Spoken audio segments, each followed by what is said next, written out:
네, 여러분 안녕하십니까? 넥스트 글로벌 디지털 에셋 서밋에 함께 해주신 여러분 진심으로 환영합니다. 먼저 인사드리겠습니다. 저는 오늘 행사의 진행을 맡은 아나운서 오유진입니다. Good morning, everyone. Welcome to the Next Global Digital Asset Summit. We are delighted to have you with us today. My name is Yujin Oh, and it is my great honor to serve as the moderator for today's meaningful event. 네, 반갑습니다. 네, 따뜻한 환영의 박수로 맞아주셔서 진심으로 고맙습니다. 오늘 서밋은요, 글로벌 주도권 확보를 위한 RWA 토큰화 인사이트를 주제로 진행이 될 예정입니다. 사실 최근 RWA 토큰화는 이 실물 자산의 디지털 전환을 이끌면서 이 글로벌 금융시장의 핵심 화두로 떠오르기도 했죠. 그래서 오늘 이 산업의 현재와 과제를 함께 논의하기 위해서 국내외 전문가분들께서 이렇게 또 한 자리에 모여주셨습니다. 대단히 감사드립니다. 어제 저희는 대한민국 금융대전에서 이 생산적인 금융을 통해 돈의 길을 바꾸는 방안을 논의했었는데요. 그 연장선으로 오늘은 RWA 토큰화와 디지털 자산을 중심으로 이 금융혁신의 다음 단계를 살펴보고자 합니다. 이 다음 단계가 무엇일지 저도 정말 기대가 되는데요. 오늘 이 자리에서 디지털 자산 생태계의 발전 방향을 모색하고 새로운 협력의 기회를 나누는 시간 가져보시길 바라겠습니다. 네, 본 행사는 페이퍼리스로 진행이 됩니다. 네, 조금 있으면 스크린에 QR코드가 나타날 텐데요. 이 QR코드를 통해서 발표 자료를 다운로드 받으실 수 있으니까요. 이용에 참고 부탁드리도록 하겠습니다. 네, 그럼 지금부터 넥스트 글로벌 디지털 에셋 서밋을 여러분의 힘찬 박수와 함께 시작해 보도록 하겠습니다. 네, 본격적인 행사를 시작하기에 앞서 오늘 행사에 또 귀한 걸음 해주신 내빈분들을 소개해 드리도록 하겠습니다. 한 분씩 소개되실 때마다 여러분께서는 큰 박수로 맞아주시기 바랍니다. 먼저 민병덕 국회의원께서 귀한 걸음 해주셨습니다. 큰 박수 보내주시기 바랍니다.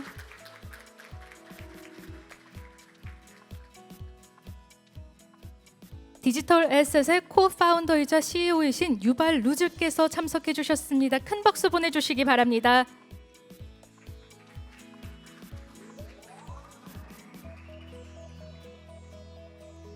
네, 솔라나 폴리시 인스티튜트의 파운더이자 CEO이신 밀러 화이트하우스 레빈께서 자리하셨습니다. 큰 박수 보내주시기 바랍니다. 솔라나 컴퍼니의 체어맨이자 CEO이신 조셉 치께서 자리하셨습니다. 큰 박수 보내주시기 바랍니다. 네, 솔라나 파운데이션의 헤드 오브 에이펙이신 루인께서 참석하셨습니다. 여러분 큰 박수 보내주시기 바랍니다. 네, 오르카의 치프 리걸 오피서이신 크리스토퍼 몬타가노께서 자리하셨습니다. 큰 박수 보내주시기 바랍니다. 다음으로 피겨의 프레지던트이신 리드 사이먼께서 자리하셨습니다. 큰 박수 보내주시기 바랍니다. 네, 다음으로는 정유신 서강대학교 경영학과 교수께서 참석해 주셨네요. 큰 박수 보내주시기 바랍니다. 네, 이용재 미래에셋증권 디지털 자산사업 본부장께서 참석해 주셨습니다. 큰 박수 보내주시기 바랍니다. 네, 김규진 타이거리서치 대표이사께서 또 자리해 주셨습니다. 큰 박수 보내주시기 바랍니다. 네, 마지막으로 이번 행사를 주관해 주신 이종재 이투데이 대표이사께서 참석해 주셨습니다. 여러분 큰 박수 보내주시기 바랍니다. 네, 이외에도 오늘 이 자리를 빛내주신 분들께서 정말 많이 오셨는데요. 시간 관계상 한 분 한 분 소개해 드리지 못하는 점 양해 부탁드리겠습니다. 네, 먼저 오늘 서밋의 시작을 활짝 열어주실 분이시죠? 이종재 이투데이 대표이사께서 환영사를 전해주시겠습니다. 무대로 모시겠습니다. 여러분 큰 박수 보내주시기 바랍니다.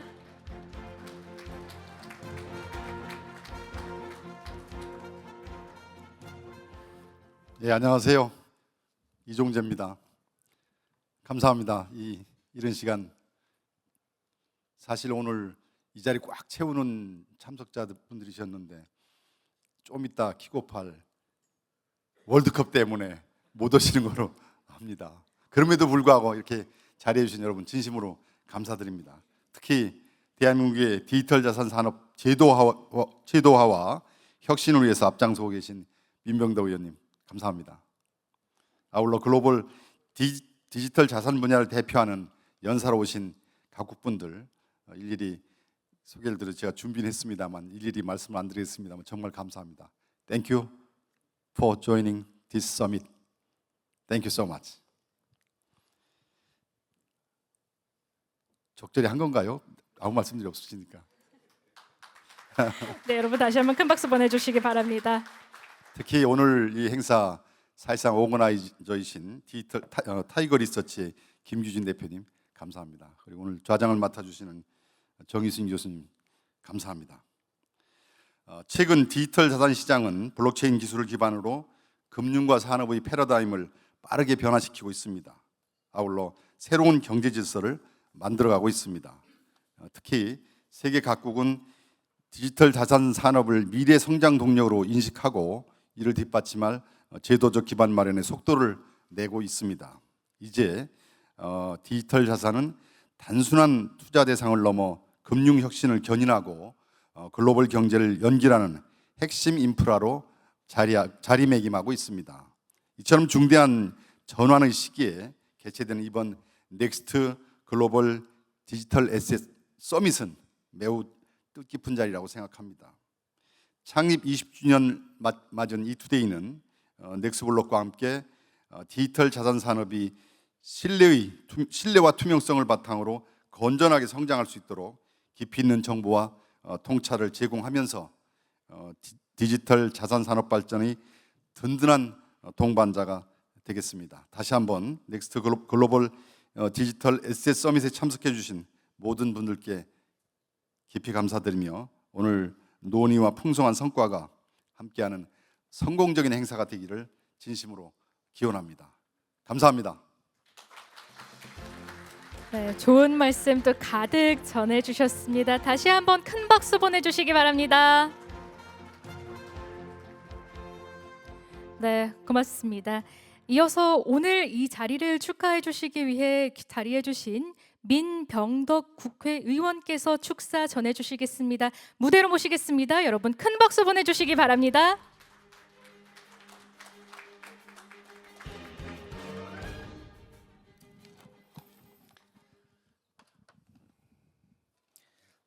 네, 반갑습니다. 대한민국의 더불어민주당 국회의원 민병덕입니다. 먼저 넥스트 글로벌 디지털 에셋 서밋 개최를 진심으로 축하드립니다. 뜻깊은 자리를 마련해 주신 이종재 이투데이 대표이사님, 그리고 이투데이넥스블록, 이투데이피엔씨, 타이거리서치 관계자 여러분께도 깊이 감사드립니다. 그리고 오늘 함께해 주신 밀러 화이트하우스 레빈 솔라나 정책연구소 대표님, 유발루스 디지털 에셋 공동 창업자님, 그리고 저하고 케미가 아주 잘 맞는 정유신 교수님, 그리고 김규진 타이거리서치 대표님, 윤승식 리서치센터장님, 이용재 미래에셋증권 디지털 자산 본부장님, 그리고 크리스토퍼 몬타가노 오르카 시에로님을 비롯한 국내의 전문가 여러분께도 감사의 말씀을 드립니다. 오늘 주제가 글로벌 주도권 확보를 위한 RWA 토크나 인사이트입니다. 그런데 지금 자본시장과 디지털 자산 산업이 갖는 중요한 사람이라는 생각이 듭니다. 제가 발의한 STO 제도와 법안이 국회를 통과하면서 내년 2월 4일 토큰 증권 제도가 본격 시행될 예정입니다. 이제 법의 문은 열렸습니다. 남은 과제는 그 문 안에 어떤 시장을 만들 것인가입니다.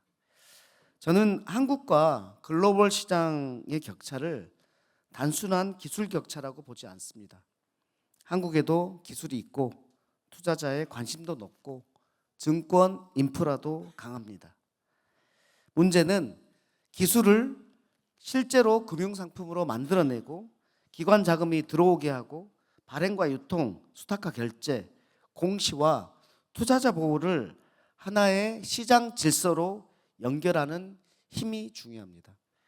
글로벌 시장은 이미 그 단계로 움직이고 있습니다. 국채와 머니마켓 펀드, 사모 신용, 담보 이전, 그리고 기관 간 결제 영역까지 토큰화가 실제 사업으로 다루어지고 있습니다. 블랙락은 토큰화 펀드를 운영하고 있고, 프랭클린 템플턴은 블록체인 기반으로 펀드의 거래와 기록을 관리하고 있습니다. JP 모건은 기관 간 결제와 자산 이전을 더 빠르게 효율적으로 처리하는 블록체인 기반 금융 인프라를 제시하고 있습니다. 시티를 비롯한 글로벌 금융기관들도 비상장 펀드, 비상장 지분, 펀드, 예금, 담보 자산을 토큰화하여 사업을 넓혀가고 있습니다. 이 흐름은 우리에게 분명한 질문을 던집니다. 한국은 토큰 증권을 새로운 투자 상품 몇 개로 끝낼 것인가, 아니면은 자본시장의 구조를 넓히는 사업으로 만들 것인가. RWA 토큰화는 부동산이나 채권을 디지털로 표시하는 데서 끝나는 일이 아닙니다. 현실의 권리를 어떻게 증명할 것인지, 그 권리를 누가 보관하고 검증할 것인지, 수익은 어떻게 분배되고 투자자는 어떤 정보를 믿고 참여할 것인지, 이 모든 것이 함께 설계돼야 됩니다. 토큰화는 자산을 쪼개는 기술이면서도 신뢰를 더 작고 빠르고 투명하게 이동시키는 제도이기도 합니다. 그래서 STO 시행을 앞둔 한국의 준비는 더 구체적이어야 됩니다. 전 첫째, 좋은 기초자산이 나와야 한다고 생각합니다. 부동산 수익권, 콘텐츠 IP, 매출 채권, 금과 원자재, 에너지 자산처럼 실제 권리와 현금 흐름이 분명한 자산이 시장에 올라오길 바랍니다. 둘째는 발행과 유통의 책임이 분명해야 됩니다. 발행인은 권리와 위험을 설명을 해야 합니다. 유통시장은 가격 형성과 거래 질서를 관리해야 합니다. 셋째, 수탁화 결제, 정산 인프라가 따라와야 됩니다. 블록체인 위에 기록된 토큰이 실제 법적 권리와 연결되지 못한다면 그것은 금융이 아니라 화면 위의 단순한 표시일 뿐입니다.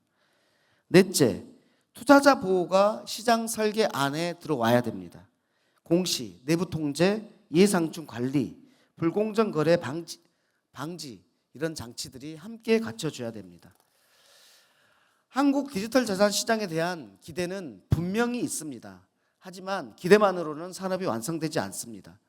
기대가 산업이 되고 제도가 기대가 산업이 되려면 제도가 있어야 하고, 제도가 시장을 만나야 하고, 시장이 다시 실물 경제와 연결되어야 합니다. 콘텐츠 IP가 자금 조달로 이어지고 중소기업의 매출 채권이 유동화되고 부동산과 에너지 자산이 더 투명하게 거래되며 투자자가 더 다양한 자산에 접근할 수 있어야 됩니다. 저는 STO가 국내 조각투자 시장에만 머물러서는 안 된다고 생각합니다. STO는 한국 자본시장이 RWA로 확장되는 첫 관문이어야 됩니다. 국내 자산을 토큰하는 데서 멈추지 않고 글로벌 투자자가 신뢰할 수 있는 구조를 만들어야 되지 않겠습니까? 그래야 한국의 디지털 자산 산업은 거래소 중심의 시장을 넘어 발행과 유통, 결제와 정산, 수탁과 공시가 함께 움직이는 금융 인프라 산업으로 성장할 수 있습니다. 제도는 발판이 되어야지 발목을 잡으면 안 됩니다. 이게 저의 입법 철학입니다. 규칙이 없으면 시장이 불안해집니다. 규칙이 낡으면 산업이 밖으로 나가게 됩니다. 기술은 있는데 제도가 늦고 시장이 있는데 규칙이 늦으면 결국 기회는 밖으로 나가지 않겠습니까? 내년 2월 시행까지 많은 시간이 남지 않았습니다. 정부는 하위 입법과 가이드라인을 촘촘하게 준비하게 하고, 금융투자업계는 실제로 작동 가능한 발행, 유통, 수탁, 공시인프라를 갖춰야 합니다. 저도 국회에서 법이 현장에서 제대로 작동하는지, 혁신을 열면서도 투자자를 보호하는 균형이 맞는지 계속 검토하겠다는 말씀을 드립니다. RWA는 글로벌 금융 패러다임 변화의 한복판에 있습니다. 한국이 기술과 시장, 제도와 신뢰를 함께 갖춘다면 저는 충분히 이 주도권 경쟁에 나가서 이길 수 있다고 생각합니다. 오늘 이 서밋이 한국 STO 산업의 실행 방향을 구체화하고 글로벌 주도권 확보를 위한 RWA 토큰화로 확장되는 길을 여는 출발점이 되기를 기대합니다. 오늘 함께해 주신 국내의 전문가 여러분과 여러분의 지혜가 한국 디지털 자산 산업과 자본시장 혁신의 든든한 발판이 되기를 기대합니다. 다시 한번 넥스트 글로벌 디지털 에셋 서밋 개최를 축하드립니다. 감사합니다. 네, 귀한 축사의 말씀 감사드립니다. 여러분 다시 한번 박수 보내주시기 바랍니다. 고맙습니다. 네, 이어서 저희는 오늘 행사에 참석해주신 주요 내빈분들과 연사분들의 기념사진 촬영을 하도록 하겠습니다. 촬영은 총 2번 진행할 텐데요. 먼저 내빈분들과 연사분들 모시고 무대 중앙에서 한번 촬영 진행할 예정이고요. 다음으로는 모든 참석자분들과 함께 자리에 앉은 상태에서 사진 촬영 또 한 번 진행하도록 하겠습니다. 네, 앞서 소개해드린 귀빈 및 연사 여러분께서는 무대 중앙으로 올라와 주시기 바랍니다. Next, we will have a commemorative photo session with our distinguished guests and speakers who have graciously joined us today. So first of all, may I invite all of the guests of honor and speakers introduced earlier to come up to the center of the stage for the photo session. 네, 무대 중앙으로 모시겠습니다.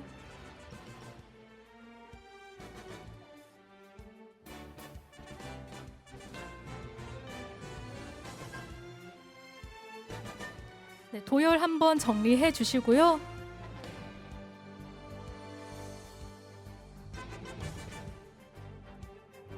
네, 저희 오른쪽으로 조금만 이동해 주시겠습니다.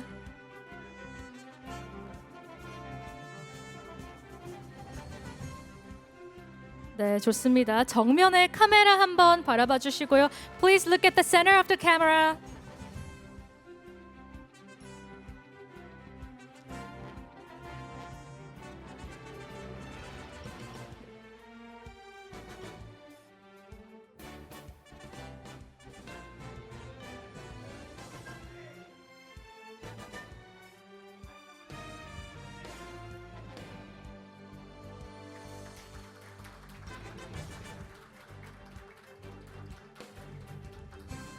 네, 고맙습니다. 자리로 다시 모시겠습니다.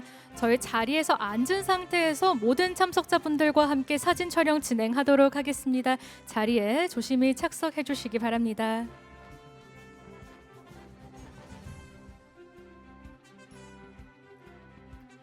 네, 무대 중앙의 정면에 이제 카메라 한번 여러분께서도 함께 바라봐 주시고요. 저희가 다 함께 이제 박수를 치면서 사진 촬영 한번 진행하도록 하겠습니다. 네, 박수 부탁드립니다.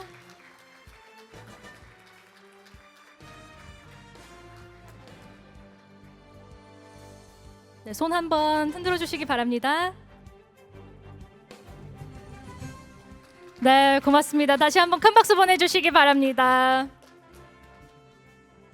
네, 함께 해주신 모든 분들께 다시 한번 감사의 말씀 드립니다. 이것으로 개회식을 모두 마치고 본격적으로 넥스트 글로벌 디지털 에셋 서밋을 시작해 보도록 하겠습니다.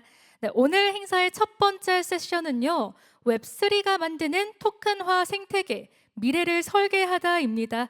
네, 먼저 RWA 토큰화 누가 주도권을 쥘 것인가를 주제로 시작을 해볼 텐데요. 첫 번째 강연은요, US Digital Asset Regulation, 미국 디지털 자산 정책과 변화를 직접 들어보는 시간 마련해 보았습니다. 그럼 첫 번째 연사분을 모시겠습니다. 솔라나 폴리시 인스티튜트의 파운더이자 CEO이신 밀러 화이트하우스 레빈께서 전해주시겠습니다. 모두 큰 박수 보내주시기 바랍니다.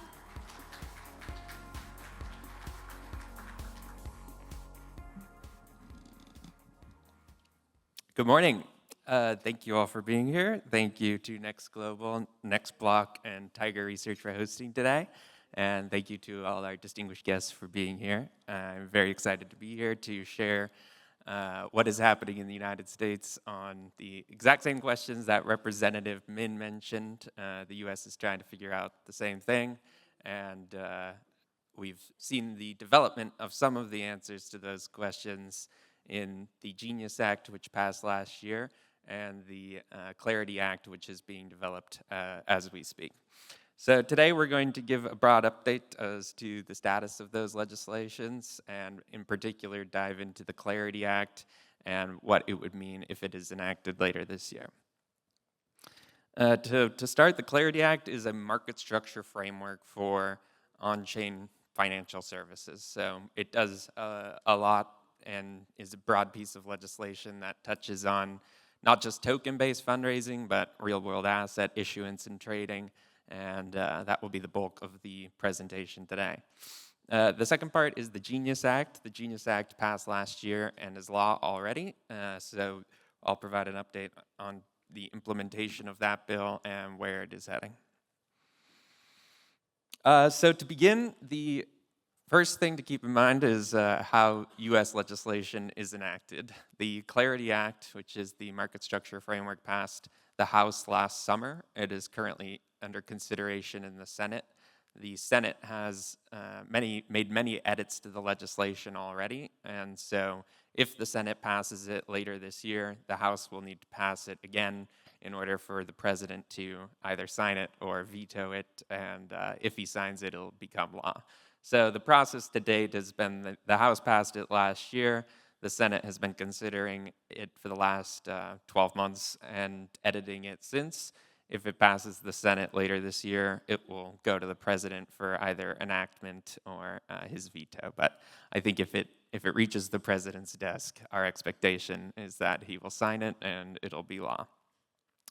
The two committees that are relevant in the U.S. Congress on this legislation are the Financial Services and Banking Committees on the one hand, and the Agriculture Committees on the other hand. So similar to the task force in the Korean National Assembly, we have specific committees that have jurisdiction over relevant areas of law. The banking committees oversee securities-related issues, and that's half of the legislation. The agriculture committees in the United States oversee the Commodity Futures Trading Commission, which is a U.S. financial services regulator that oversees our derivatives and futures markets. Why the Agriculture Committee oversees that is historically futures have been tied to commodities. Think about corn futures, oil futures, etc. And so since the 1920s, the Agriculture Committee has overseen that regulatory body. In order for this bill to become law, both parties will have to agree to it, which has been the thrust of the negotiations over the last 12 months. In the U.S., we don't have a strictly majority system in the Senate. A 60-vote threshold is required for legislation to pass through the Senate, or at least this legislation to pass through the Senate. And that means both parties have to come to some sort of agreement in order for legislation to be enacted in the United States. Currently, there are two pieces of the bill that are moving together and will eventually be merged for full Senate consideration.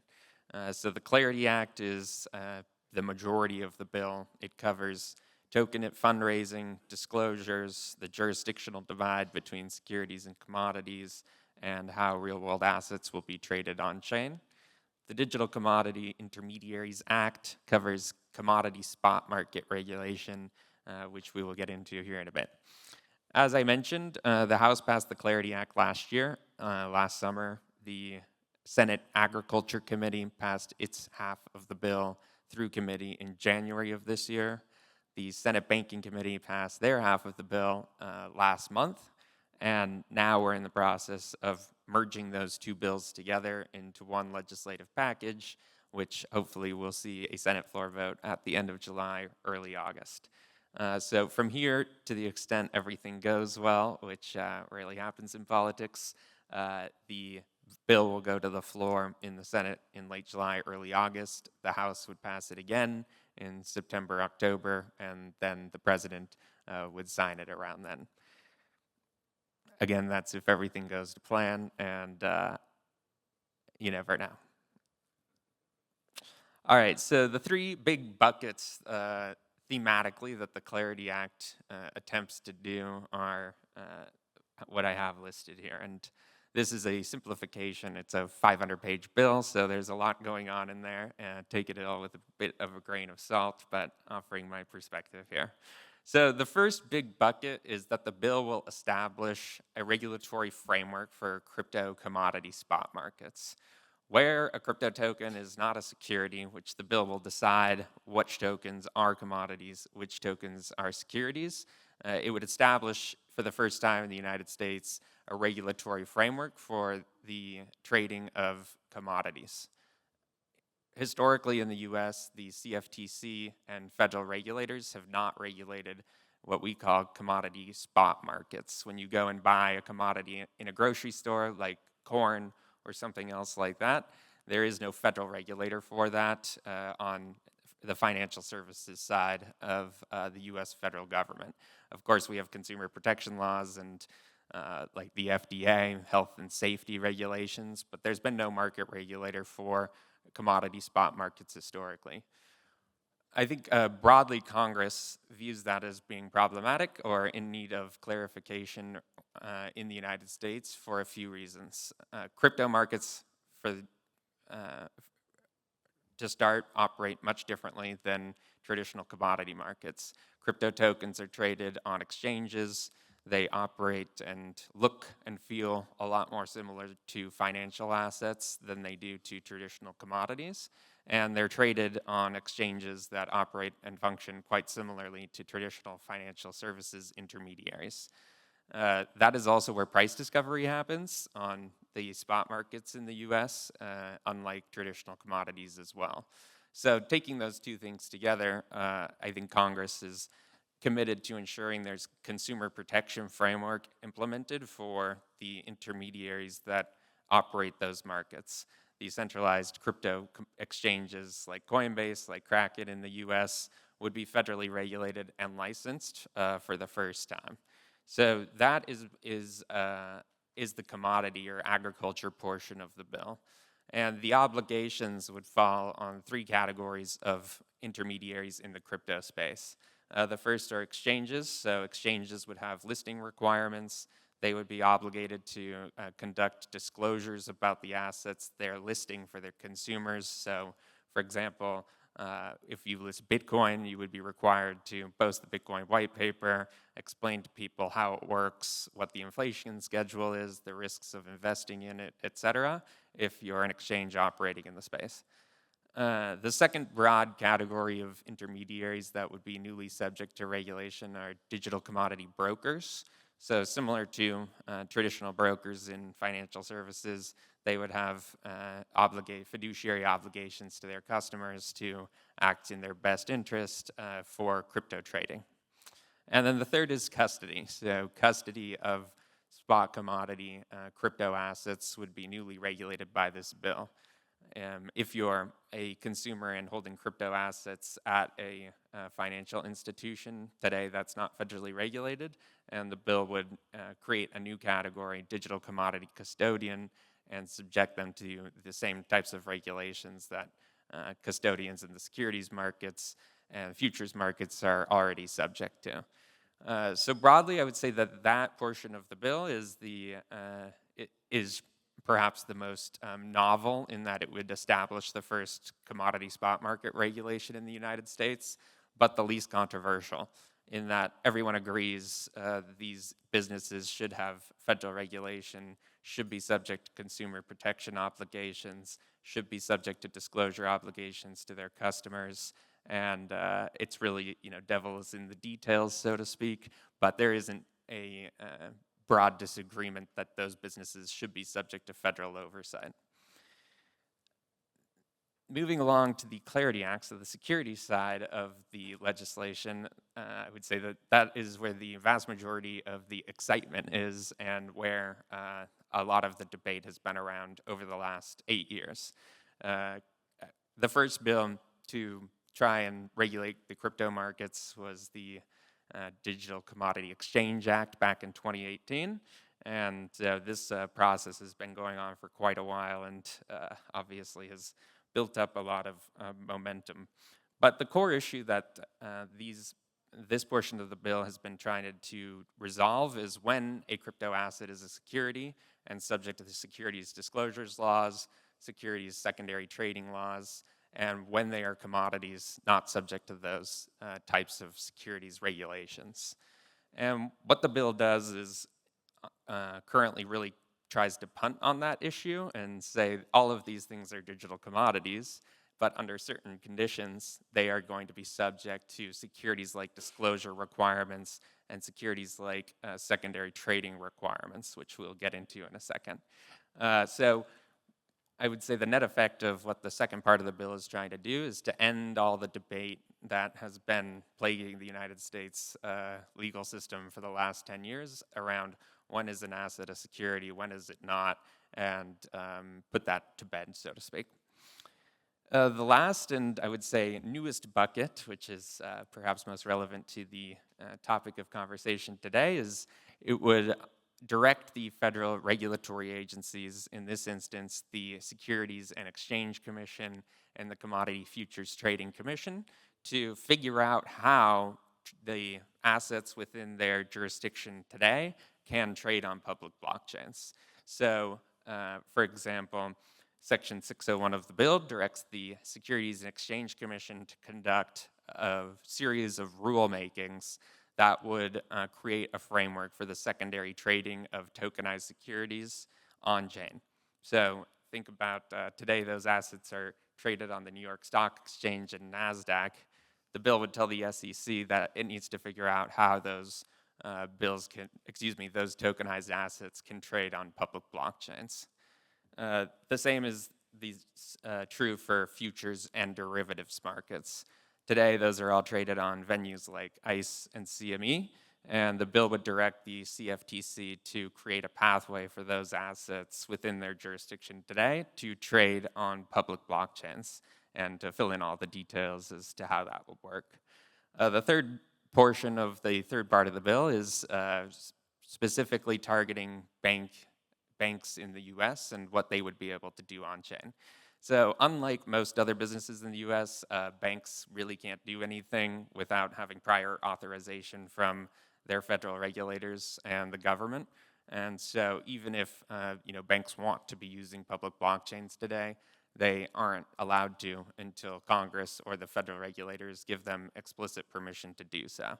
So what the bill would essentially, what it says is, to the extent that a bank is engaged in a business off-chain today, and they're authorized to do that business today off-chain, they would be allowed to do so on-chain after the bill was enacted. So it would give banks, traditional financial institutions, the clarity they need to be able to use public blockchains, leverage them for the services that they already provide today in their traditional business. So on the DCIA side, I feel like I got ahead of myself a bit, so I apologize for that. But like I said, it defines what a digital commodity is and would give the CFTC exclusive authority to oversee those markets and require those businesses to register federally, conduct customer fund segregation to avoid issues like FTX that we've had in the past. They would have conflict of interest requirements. They couldn't be, for example, conducting proprietary trading on their own exchange. It would split up some of the businesses. So, for example, a custodian and an exchange could not be under the same corporate entity to try and limit the possibility that a problem in one area of the market could result in loss of customer funds. And as I mentioned, there are robust customer disclosure obligations that the secondary market participants would have to comply with themselves in order to list an asset. In the Clarity Act, the divide that I mentioned earlier is quite complicated. And I would say broadly, a theme of this bill is that it is extraordinarily complicated, and I think it doesn't provide super clean answers, but it does provide a general framework for how Congress would like this market to operate in the future. So it references the definition of digital asset, which already exists in the Genius Act, and says a subportion of those are digital commodities. A subset of digital commodities are defined as network tokens. Network tokens are tokens that are tied to what the bill calls a distributed ledger system. What you can think about there is tokens that are somehow integrated with with blockchains, with blockchain-based protocols are considered to be network tokens. A subset thereof of network tokens themselves are what the bill refers to as ancillary assets. And for the purposes of the bill, the ancillary asset framework is the most important because the bill says where someone is using crypto tokens to raise money, like think about the 2017 ICO era. If you're out there selling crypto tokens to raise money to try and do something, conduct a business, build a protocol, etc., then the asset is considered an ancillary asset. And ancillary asset originators, which is the new term the bill uses for the issuers of those assets, would have securities-like disclosure obligations at issuance of the asset and for an ongoing period of time. And that's what we're going to dive into here next, is when those disclosure obligations terminate and why. And I think the broad theme of the bill is that decentralization and lack of control is really the deciding factor for when disclosure obligations are either reduced or cease completely. And the reason for that is disclosure obligations are trying to eliminate or address information asymmetries between people that are raising money and people who are buying those tokens to invest in the project or to otherwise participate in the protocol. And when a project gives up control of the network or is no longer engaging in entrepreneurial and managerial efforts, those disclosure obligations fall away. So in practice, what that would look like is the SEC would create a new exempt offering, like a Regulation D offering historically, that people could use if they're raising money for using tokens for a business. So it exempts those offerings, a conditional exemption. You have to comply with all the disclosure obligations that the bill sets. You can raise up to $50 million a year for 4 years, and in exchange, you have to comply with the robust disclosure obligations under the bill. The third category is around tokenization of securities and commodities. So that's Section 505, 601, and 207 of the bill. Like I said, it would direct the agencies to figure out how to bring all of those markets on chain within the existing regulated perimeter. And then bank permissibility, I already got into as well. One big portion of the bill is on decentralized finance. So DeFi is treated kind of outside of the the rest of the portions of the bill. It defines a DeFi trading protocol and says where a person does not have control over that protocol or network, then they aren't going to have traditional intermediary obligations. I would say that's a pretty revolutionary idea, and broadly the bill is trying to incentivize people to create public infrastructure. We think about blockchains and protocols as being public infrastructure that operates on the internet and anyone can use. And so the bill says, for example, if you go out and create a DeFi protocol, but you have control over it or you're otherwise operating it in some way on chain, then there's no difference between you and a traditional financial intermediary like a digital commodity exchange. And you should have all of the obligations of those businesses to move forward and to continue operating. So they would have the same obligations like a Coinbase or Kraken would, have to conduct AML and CFT compliance, et cetera. And it would eliminate the portion of the market that is quote unquote decentralized in name only. So people saying that they don't have control over these networks or protocols and they actually do. So the bill tries to divide a line between those two and say where a person or group of persons has coordinated control over a protocol or a network. Again, there's no difference between them and a traditional financial intermediary, and they should be subject to traditional financial regulation. The revolutionary part is the bill says where that is not happening, then the protocol or blockchain can operate essentially as public infrastructure, and anyone can use it. And to the extent no one has control over it, then the original developer of the protocol or network does not have the same regulatory obligations that traditional financial intermediaries do. I'd say this is pretty revolutionary because it is a complete kind of 180 of how traditional financial regulation has worked in the past. The bill is essentially incentivizing people to create these networks like Bitcoin or projects like Orca that exist on chain and don't have a central operator. And in so doing, their regulatory obligations fall away. So that, of course, doesn't happen miraculously or spontaneously.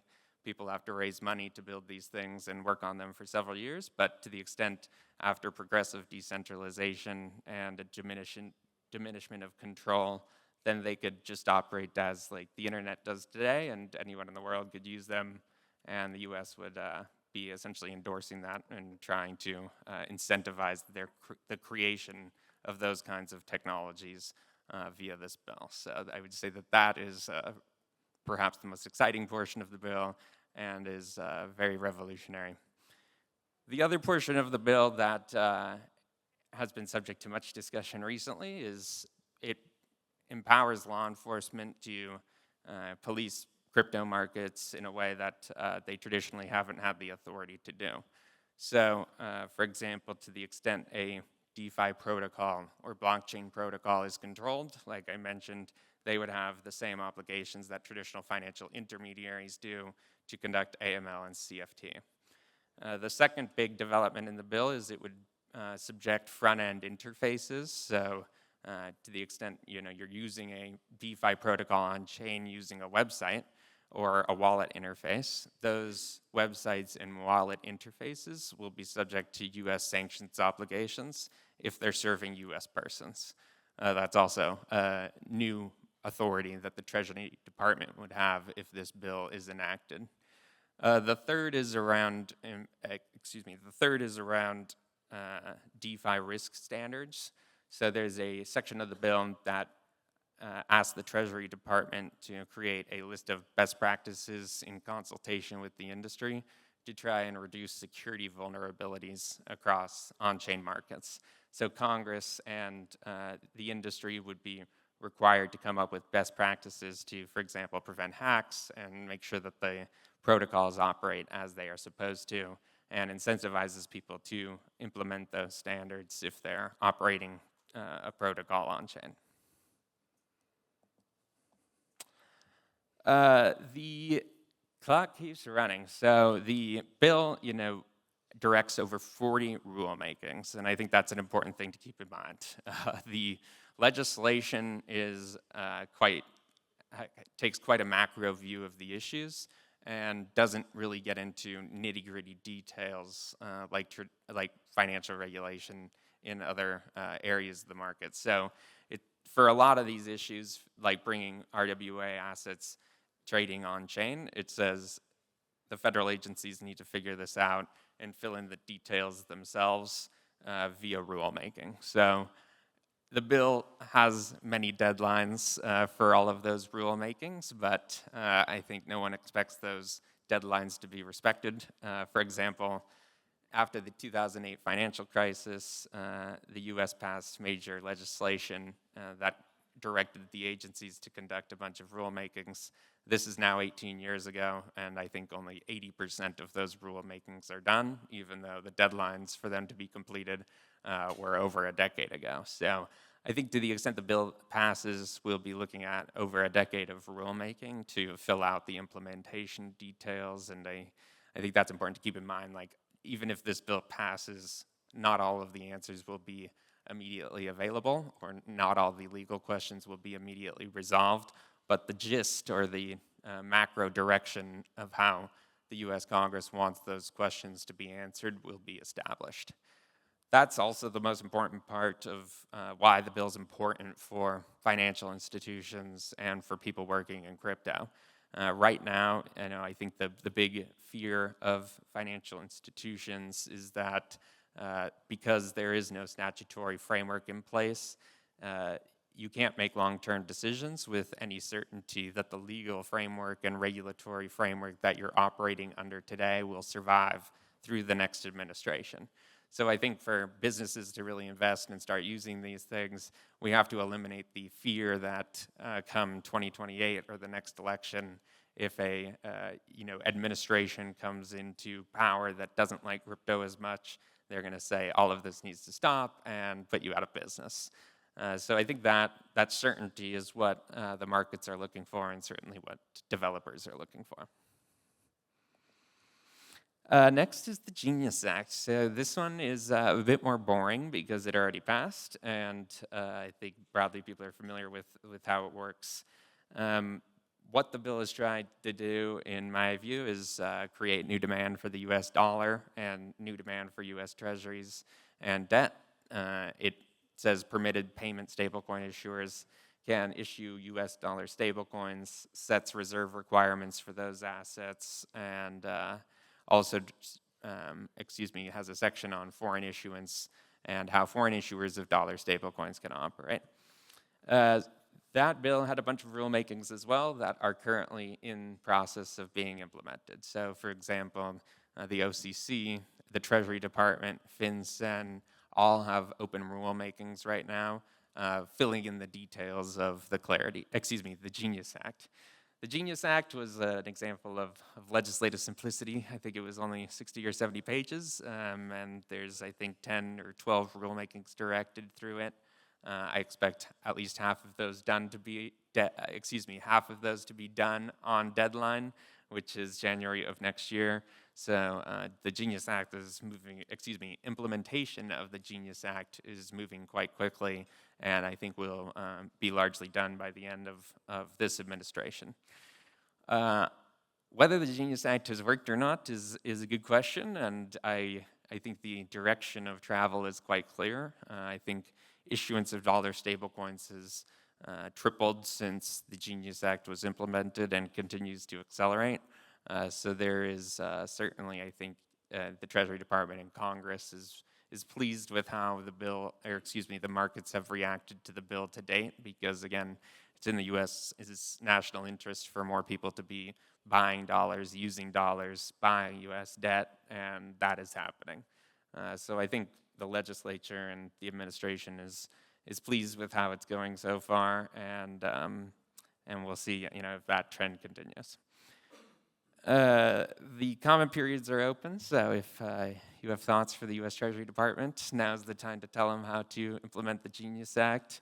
And like I said, I expect most of these to be done by early next year.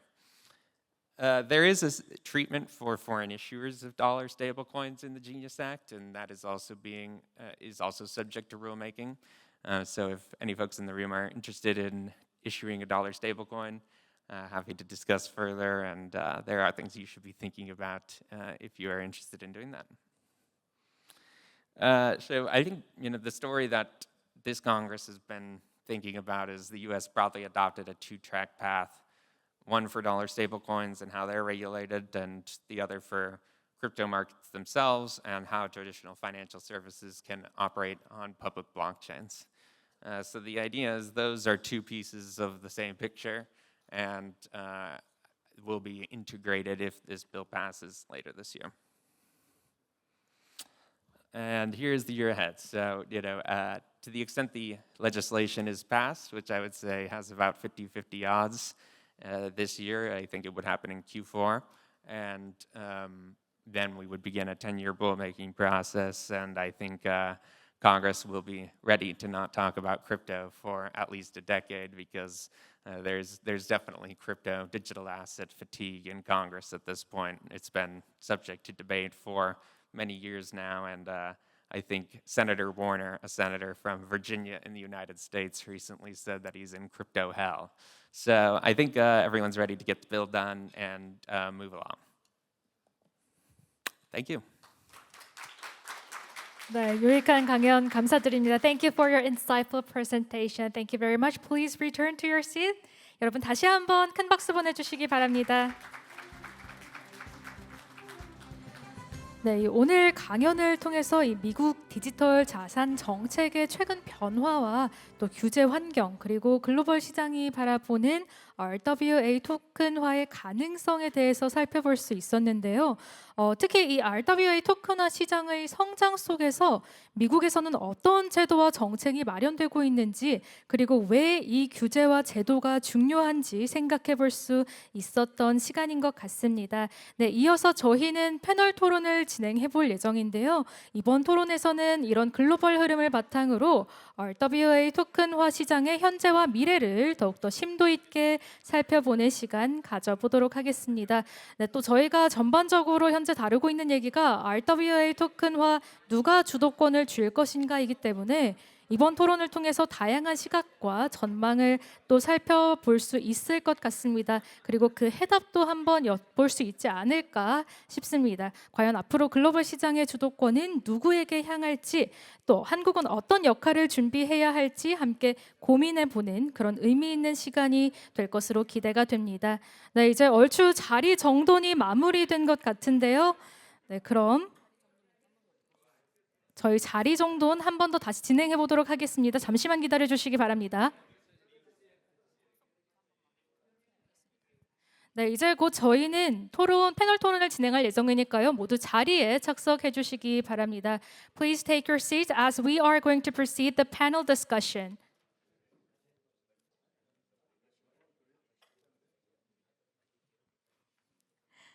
네, 자리에 착석해 주시면 감사하겠습니다. 네, 그럼 오늘 토론의 좌장을 맡아주실 분을 소개해드리도록 하겠습니다.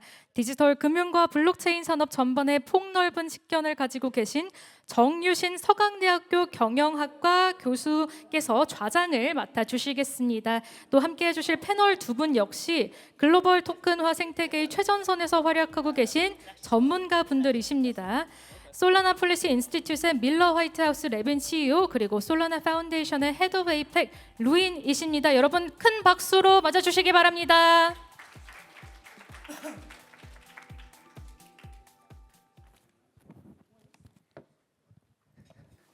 Good morning, everybody. Outside, because of soccer game, very hot. But it is for present. We are here, we are very hot for our future, for our business. Good morning, I'm Yu Shin-jung, moderator of this session. The title of this session is Who Take the Lead in RWA Market? We have two distinguished figures here. Already you seen Miller. Miller name is the Miller White House Levin. 백악관 in Korea, right?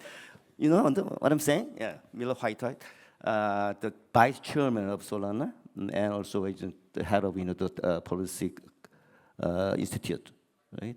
And then in your side, right side of the stage, Ruin, the CEO of APEC, Asia Pacific Solana, in charge of Asia Pacific. Thank you very much for participating in our discussion. We have just 30 minutes, so tight. Probably I think we have 7 or 8 questions, so you calculate.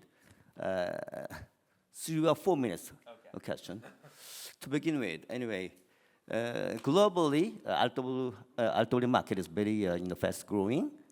So, Mr. Miller, just to give a definite definition, a clear definition of the RWA market, and then the why RWA market is getting a big attention in the global.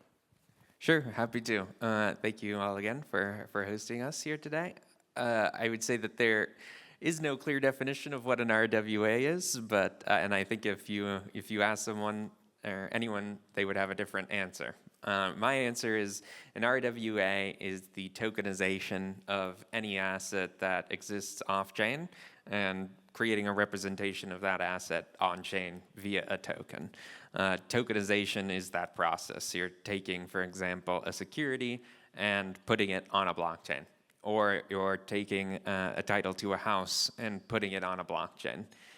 All of the assets that existed before blockchains are generally referred to as real-world assets in crypto parlance.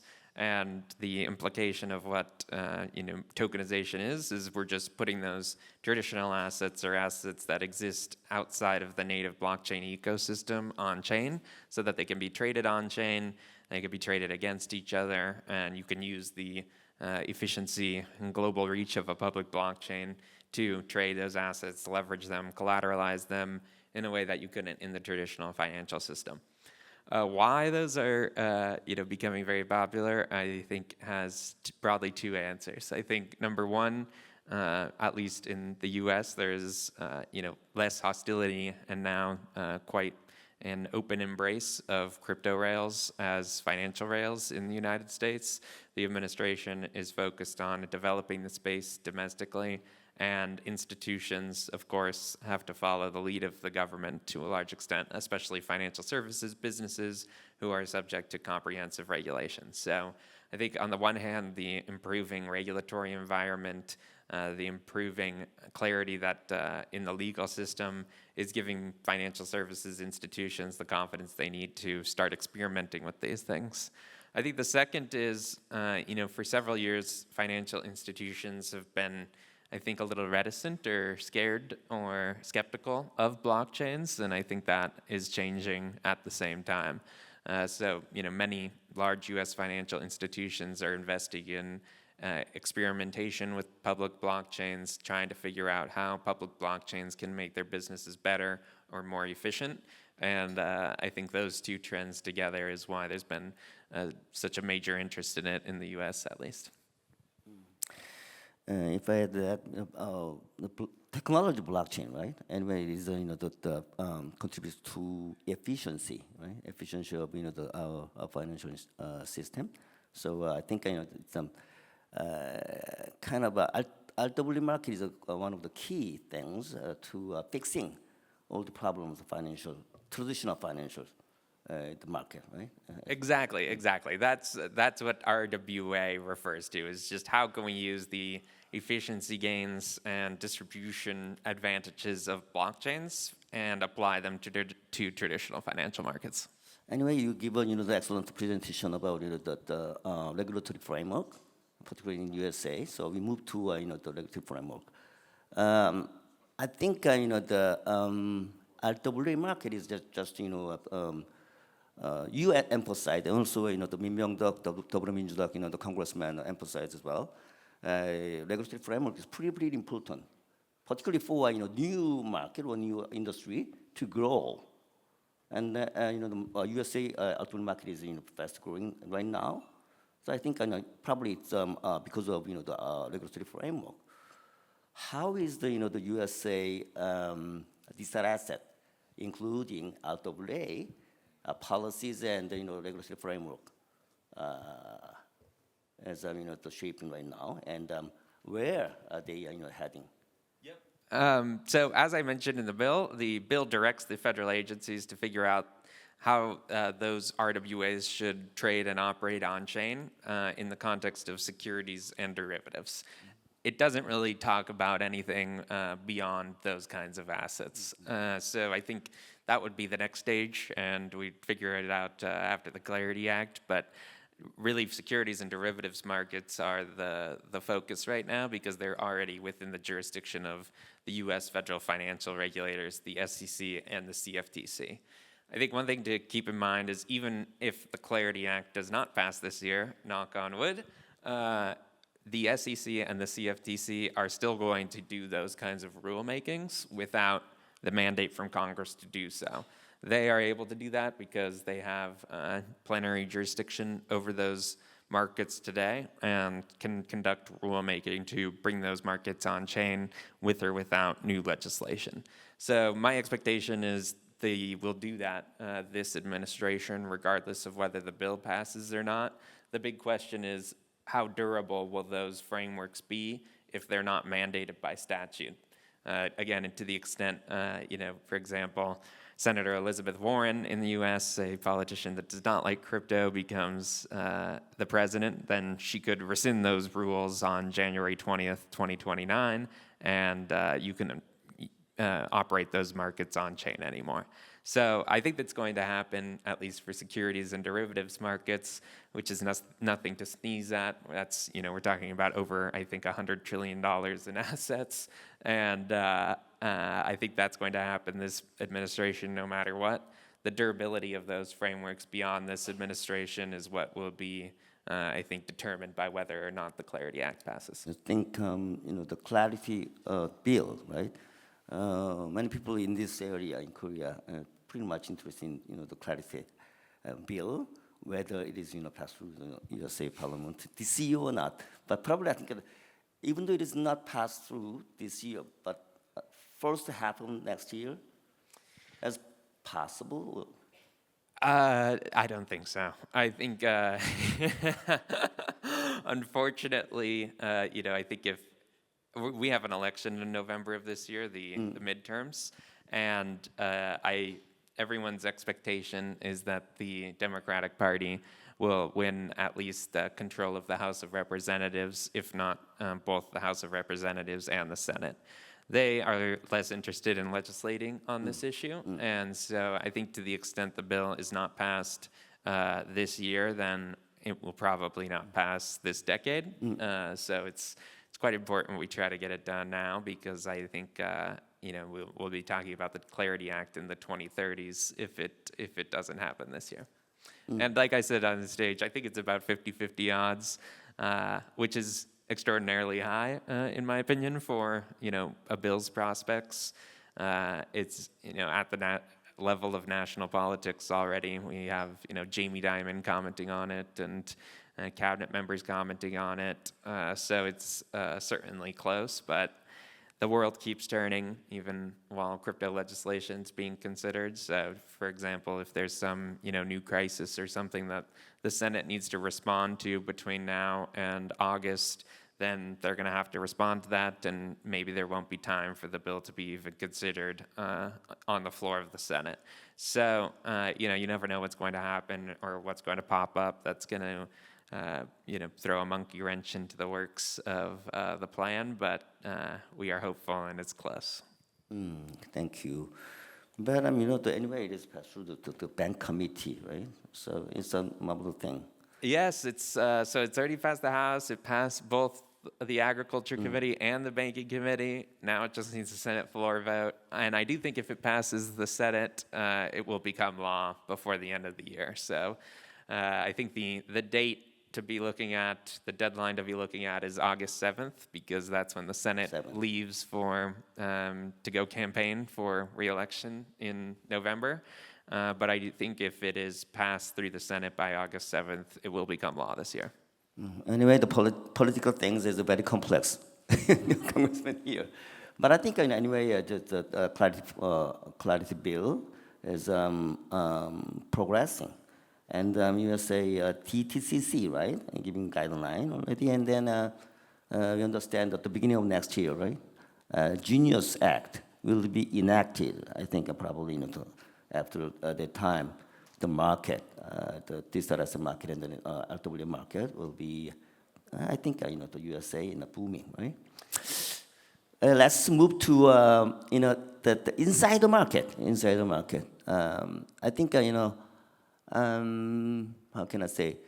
RW market. RW is a kind of the emergence of new market or new industry, but also I think a combination, the fusion of the traditional thing and the new things, traditional finance and the new thing that is the crypto. How is the tradition and crypto the mixing right now? Is 그 partnership과 is there any tension? And also I think when A and B combine fusion, probably there's the big chance. If it's so, is there any chance, opportunity there? Please tell. Yeah.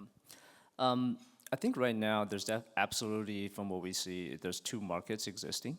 So there is the crypto native market. I think that's been at the genesis of kind of the digital asset space. That's been kind of was the previously dominant. But after obviously the Trump administration came in, the ability for the stablecoin side, so the money side, and now the asset side, to kind of actually start to evolve. So kind of as Miller mentioned, you have some of the institutional leaders within traditional finance, payments, all stepping forward to say that they want to be able to build the new financial infrastructure. And what does that mean? You see actual digital asset players such as Visa, MasterCard, a bunch of banks here, Japan, all starting to build water infrastructure, hiring teams who have the ability to build smart contracts. And they're kind of evaluating how to actually explore both wholesale use cases and also retail use cases. And so I wouldn't say that there's actually a tension at this point, but there is two markets that are emerging. And one of those distinctions is basically licensing. So for payments in RWAs, it's very much a licensing game. So it often favors incumbents, right? There was a period from, I would say, 2020 to 2024, where we saw bottoms-up startups in, I would say, more of a crypto-native ecosystem that were able to raise traditional venture capital money, and they kind of grew into this space. I think prime example of that would be BVNK, which was recently acquired by MasterCard for, I think, around $1.8 billion US, right? That was a window of opportunity for a lot of those more crypto native companies to really, I would say, embed themselves and actually create a value for their customers and also value for their shareholders. But what we see now is all the incumbents, for example, Western Union is launching their own stablecoin on Solana. They're obviously the largest money mover outside of a bank in the world. Fiserv, the largest financial processor in the U.S., is also launching theirs, right? And as kind of all the news coming out in the U.S. from J.P. Morgan creating a consortium with Bank of America with tokenized deposits, you can kind of see that from the money leg and the asset leg, the licensing game is becoming much more mature. So again, to answer your question, I would definitely see that there's two markets, but I don't really see much tension at this point. Thank you. I think the opportunity, the money comes. When money comes, the most of them from institutional investors, right? At this moment, institutional and institutional investors are very much interested in the RWA market and investing there. Real reason. What are the real reasons institutions interested in that? And also, there are some use cases making the market at this moment, RWA market. Yeah, I think at the end of the day, I think what makes kind of a Solana ecosystem very unique is that we compete at the highest level on the money side, but we also compete at the highest level on the asset side. And what that really means is today, M2 money supply is around $22 trillion US, right? That's kind of global for US dollars. Stablecoin is really only about a couple hundred billion. So the penetration of actual digital or tokenized dollars is only about 1.5 to 1.7%. That's it. So in a future state where basically stablecoins or dollars are tokenized, let's say to $1 trillion, right? The need for RWAs comes in, right? Once you have the dollars, then you have the demand for returns on those dollars, right? And the ability for you to be able to flex into different types of asset classes, from fixed income to equities, or if you're hedging against commodities, and then having the different tools available from the derivative side or the spot side is going to be very, very important for the type of use cases as you mentioned. And so that's why for us, one of the most important things is to be credibly neutral. We just want to be a platform where multiple issuers can issue their money onto our ecosystem. And the different application builders, whether you're a payment processor or a corporate or a bank globally, can use our network without worrying that a small group of people or kind of alliance team can kind of control the outcome of your transactions. And so what we see is as long as we're credibly neutral and as stablecoins continue to move, RWA will have its place. There's no, to us, that's a very, very clear trajectory. Kind of RWA is kind of if you compare soccer fields, all the assets and then including stablecoin involved and then they're playing, right? So growing all the assets and all including the stablecoin to grow in kind of the different financial market, right? Okay, thank you very much. And then let's move to anyway. You are in charge of Asia Pacific, so we go to Asia Pacific ultimately market, where the growth rate is very high, and the financial digitalization very, very fast, right? You think what are the how is the adoption of ultimately market in Asia Pacific market stands, and also how is different from that of USA? I think I'll start with the US side first and what we observed. So a couple of weeks ago, we had a chance to meet with the SEC in the US. And so I think it's very actually important to kind of point the direction that I think is very favorable for the US, which is they want as much of US dollars to be free flowing globally as possible, right? So and the best vehicle at this point for that to happen is stablecoins, right? So at this point, the percentage of all stablecoins that are based in US dollars is probably 98%. Right, so 98% of all on-chain transactions using money is based in US dollars versus traditional trade, which is probably only about 50%. That's a very powerful tool for America to kind of extend the monetary policies globally. And again, kind of going back to my previous point, if that's able to happen and they're able to tokenize the assets in a free and open environment, that will also allow those dollars to flex into buying US assets. And it makes a lot of, again, very advantageous for the US markets, participants, et cetera. The issue now, what we see in Asia is that across the different jurisdictions, from Korea, Japan, Hong Kong, Singapore, is number one, how do you, from an infrastructure perspective, how do you catch up to actually build the wallet infrastructure, the smart contracts, the talent pool, to actually face off against that reality, right? And then number two, because the US, obviously this is my opinion right now, if you look at how they kind of treat from legislation, is that there's legislation, but there's also enforcement, right? The US side, they give a much more flexible, more flexibility in terms of the enforcement side, which allows experimentation, new use cases to grow. Perhaps sometimes they're a little bit overly flexible, but that allows natural use cases to swell from the bottoms up. And the ability for that to happen is very, very important, which has allowed stablecoins, for example, to proliferate globally, US dollar ones specifically. The one thing that we see in Asia is if you look at the local-based stablecoins, whether the ones who were allowed, recently announced in Hong Kong, right, or even in Singapore, like SGD, and hopefully very soon in Korea and Japan, is there's still quite a lot of limitations, whether it is forced KYC and or I think one of the hot topics is whitelisting versus blacklisting, right?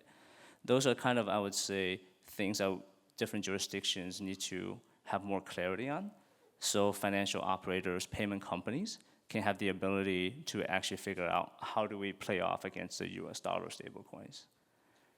Once they have that figured out, then there's opportunity to figure out the asset side, right? At the end of the day, for any type of transaction, especially with the assets, you need the cash leg. So you have to figure out the cash leg to make that very easily to be accessible and redeemable.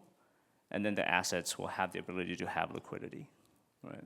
So one last example for it is, I have 2 points, right? Number one is New York Stock Exchange is going to start to push out their own tokenization platform. We attended an event with them a couple weeks ago, and they mentioned that they will, on the cash leg, they're going to receive stablecoins, permissionless stablecoins. Maybe there'll be KYC, but this will be actually USDC and other USD-based actual stablecoins, right? And then obviously, even DTCC recently announced connecting to public chains as well. So what we see is, a complexity that's going to ever evolving in the near future, where multiple players within even the financial market infrastructure player and/or traditional issuers will all kind of participate to also issue their assets. They're gonna the beauty of this technology is that it's very easy to create this to issue different assets, and the fact that if there's I would say regulatory clarity or at least an open framework, then we'll see from exchanges, broker dealers, TAs, CSDs are all going to try to be participants and offer the ability to issue and tokenize their assets. So again, to us, it's very much about the money side, and then that'll really drive and push the adoption from the asset side. Very fast, right? Technology and and so one hand in the technology, one hand in the framework. But anyway, the Asian market is a big potential, and Singapore, Hong Kong, and Korea we have the unique the system, regulatory sandbox system, right? So once it is adopted, it can make the market grow fast. So I think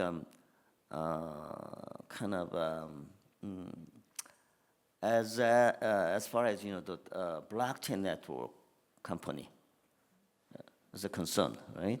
I think it is very, very important to know the criteria by which Asian financial institution or related fintech companies choose what kind of criteria.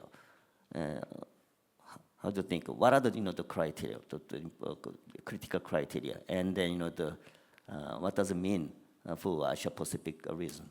Yeah, it's a great question. I think from our experience interfacing with all the different GSIBs and FMIs is definitely number one is their ability to be regulatory compliant, right?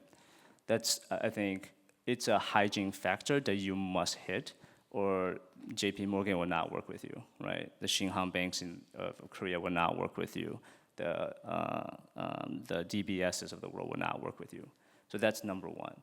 The ability to have different tooling, for example, from compliance and or privacy. And it's not just one set of tools that you have to offer. You have to be able to offer them a suite of tools from fully private, semi-private, and also I would say more openly featured tools for KYC, et cetera. To offer them a spectrum is the key, right? Because number one, they need it across different use cases. So for money, they may need certain features that they don't need for tokenization. But I think the most important thing is for Solana as well, we offer, again, a spectrum of tools for compliance and privacy. It's also for future proofing as well. Because as the legislation of today is set, I think these different regulations will also change and evolve over time. And so the ability to have tools that can meet the needs of that future is also incredibly important. And I think number two is the performance side, right? And the track record. the ability to show financial institutions that you've been around long enough and you have the track record and you have the different players and the financial institutional, I would say, recognition that this is a partner or an ecosystem that you can trust for the long term is also incredibly important. Because at the end of the day, if you look at it from a financial player's perspective, they'll have to entrust this system to move their customers' money and or their own money. That's a very high hurdle and that we take very, very seriously, right? And I think the last part is also as important is the other participants who are already also using this network as well. At the end of the day, as a blockchain, the liquidity matters a lot, right? And so who are the other different players, who are the other different participants from a startup perspective, but also from institutional perspective, right? Who are actually moving money across this network is incredibly important. And then I think the last thing also is the overall, I think the direction of the ecosystem. So what I mean by that is there a unique value proposition for this ecosystem that's differentiated from other ecosystems? And I'll be very specific here. For large financial institutions, most of them will never only use one blockchain. They need redundancy. Just as they all use, a lot of US financial institutions will use Google, but they will always use AWS as well. That's a very, very critical thing, I think, that we have also understand as well. Okay, thank you. My understanding is that saying efficiency, credit, liquidity, and also I know that if Korean financial institution or related fintech companies choose not a single chain, right, multi-chain, but at the first stage of the market, probably we start with single chain and then more and more is possible, right? Anyway, time ticking, and so probably I think Solana. You are here, Solana. You are here, and then briefly, Solana's competitiveness. No. That's Fantastic. No, I think for us is the couple of unique value propositions for us, right? Number one, we're a high performance ecosystem. So our technology, I think, is on the frontier. On any given day, we process over 100 million transactions. We can actually even compete with NASDAQ. So our fundamental ability to move money and assets globally at nearly the speed of light is something that I think a lot of financial institutions have recognized. Number two, we have the track record over multiple years of working with different financial institutions and also the startup ecosystem. Right? And then I think number three is the fact that the most important thing, I think the value proposition of blockchain is the fact that we are incredibly neutral.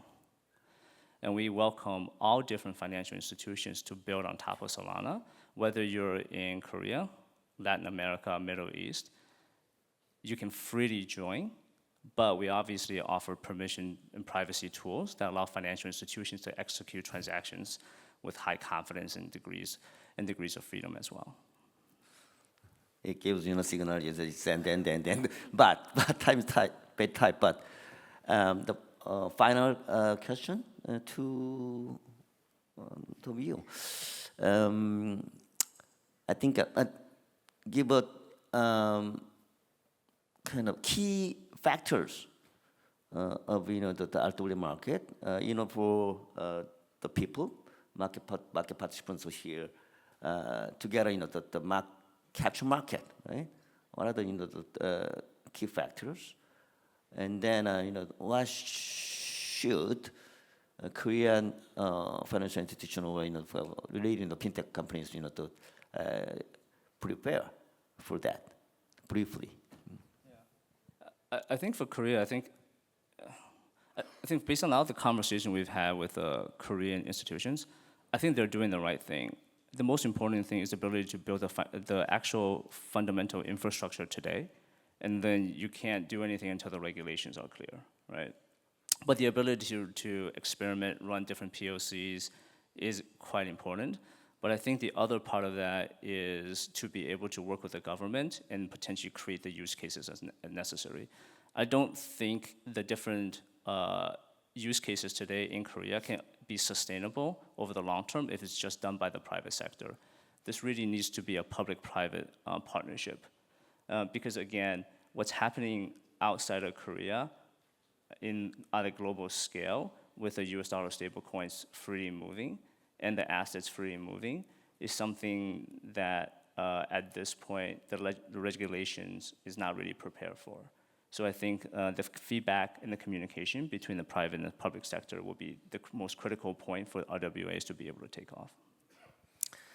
Communication feedback with the global side, and also the blockchain's infra is kind of important in that in terms of the regulatory suitability and the mutual linkage, right? So that's why you come here and the communication with the market participants.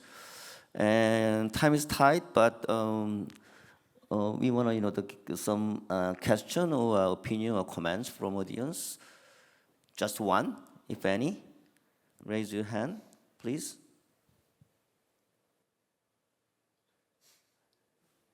No? Okay, they are helping us, right? Time is tight.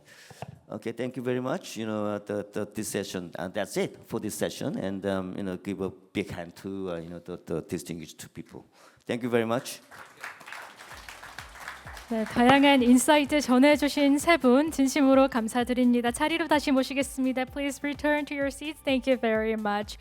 네, 뜻깊은 말씀 나눠주신 세 분께 여러분 다시 한번 큰 박수 보내주시기 바랍니다.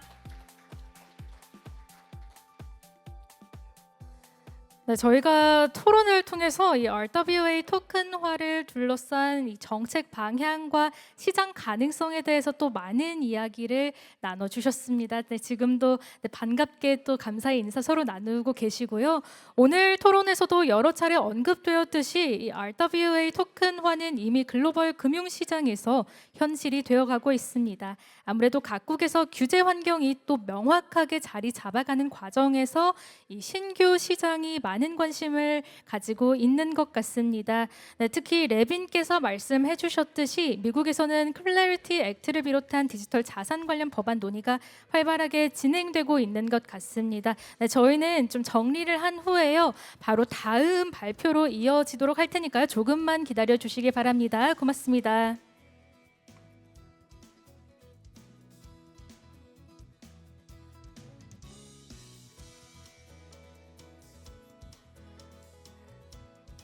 네, 저희 바로 두 번째 발표 진행하도록 하겠습니다. 내빈분들과 참가자 여러분들께서는 자리에 착석해 주시기 바랍니다. 착석이 완료된 대로 저희는 두 번째 발표를 이어가도록 하겠습니다. 감사합니다.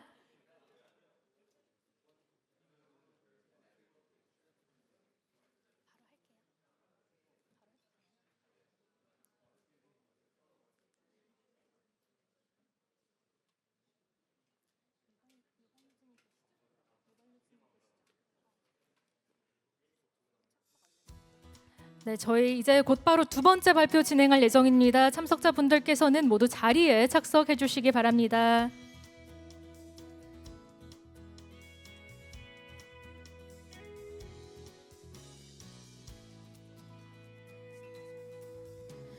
네, 이어지는 두 번째 발표는 실물 경제 혁신의 창 RWA 토큰화를 주제로 진행이 될 예정입니다. 이번 시간에는 분절된 시장에서 통합된 금융 인프라로의 전환 가능성에 대해서 살펴볼 예정인데요. 두 번째 강연 바로 진행하도록 하겠습니다. 내빈분들께서는 모두 자리에 착석해 주시기 바랍니다.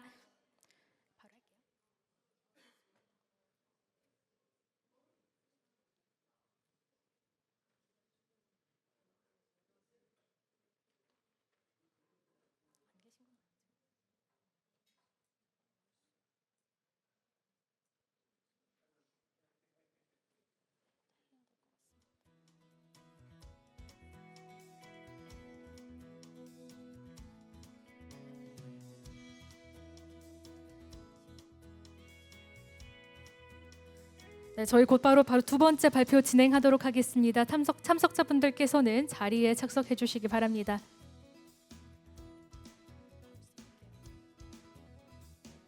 네, 두 번째 강연 바로 소개해 드리도록 하겠습니다.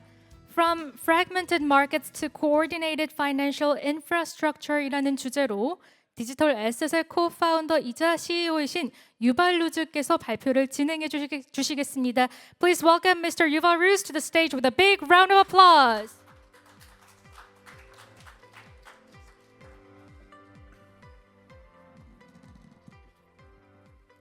Hello, everyone. Thank you to Today and Tigeresearch for organizing this day.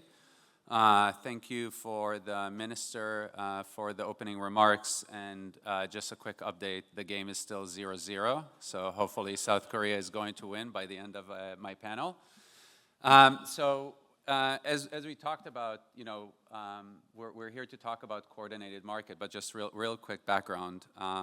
My background is I started my career at Citadel, which is one of the largest hedge funds in the world, and then moved to a trading firm called DRW. But in 2014, I left because I saw an opportunity to change how financial markets work, and we started digital asset.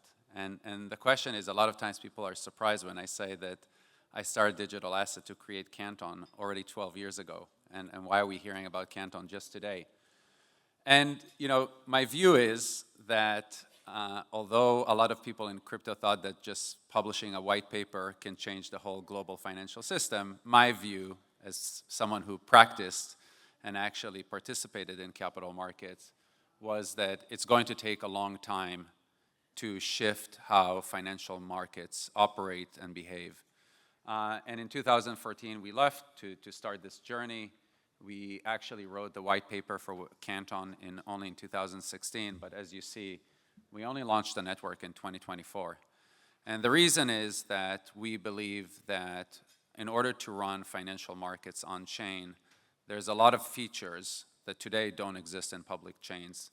So you'll hear a lot of people talk about privacy today. Today, suddenly privacy is cool. In 2016, we already said that privacy is a must. People talk about how to permission assets and control who gets to touch these assets. In 2016, we said that that is a must. So it takes time to build these networks, but as you will see throughout the presentation, I think there was a remark earlier that until the Clarity Act, banks will not be able to use public chains. That is not true. Banks are already using public chains. They are already using Canton today. And we'll talk in a minute why and how. So why is everybody so excited about crypto? And we hear a lot of times people talking about 24/7. The number is incorrect. Crypto market have went down quite significantly since. I think it's about 2.3 trillion. But when we look at the opportunity on the right, this is why people are interested, right? This is just in capital markets, commodities, fixed income. We almost have $1 quadrillion worth of trading a year. In payments, we have 2 quadrillion. For those that don't know, quadrillion is 1,000 trillions. So the numbers that we're going after are significantly higher than where crypto is today. And therefore, I think the opportunity is still extremely exciting and is worth me investing 12 years of my life so far to go after this journey. So what is blockchain trying to solve? So we talk a lot about 24/7, and one of the issues is that today there's a lot of friction. When we talk about securities or bonds or payments, they don't exist on the same rail. So when we want to settle bonds against cash, there's a lot of intermediaries in the middle that have to bring these assets together. And that friction, as you can see on the left-hand side, is estimated at north of $100 billion a year in costs to banks, exchanges, and all kinds of market participants. Now, the problem is, we call them legacy chains. Traditional blockchains have taken the approach that there is no privacy, that everything is permissionless. And we're here in Korea, a country that has grown quite significantly, but since the financial crisis in the 90s, there's very strict FX rules, for example. So this idea that you could just move assets in a permissionless manner doesn't work with Korean regulations, as just one example.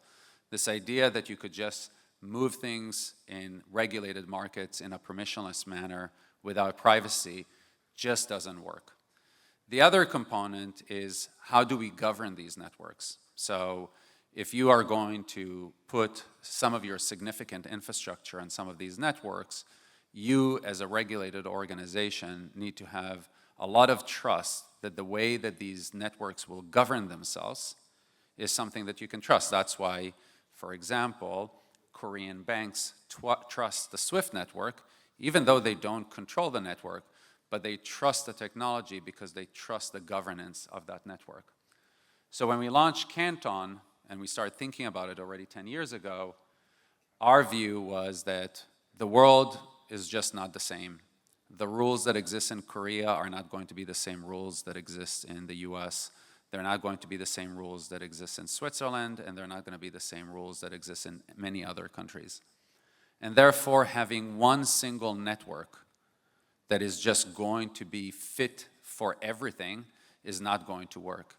And the reason for the name Canton, just to give you a bit of an explanation, for those of you who visited in Switzerland, Switzerland have this concept of cantons.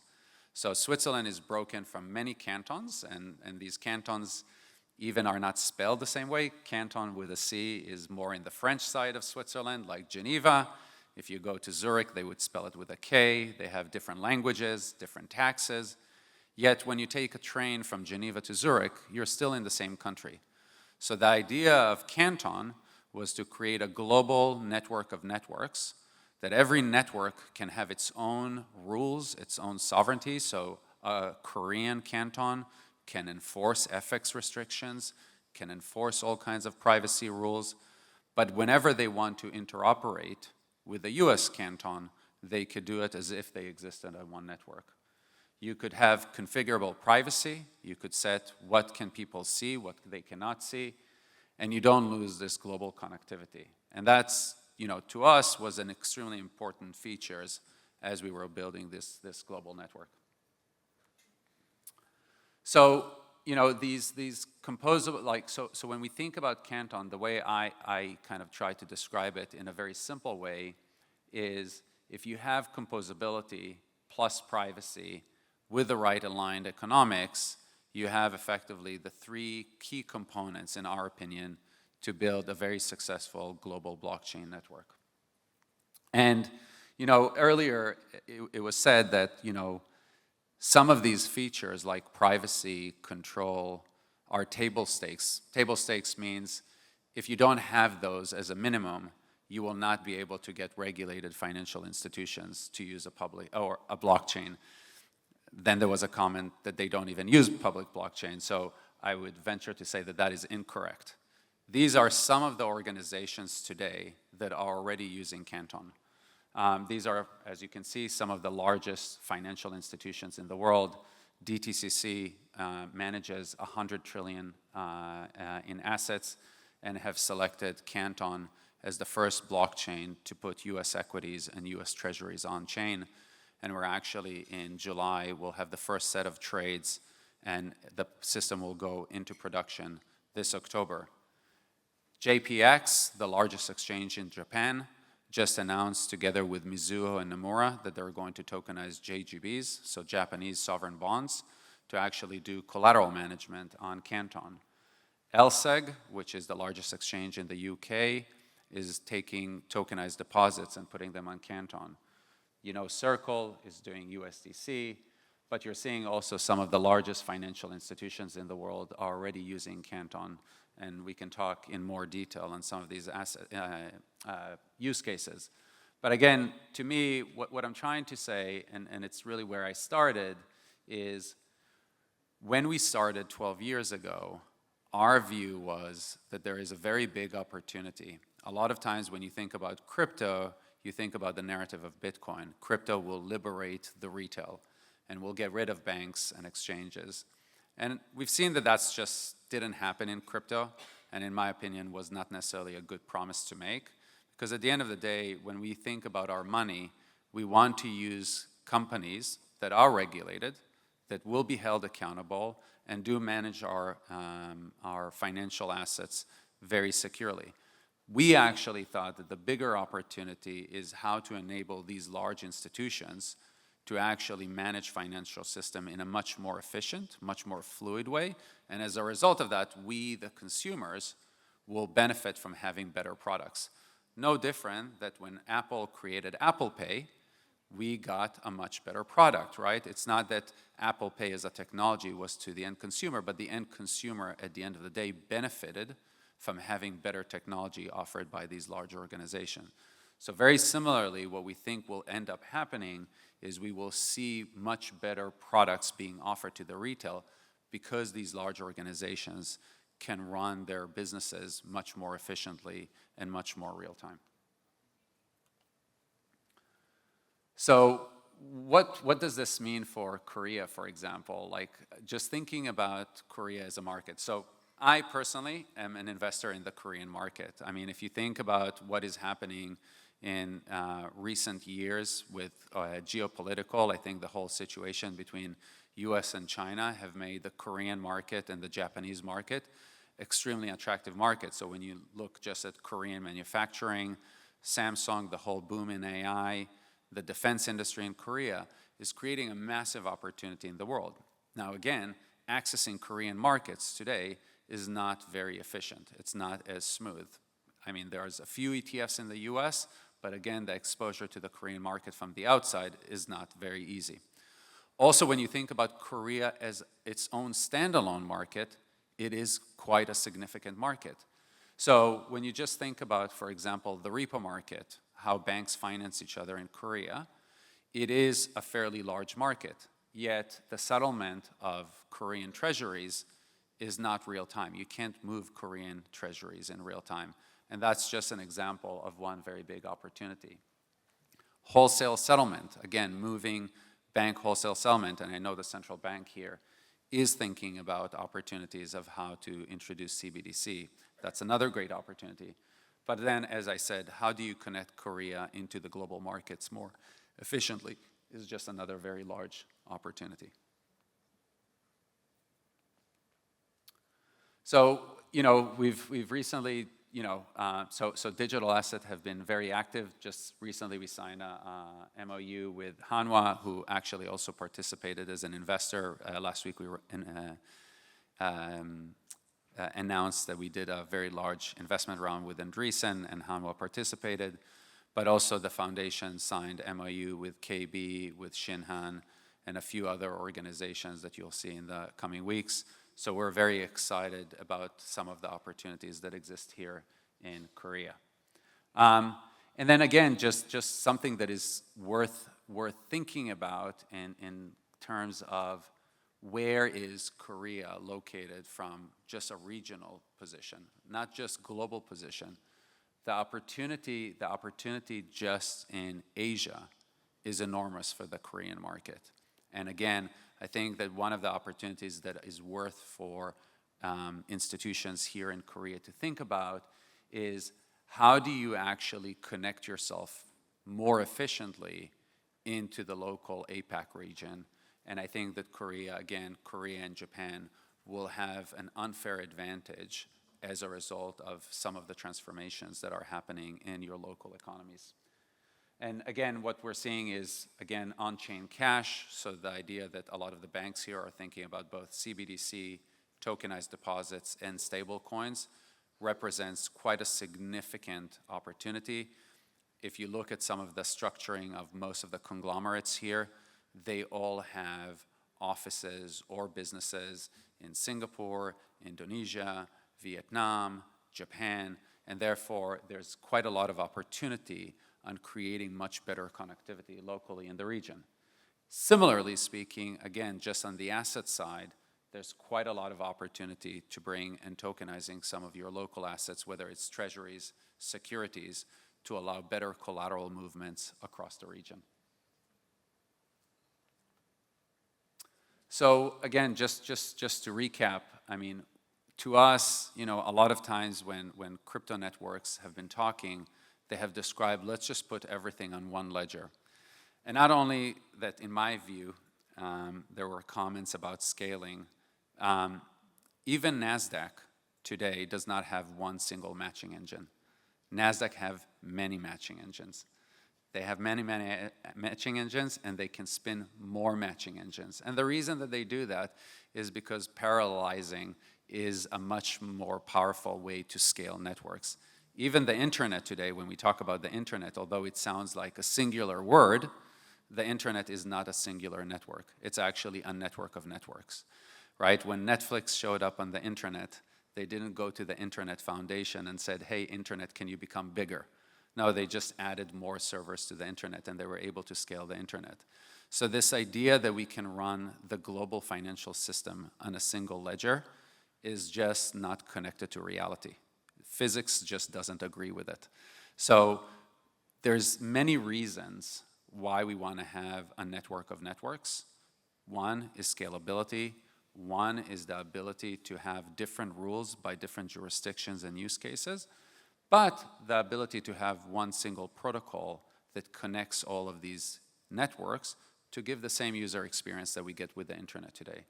So when you click today on a browser and you go to a website, your browser actually fetches information from many different networks. Your user experience gives you the sense that you are on one network, but really under the hood, you are connected to many networks. And that's really the user experience we wanted to create with Canton, just with respect to the movement of value.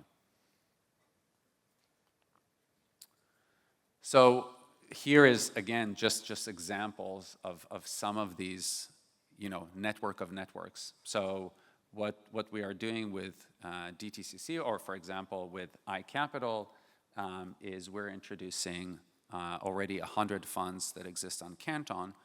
But tomorrow, when JP Morgan goes live, which is going to be its own Canton, you'll be able to settle some of these iCapital funds using JP Morgan money. So again, it's these applications that run on independent cantons, but can interoperate with one another as if they existed on one single chain. So where is Canton today? So we have been in production just for 2 years. I don't even think 2 years. We today process close to $10 trillion of value every month. Just to give you a bit of perspective, because we talked about crypto, in the last 24 hours, crypto processed 80 billion of value. We do 10 trillion every month. And the reason is that we're not going after crypto trading use cases, we're going after large institutional use cases. Just one single client on Canton is moving close to $300 billion of value every day in repo transactions in the US. And as a result of this very long execution cycle and really thinking about some of these features, we've seen a very, very fast organic growth to the network. And I think you're going to see many more very exciting announcements on new entities that are joining, but more importantly, some of these use cases and how adoption is happening. Today, Canton processes the highest number of fees a day from any network. We do about $2 to $3 million of fees being processed on Canton. This is higher than any other public chain, and we expect that to grow to 5 and 10 million within the next 12 months. So just real quick, just wanted to give a brief overview on two, a very exciting use case to kind of demonstrate why I'm very excited about what we're doing and what is the opportunity. So as I mentioned, in July, we're going to have the next set of trades, but in October, we're going to have the go live. So DTCC got an approval from the SEC in the US, a no action relief, to onboard the top 1,000 market cap companies in the United States. And they selected Canton as the first network to do that. So in October, any market participant would be able to move a US equity and a US Treasury in real time, 24/7. I can tell you that most Korean brokers are in the process of connecting to the DTCC project. I'm pretty sure we were working with every one of the major Korean brokers. And I just want to give, again, I said these institutions are the ones that are connecting, but I just want to explain why this is exciting. So the Korean market, if I'm not mistaken, is the largest retail investor in Tesla, if I'm not mistaken.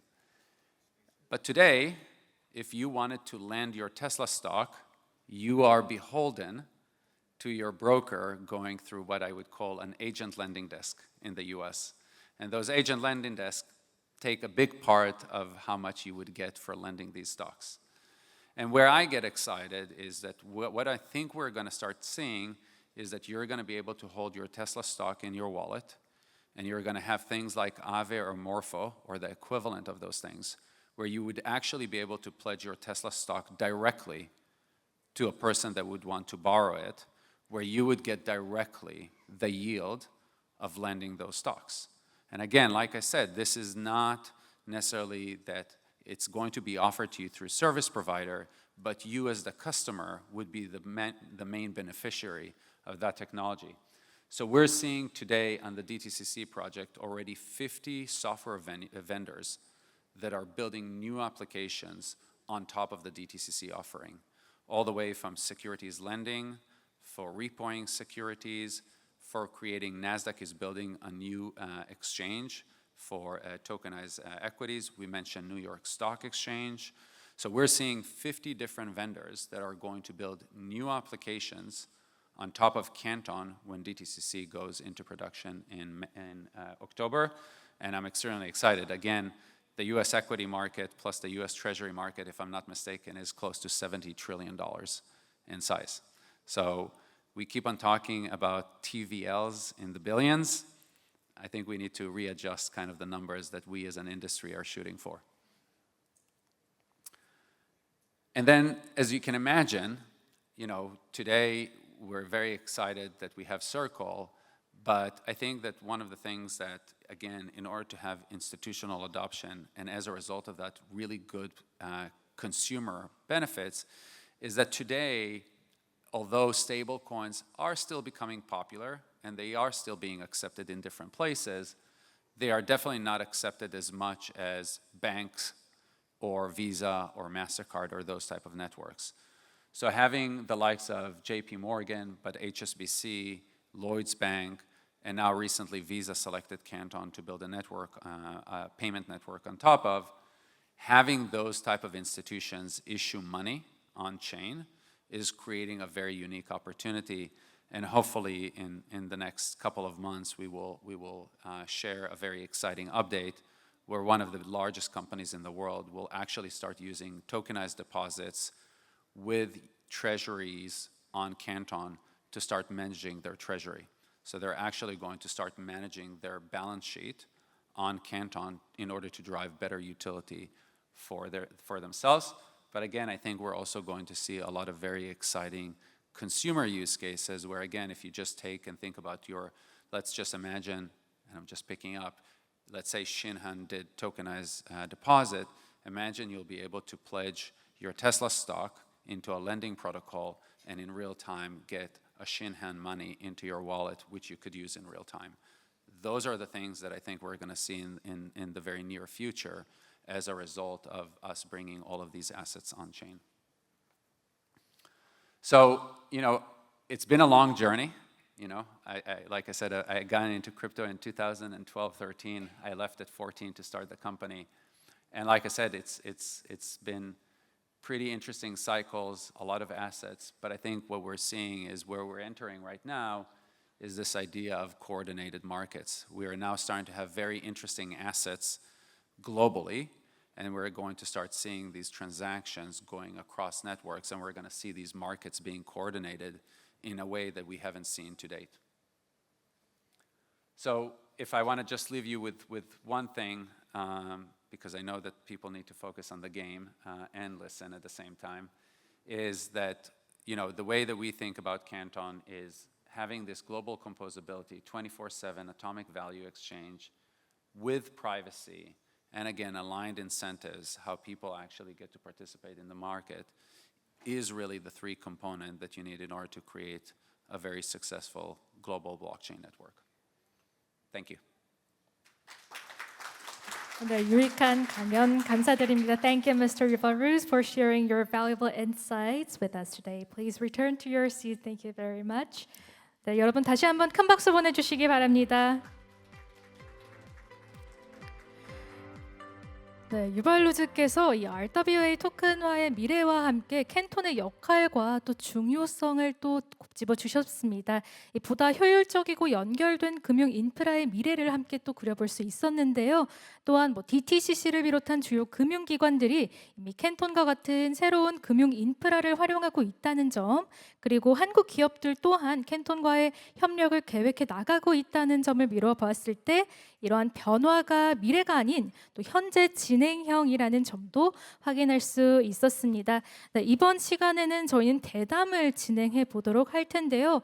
앞선 발표를 통해서 분절돼 있던 시장과 자산을 하나의 네트워크로 연결하고 보다 효율적이고 투명한 금융 환경을 구축할 수 있다는 점을 느꼈듯이 이번 대담에서는 발표에서 다뤘던 주요 내용들을 바탕으로 보다 깊이 있는 이야기를 나누어 보도록 하겠습니다. 네, 저희가 얼추 좀 자리가 정돈이 다 된 것 같아서요. 대담에 함께 해주실 두 분을 소개해 드리도록 하겠습니다. 먼저 대담을 진행해 주실 김규진 타이거리서치 대표 그리고 유발루즈 CEO께서 함께 해주시겠습니다. 두 분을 무대로 모시겠습니다. 큰 박수 보내주시기 바랍니다.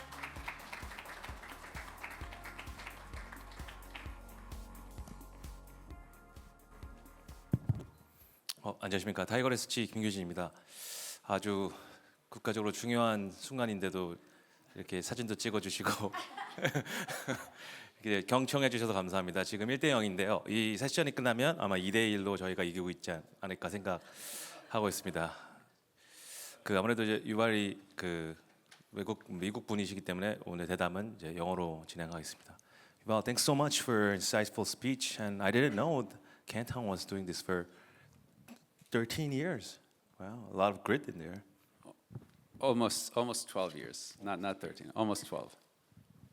And a big congratulations on your recent raise, $355 million. A lot of people in crypto and digital assets are quite saddened about the market situation right now, but I think you're doing an exceptional job and also really innovating and find capital markets with secure infrastructure. What does 2026 mean to you, and how is it what kind of mentioned inflection point a lot during your speeches? What's kind of your view on 2026, and what was your discussion with investors? What do you feel like about 2026? Yeah, so our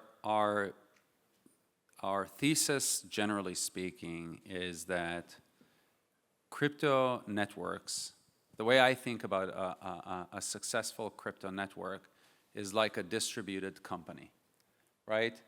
And the reason why I say that is, at the end of the day, the value of a crypto network should be, at the end of the day, as a result of the utility it generates. And it saddens me to say that when you look at most crypto networks today, they are valued like a meme stock. The valuations that they have do not match the utility that they create. And there's maybe one single example in the last few months, which is Hyperliquid. Whether you could like it or not, you could say that it's a casino or not, it's gambling or not, it actually generates revenue. And it takes that revenue and it burns tokens. So when I think about that, well, what does it look like? It looks like a public company that is generating profit and is saying, I'm going to take this profit to buy stock back. And if that were to happen, a value of a stock should go up, as long as you believe that they're going to continue to generate profit. When you look at most crypto networks today, their valuation is so disconnected from the actual dollar that gets spent on these networks. And that, to me, makes no sense. And it's actually a very bad outcome that we kept on convincing retail to buy these things, because what is happening right now, in my opinion, is, physics is winning, gravity is winning. Things do eventually come back to where they're supposed to be. If you made promises and you didn't deliver, guess what? It's going to go down, and it's eventually going to go down to zero, right?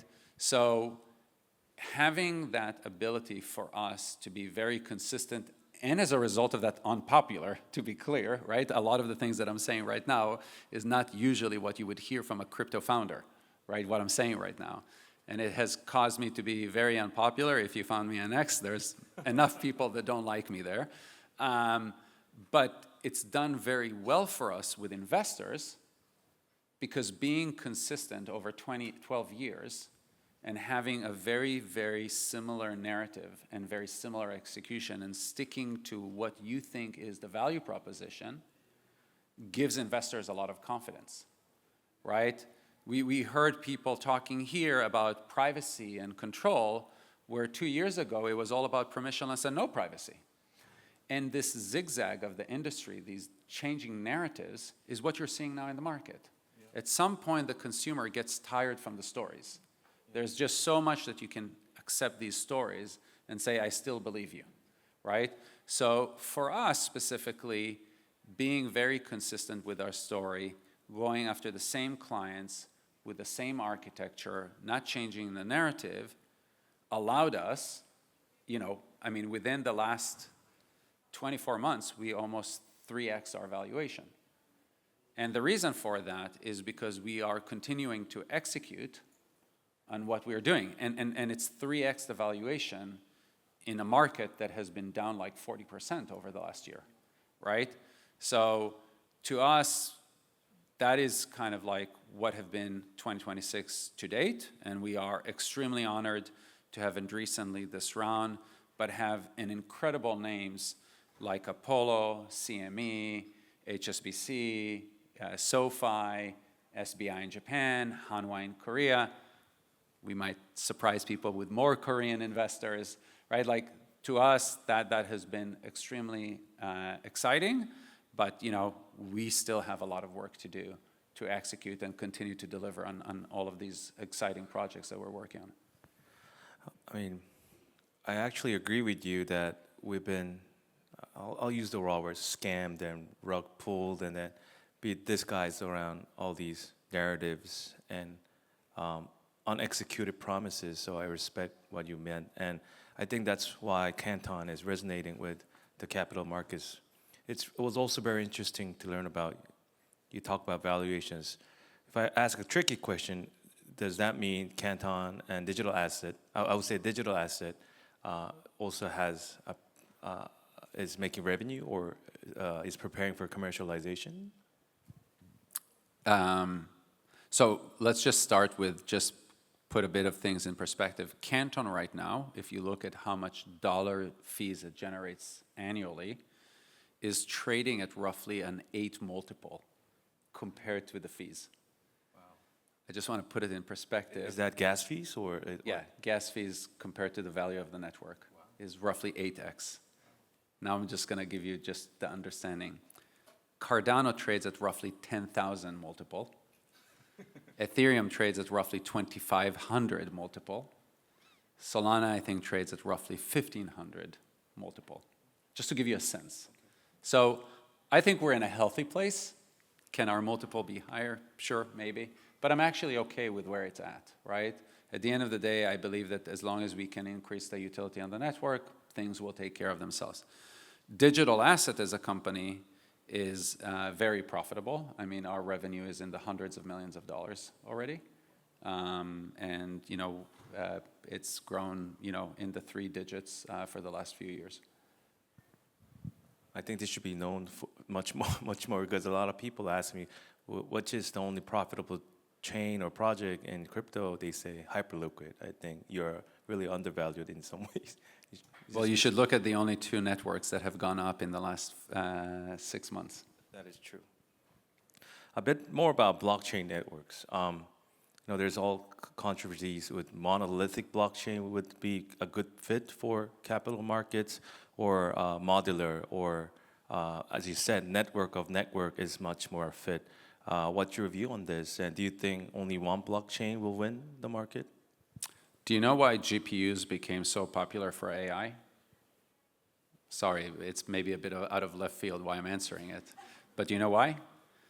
The reason why GPUs became the perfect answer to AI is because graphic processors, what they allow to do is run many, many processes in parallel.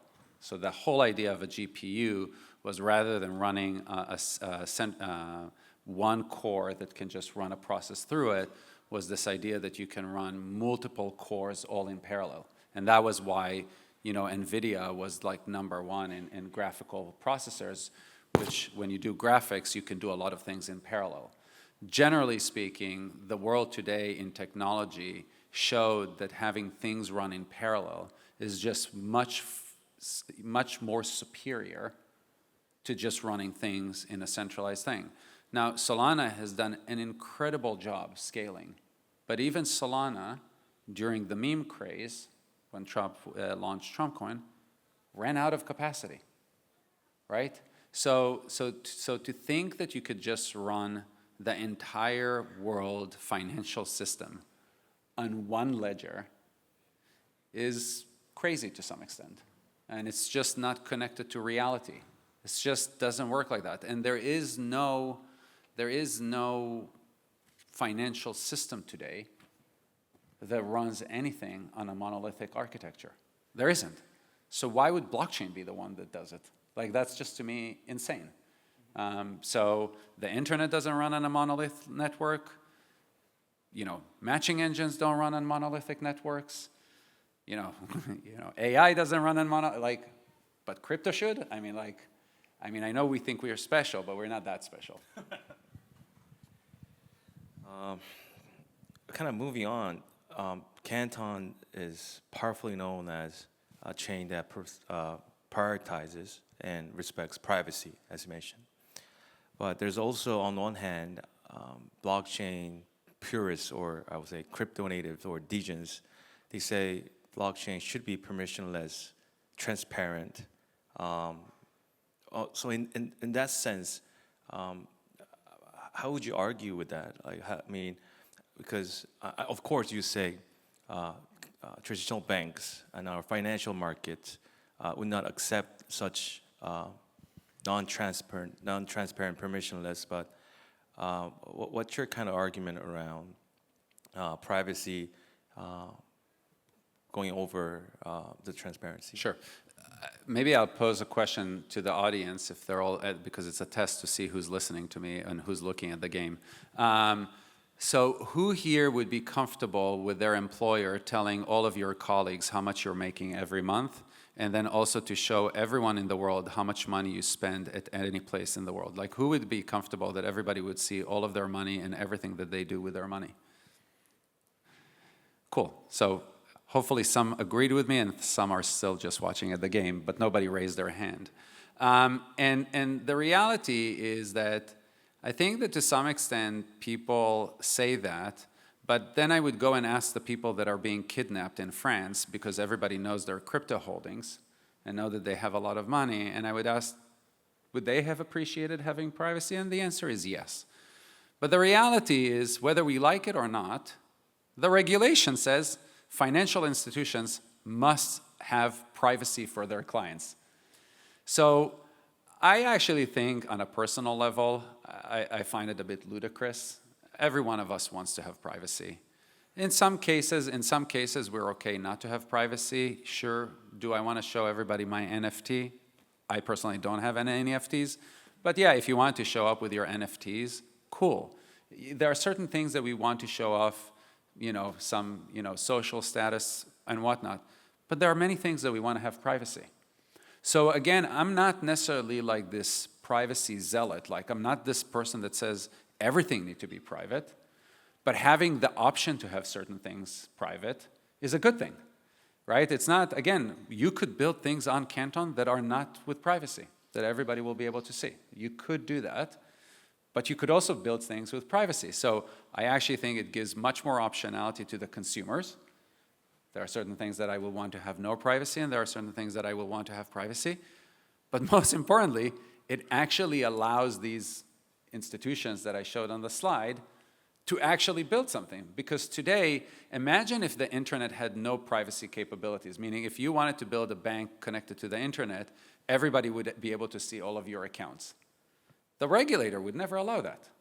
So my point is, I think, like I said, on a personal level, I think it's a bit of a ludicrous discussion to be had, but really in practical terms, some of these regulated institutions, if you want them to use a blockchain, you need to be able to solve for privacy. I'm convinced.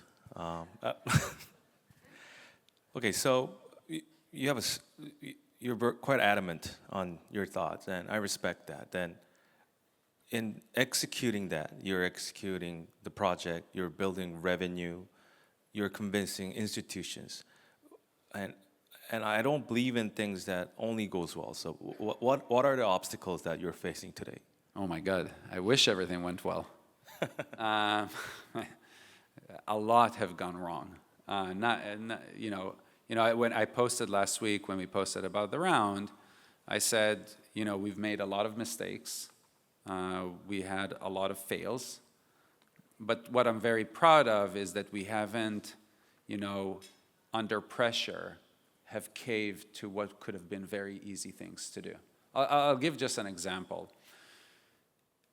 As I said, I launched the company in 2014. In 2016, we already had our first round led by JP Morgan. We had Goldman and Investor, Citi, BNP, CME, ABN AMRO, the Australian Securities Exchange. I can keep on going, Deutsche Börse, big institutional names. This is 2016.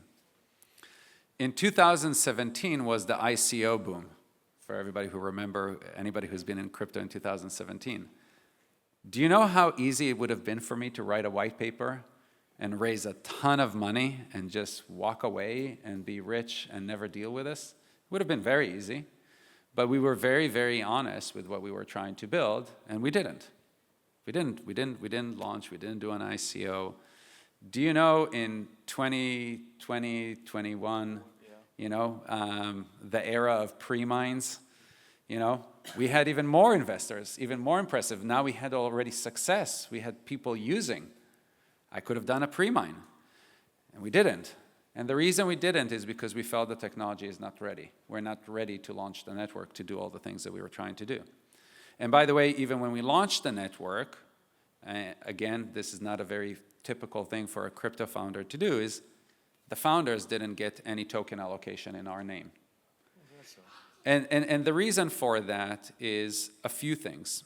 One thing is when you work with regulated institutions, it's important to lead by example and make sure that your actions speak louder than your words. And what I mean by that is if I say I have this big vision of changing capital markets and I want to change the world for the better, which is what crypto have said in words all the time.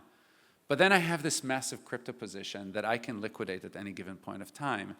What kind of signal does it send for those that want to work with you? And therefore, we resisted the temptation of doing a pre-mine. We resisted the temptation. All of my exposure to Canton Network is through my equity in digital asset. That's it. If digital asset is successful and Canton is successful, I will, on a personal level, be successful.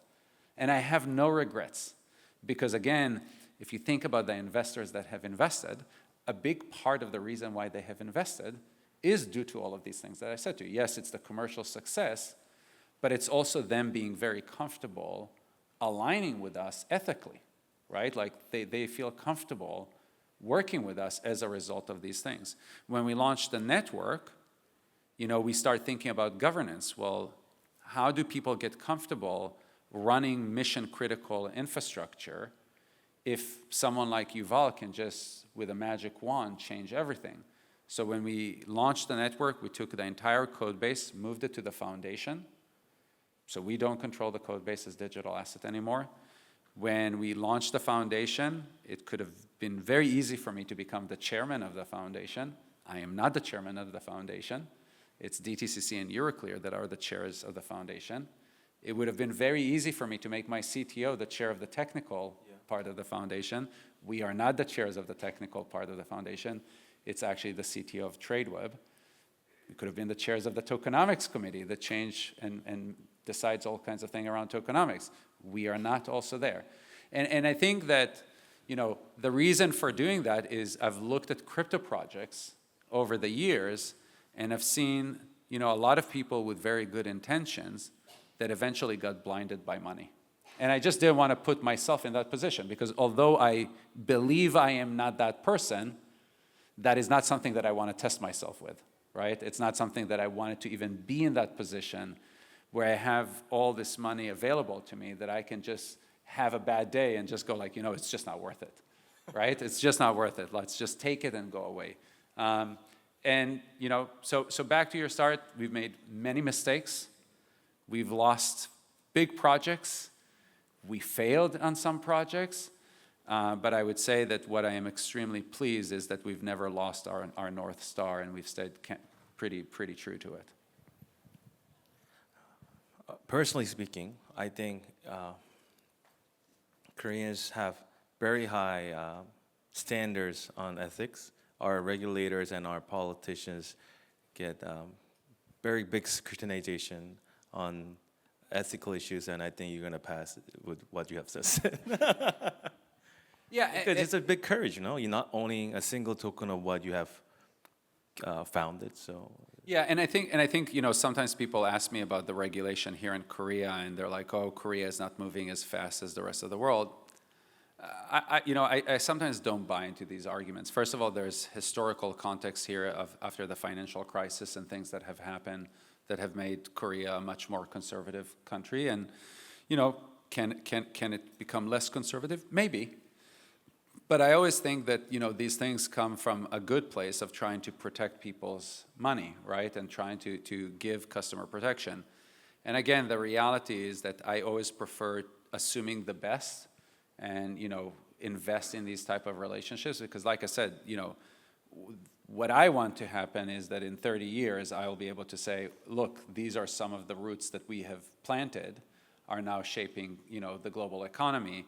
And the reality is that to do these things in a safe and secure manner is not something that happens overnight. It definitely not happens because you wrote a cool white paper, Yeah.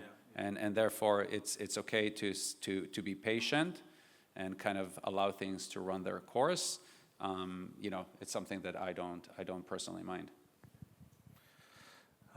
then, when you go to the bed, what do you dream about Canton and digital asset headed to, and what's the end game for you? Are you going to launch a spaceship, or I don't know? I mean, it seemed very visionary from today's talk. I'm actually a pretty lazy person. I'm not a big visionary. I'm one of 6 children. Both of my parents are entrepreneurs. I've always wanted to be an entrepreneur, and I was at the right place at the right time to start a cool company. For me, I don't have much dreams beyond kind of what I'm doing right now. I enjoy coming to Korea. I wish I had more time to go running here. I like running, but hopefully next time I come in September, we'll do more of that. The weather will be better. To be honest, what I'm focused on right now is, executing on all of the things that we're doing, growing the network, and when that happens, we'll figure out what is next. Do you have? You don't have to answer this quick. Do you have a plan to IPO? It's a good question. So I said the reason before. I ask is we Koreans want to have a part of. Maybe. Yeah. So before this panel, I told you can ask whatever you want, and you did. So that's good. Good for you. So my employees ask the same question all the time. So I'll give you the same answer I tell my employees. I think that for me as a CEO, I've never built a company with thinking, how do I exit the company? I've never had, like, a lot of times people ask you, what is your exit strategy? And my exit strategy was always build a profitable company. And they were saying, okay, but what is your exit strategy? It's like, build a profitable company. Because if you're a profitable company, you could stay private and just pay dividends to your employees and your shareholders.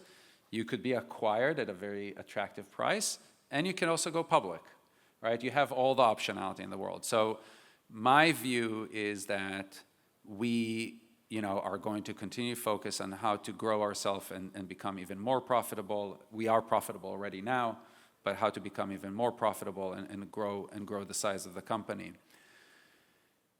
Do I want to be a CEO of a publicly traded company? No, I'm a very private person, and being a CEO of a public company is daunting me. That being said, I think that there is something to be said that if you are the creator of what you want to become a global infrastructure, there's a lot of value in us being a public company. And at the end of the day, I am very dedicated to the mission of what we're trying to achieve, and I will always do what's the best for Canton and for digital asset.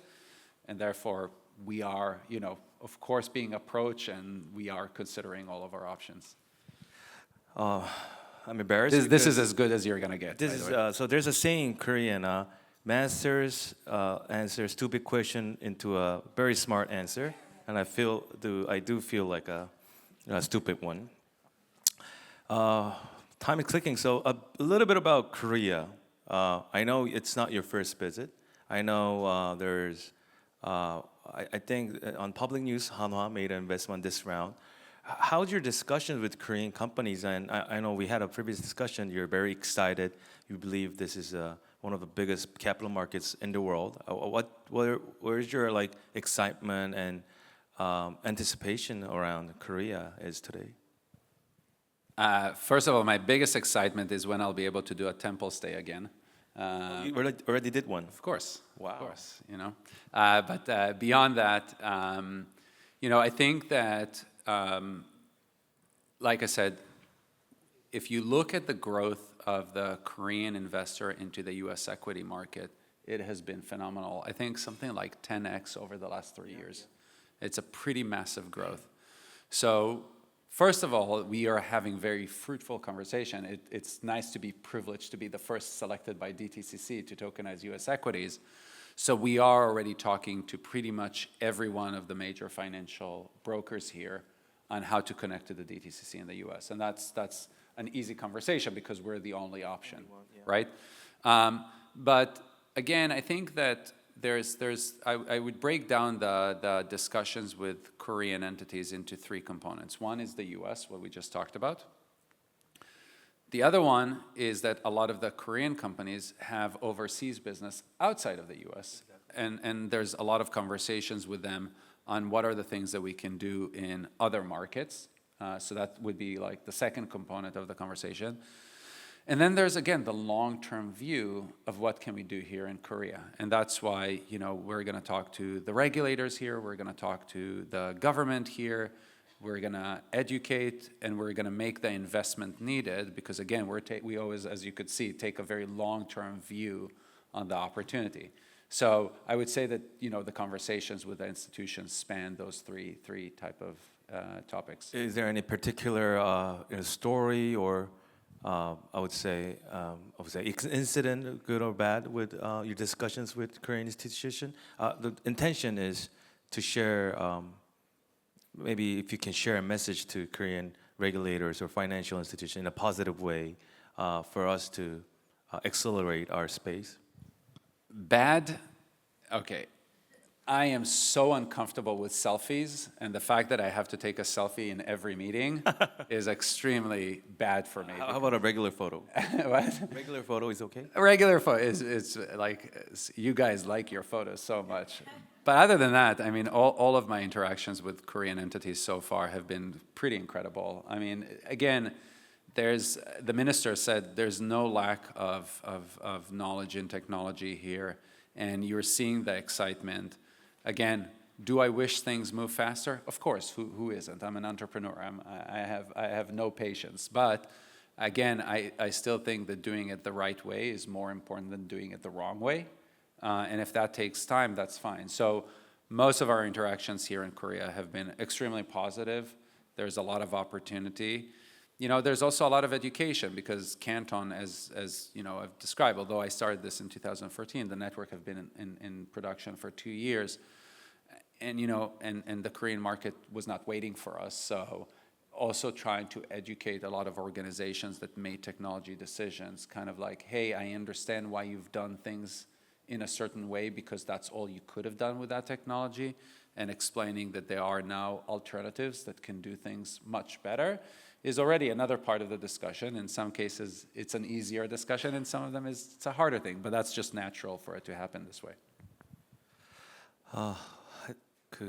I think we have some limited time, so if you have any last messages for audience, or if you want to ask open up for any questions from the audience as well. Listen, I will repeat what I said in the beginning of my talk, which is I'm extremely excited about Korea. I think that the Korean market, like I said, on a personal level, I'm an investor in the Korean market through some ETFs in the U.S., and I'm very excited for the prospects here. I think this year I'm already going to be in Korea 3 times, which It's your third time. just this year. Oh my I think God. it's my 6th time in Korea, but I'm going to be already 3 times just this year. So my view is that there's quite a lot of opportunity here. We're very excited.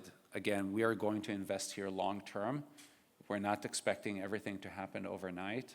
And if there's ways for us, we have Thomas here from the foundation. We're going to be and Tegan from the foundation. If there are ways for us to help educate, please reach out. And like I said, I'm hoping that in a few years, you and I will do a similar fireside chat, and we'll be able to mark to market on some of the progress. But other than that, I'm very excited, and I'm actually very humbled from the warm hospitality I get here in Korea every time I come here. Yesterday, for the first time, I tried North Korean noodles. I've had better food before, but it's nice to try new things every time, and looking forward for my next time coming here. Well, I think both myself and the audience really enjoyed the discussion with you. Thank you so much for your discussion. Thank you very much. Of course, 큰 박수로 맞이해주셔서 감사드리겠습니다. 네, 이렇게 또 한국 시장의 잠재성과 기회를 강조해 주셨습니다. 개인적으로 IPO 계획이 없다고 말씀을 해주셔서 좀 아쉽기도 했습니다. 네, 두 분께 다시 한번 큰 박수 보내주시기 바랍니다. 네, 저희는 오전 세션을 모두 마무리하고요. 지금부터 오찬 및 휴식 시간을 갖도록 할 텐데요. 오후 세션은 1시 30분부터 시작될 예정이니까요. 식사와 휴식 마치신 후에 시간에 맞춰서 행사장으로 다시 입장해 주시기 바랍니다. 오후에도 더욱더 풍성한 발표가 준비되어 있으니까요. 많은 관심 부탁드리겠습니다. 맛있는 식사하시고요. 편안한 휴식 시간 되시길 바라겠습니다. 고맙습니다. 네, 참석자 여러분, 저희는 이제 세션 2를 시작하도록 하겠습니다. 네, 여러분 점심 식사는 맛있게 하셨을까요? 네, 다시 한번 여쭙겠습니다. 점심 식사 맛있게 하셨을까요? 네, 좋습니다. 이 시간쯤 되면 이제 점심을 먹고 조금 나른해질 법도 한데요. 오후 세션에서는 좀 더 흥미로운 발표들이 많이 준비되어 있는 만큼 다시 한번 집중력을 끌어올려 보도록 하겠습니다. 그럼 다 함께 큰 박수로 오후 세션의 문을 열어보겠습니다. 네, 좋습니다. 이번 세션의 주제는 온체인으로 옮겨지는 실물 자산의 넥스트입니다. 이 디지털 자산 시장에 대한 기업과 또 기관의 관심이 실로 높아지고 있는데요. 이 법인 자금이 그렇다면 과연 어디로 향하고 있는지 함께 살펴보는 시간 가져보도록 하겠습니다. 먼저 오후의 첫 번째 강연을 열어주실 분을 소개해드리도록 하겠습니다. 윤승식 타이거리서치 리서치 센터장께서 이 법인 자금은 어디로 흐르는가를 주제로 오후 세션의 문을 활짝 열어주시겠습니다. 여러분 큰 박수로 맞아주시기 바랍니다.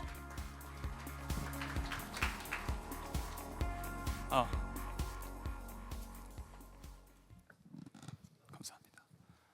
네, 여러분 모두 식곤증이 가득하실 텐데 최대한 흥미로운 주제들로 한번 준비해봤습니다.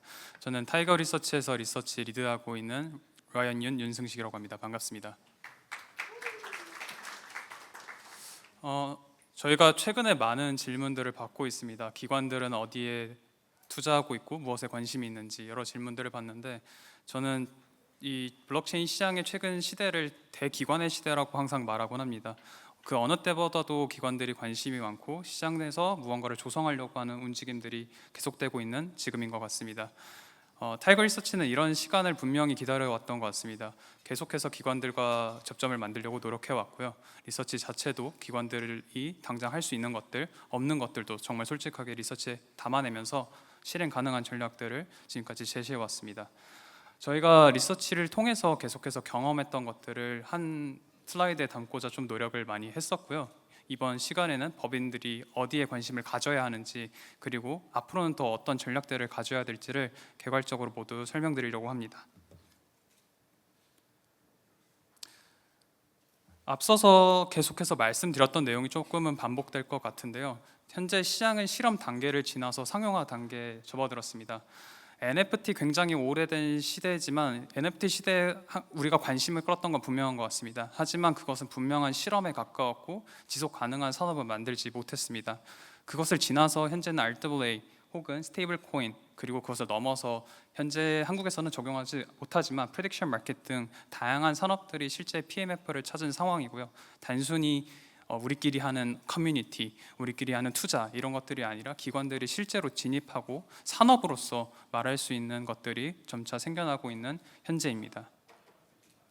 기관들의 채택도 이어지고 있습니다. 여기 슬라이드에 있는 이름들 모두 다 들어보셨을 것 같은데 모든 기관들이 단 한 번이라도 POC라도 진행하거나 실질적으로 실거래를 완료하거나 하는 어떤 사례들이 계속해서 쌓아지고 있고요. 지금 이 순간에도 계속해서 기관들은 문의하고 사례를 만들어가고 있는 상황입니다. 저는 이 부분을 좀 더 말씀드리고 싶은데 IPO에도 성공한 블록체인 기업들이 생각보다 많습니다. 엑소더스를 비롯하여 빅코까지 수많은 기업들이 현재 미국 증시에 상장되어 있는 상황이고요. 오늘 피규어도 와 있는데 피규어도 상장이 되어 있습니다. 여러 기업들이 상장되어 있다는 의미는 단순히 우리가 어떤 매출한 단계를 지나서 공개했다 이렇게도 볼 수 있지만 일반 투자자들한테 공개할 만큼의 산업이 성장됐다고도 얘기할 수가 있습니다. 따라서 기업들이 계속해서 성장하고 있고 공개 시장에도 나오고 있는 만큼 우리는 우리끼리의 시장, 블록체인을 하나의 이념 혹은 커뮤니티 이런 정도를 지나서 실질적인 산업으로 성장하고 있는 단계라고 말씀드리고 싶습니다. 현재 시장의 변화는 세 개가 이끌었는데요. 첫 번째는 규제 및 정치적 변곡점입니다. 아까 밀러님께서 설명해 주신 것 같이 현재 미국에서는 급격하게 규제에 대한 내용이 계속해서 진행되고 있습니다. 지니엑스 액트를 비롯하여 클래리티 법안도 지금 계속 논의가 되고 있고요. 누가 무엇을 관할할지, 어떤 것은 가능한지, 어떤 것은 우리가 좀 더 조심해야 될지 세부적인 항목들을 조율하고 있는 단계라고 할 수 있습니다. 한국 역시도 조금은 늦었지만 계속해서 논의를 이뤄나가고 있는 과정이고요. 아시아 전역에서도 계속해서 규제에 관련한 이야기들을 이어가고 있습니다. 그리고 두 번째는 제도권 자본의 유입입니다. 기관 투자자들도 계속해서 디지털 자산에 대한 익스포저를 늘리고 있고요. ETF 등이 들어오면서 좀 더 편하게 쉽게 규제 내에서 거래할 수 있는 환경이 열리고 있습니다. 그리고 더 나아가서는 이사회 수탁 리스크 해소되면서 투자 장벽도 해소되었고요. 여기는 작성하지 않았지만 실질적으로 에쿼티 투자도 계속해서 진행하면서 블록체인 산업을 실질적으로 본인이 진행하지 못하더라도 진행하고 있는 회사를 인수하거나 같이 진행하려고 하는 모습을 보이고 있습니다. 마지막은 조금은 정량적인 것보다는 정성적인 것 같은데요. 기술 적극 도입 트렌드입니다. 블랙락 비들도 하나의 예시지만 로빈후드도 토큰화 주식을 하고 있고요. 아폴로나 여러 기관들도 계속해서 블록체인을 해야 한다 하는 트렌드가 생기고 있는 것 같습니다. 블록체인을 하나의 기술로서 설득하고 왜 써야 되는지 이야기를 하는 것보다 우리가 모두가 하고 있을 때 나는 뒤처지면 안 된다 하는 생각도 사실은 강한 것 같습니다. 이러한 흐름이 계속해서 강화되면서 규제가 받쳐지고 돈이 받쳐지고 시장에서 나만 뒤처질 수 없다는 생각이 가속화되면서 기관들이 단 한 번이라도 블록체인 산업에 대한 고민을 이어가고 있는 상황입니다. 그럼 이 시간부터 이제 주요 시장을 계속해서 분석을 드릴 예정인데요. 기관 자금은 어디로 흐르는가에 저는 명확한 답변을 드릴 수 있을 것 같습니다. 스테이블 코인 RWA로 흐르고 있고 시장은 오른쪽에 있는 실험 단계에 있는 곳에는 관심을 갖고 있습니다. 이 트렌드에 대해서 하나씩 좀 빠르게 이제 설명을 드리려고 합니다. 먼저 스테이블 코인입니다. 저희가 자체적으로 분석한 결과 불 케이스가 왔을 때 스테이블 코인 발행량은 약 1.62조 규모로 성장할 것으로 보이고요. 지금은 우리가 발행에 사실은 초점이 맞춰지고 있지만 발행 이후 어떻게 스테이블 코인을 사게 할 것인지 그리고 이것을 어떻게 하면 결제에 결합할 것인지 결국 스테이블 코인도 하나의 화폐이기 때문에 이것을 써서 뭐 예금을 한다거나 이자를 만들어낸다거나 하는 사업들까지도 현재 웹3 산업에서는 이미 구축이 되어 있는 상황입니다.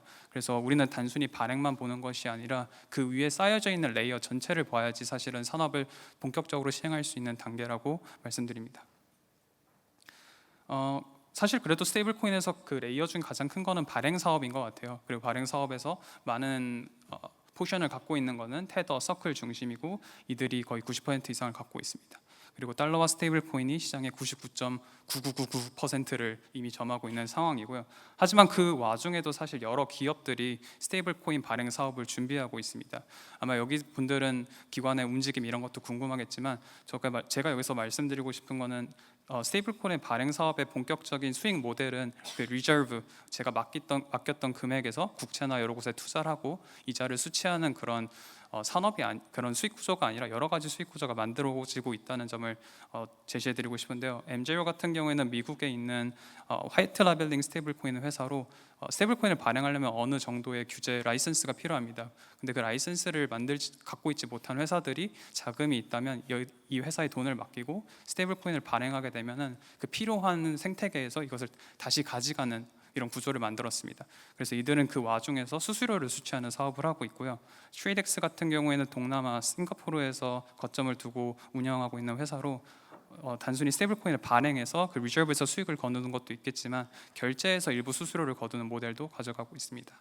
마지막으로 아마 원화부 스테이블 코인에 가장 관심이 많으실 것 같은데 KRWQ 같은 경우에는 역의 원화 NDF를 온체인화해서 외국에서 일어나는 규제 내에서 일어나지 않는 외환 거래를 펄프덱스 무기한 선물 거래로 바꿔서 그 관에 나오는 수수료를 소취하는 사업도 하고 있습니다.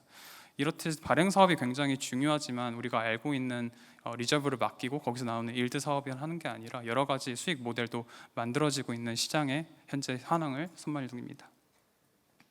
다음은 RWA 마켓입니다. 아마 다 관심 있으실 것 같고 말씀드린 것 같이 기관이 제일 지금 진출하고 싶어하는 산업일 것 같습니다.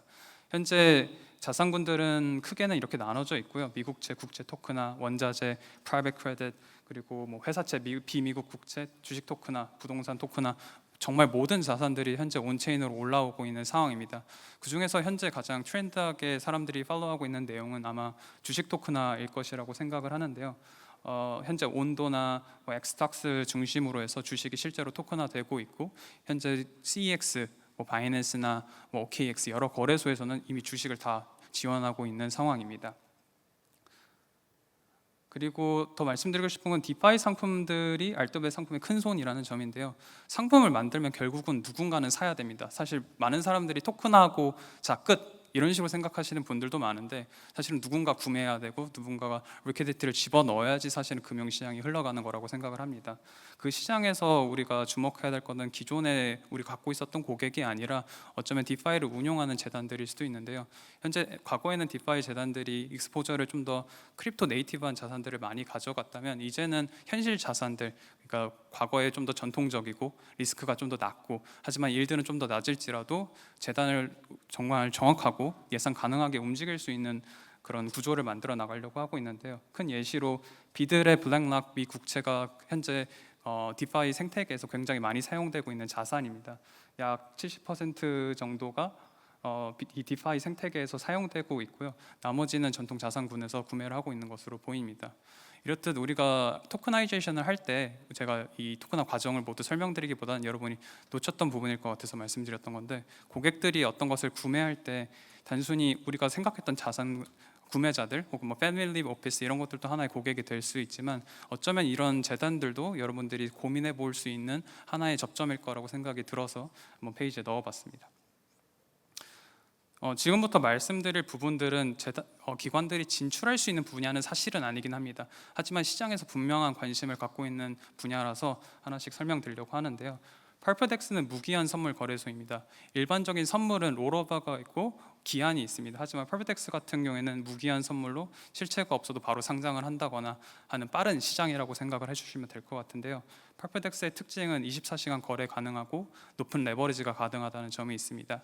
현재 하이퍼 리퀴드를 중심으로 시장이 거래가 되고 있고요. 아스터, 엣지엑스, 라이터 여기도 언급하지 않았지만 베리에이셔널 등 여러 거래소들이 펄프덱스를 운영을 하고 있습니다. 현재 가장 주목할 점은 CEX들, 바이빗이나 여러 거래소와 필적할 정도로 거래량이 나오고 있는 상황이고요. 펄프덱스 자체가 어떤 정규적인 상장 과정을 거치지만 그 현물의 리저브가 없어도 되는 상품의 특징이 있다 보니까 주식이나 원자재, 특히 원유 등을 중심으로 상장을 이어나가면서 거래량을 크게 확대하고 있는 상황입니다. 다음으로는 프레딕션 마켓에 대해서 설명드리려고 하는데요. 예측 시장이라고 합니다. 아마 한국에서는 좀 사실은 낯선 개념일 것 같아요. 그리고 어쩌면 우리 눈에는 도박이라고 볼 수도 있을 것 같고요. 프레딕션 마켓을 제가 모르실 것 같아서 캡처를 해왔는데, 예를 들어서 미국이 이란과 언제 합의할까요? 라는 질문을 하면 여기다가 바이너리 마켓, 예, 아니오를 베팅하는 시장이라고 볼 수 있습니다. 누군가는 이걸 베팅한다고 할 수 있지만 이거는 하나의 정보로서의 가치를 지닙니다. 우리가 정말 솔직하게 돈을 베팅하면 그 의견에 좀 더 힘이 실린다고 합니다. 저는 이란이 뭐 예를 들어서 4월에 합의할 거야 라고 생각을 해도 제 마음속에서 돈을 베팅해야 된다면 만약 5월 이렇게 베팅할 수도 있는 거거든요. 그래서 사실은 이 예측 시장이 단순히 베팅의 가치가 있는 게 아니라 정보로서 가치를 지니고, 실제로 여러 언론에서도 프레딕션 마켓, 뭐 예를 들어서 폴리마켓, 칼시에서는 어떻게 생각한다 하는 지표를 사용하기도 합니다. 그리고 또한 우리가 기업들이 의사결정을 내릴 때 뭐 매크로나 여러 상황에 대해서 영향을 받기도 하는데요. 이것을 해칭 수단으로 사용할 수 있다는 점에서 미국 내에서는 굉장히 크게 각광받고 있는 시장이라고 말씀드릴 수 있습니다. 또한 여기서 저희가 주목해야 될 어떤 트렌드가 하나가 있는데요. 주식, 코인, 이런 프레딕션 마켓이 하나로 합쳐지고 있다는 점입니다. 앞에서도 좀 짧게 설명을 드렸었는데 바이낸스나 바이빗, OKX 모두가 현재 주식을 지원하고 있는 상황입니다. 단순히 크립토를 지원하는 것뿐만 아니라 여러 자산군들을 한 곳에서 거래할 수 있도록 지원하는데요. 프레딕션 마켓 역시도 무기한 선물 서비스를 출시하면서 주식과 크립토를 거래하는 것들까지 확대하려고 하고 있습니다. 좀 사용자 입장에서 봤을 때는 한 곳에서 거래를 지원할 수 있다, 그리고 한 곳에서 내가 모든 거래를 할 수 있다는 점에서 장점이 있지만, 좀 더 깊게 보면은 예를 들어서 아까 이란이 이미 합의를 했지만 만약에 8월까지 이어졌다 생각하면 저는 8월까지 이 자금을 묶어놔야 되는 상황이 옵니다. 하지만 프레딕션 마켓에서는 그 8월까지 묶어둔 자금을 하나의 담보물로 사용하면서 거래까지 지원할 수 있어서 좀 유기적인 시스템이 만들어질 수 있어서 이런 거래를 지원하고 있다고 보고 있고요. 앞으로 저는 여러 가지 플랫폼들이 한 곳에서 거래를 지원하고 담보물을 유동화시키고 활용할 수 있는 방법이 만들어지는 플랫폼이 승기를 잡을 거라고 생각하고 있습니다. 다음은 AI 에이전트와 AI 플러스 크립토입니다. 여기서도 스테이블 코인이 중심에 설 수 있을 것으로 보이는데요. 이것은 저희가 현재 정보를 어떻게 소비하고 있나 하는 행태를 한번 봐야 됩니다. 제가 만약에 블로그에 글을 쓰게 된다면 지금은 여러분들이 제 블로그에 들어와서 무료로 공개된 글을 보고 댓글을 달고 하는 과정을 거치지만, 이제 AI 에이전트 시대가 오면 조금은 달라질 겁니다. 우리가 무료로 플랫폼을 이용할 수 있는 이유는 사실은 플랫폼도 돈을 벌고 있기 때문인데요. 플랫폼들도 광고를 붙인다거나 이 글에 뭐 상품을 판매하는 링크를 넣는다거나 해서 이 글이 무료로 운영될 수 있게 클라우드를 지원한다거나 하는 환경을 마련했습니다. 하지만 우리가 좀 더 AI 에이전트, 굉장히 큰 트렌드인데요. 정말 이게 대중화되게 된다면 우리가 정보를 섭취하고 소비하는 환경이 조금은 바뀌게 됩니다. 에이전트는 광고를 보고 이것의 정보를 얻고 구매까지 이뤄내지 않기 때문인데요. 플랫폼이 이제 수익을 내는 구조가 바뀌면서 우리는 정보에 대해서 소비를 해야 되는, 돈을 내야 되는 상황이 오게 됩니다. 예를 들어서 제가 블로그에 글 쓴 거를 뭐 예를 들어서 0.1달러, 0.001달러를 내야 되는데 사실 0.1달러도 비쌉니다. 지금 환율이 1,500 얼마인 상황에서 제 글을 읽을 때마다 150원씩 내세요라면 여러분 아마 안 읽을 것 같거든요.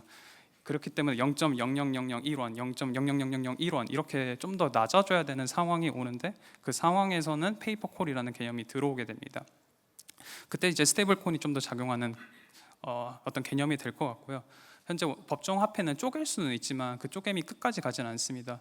그 이유는 처음부터 법정 화폐는 프로그래머블 된 화폐가 아니기 때문인데요. 스테이블 코인은 기본적으로 프로그래밍이 내장된 자산이기 때문에 우리가 원하는 만큼 쪼갤 수 있고 원하는 만큼 이 AI 에이전트와 붙여서 거래할 수 있는 환경이 되게 됩니다.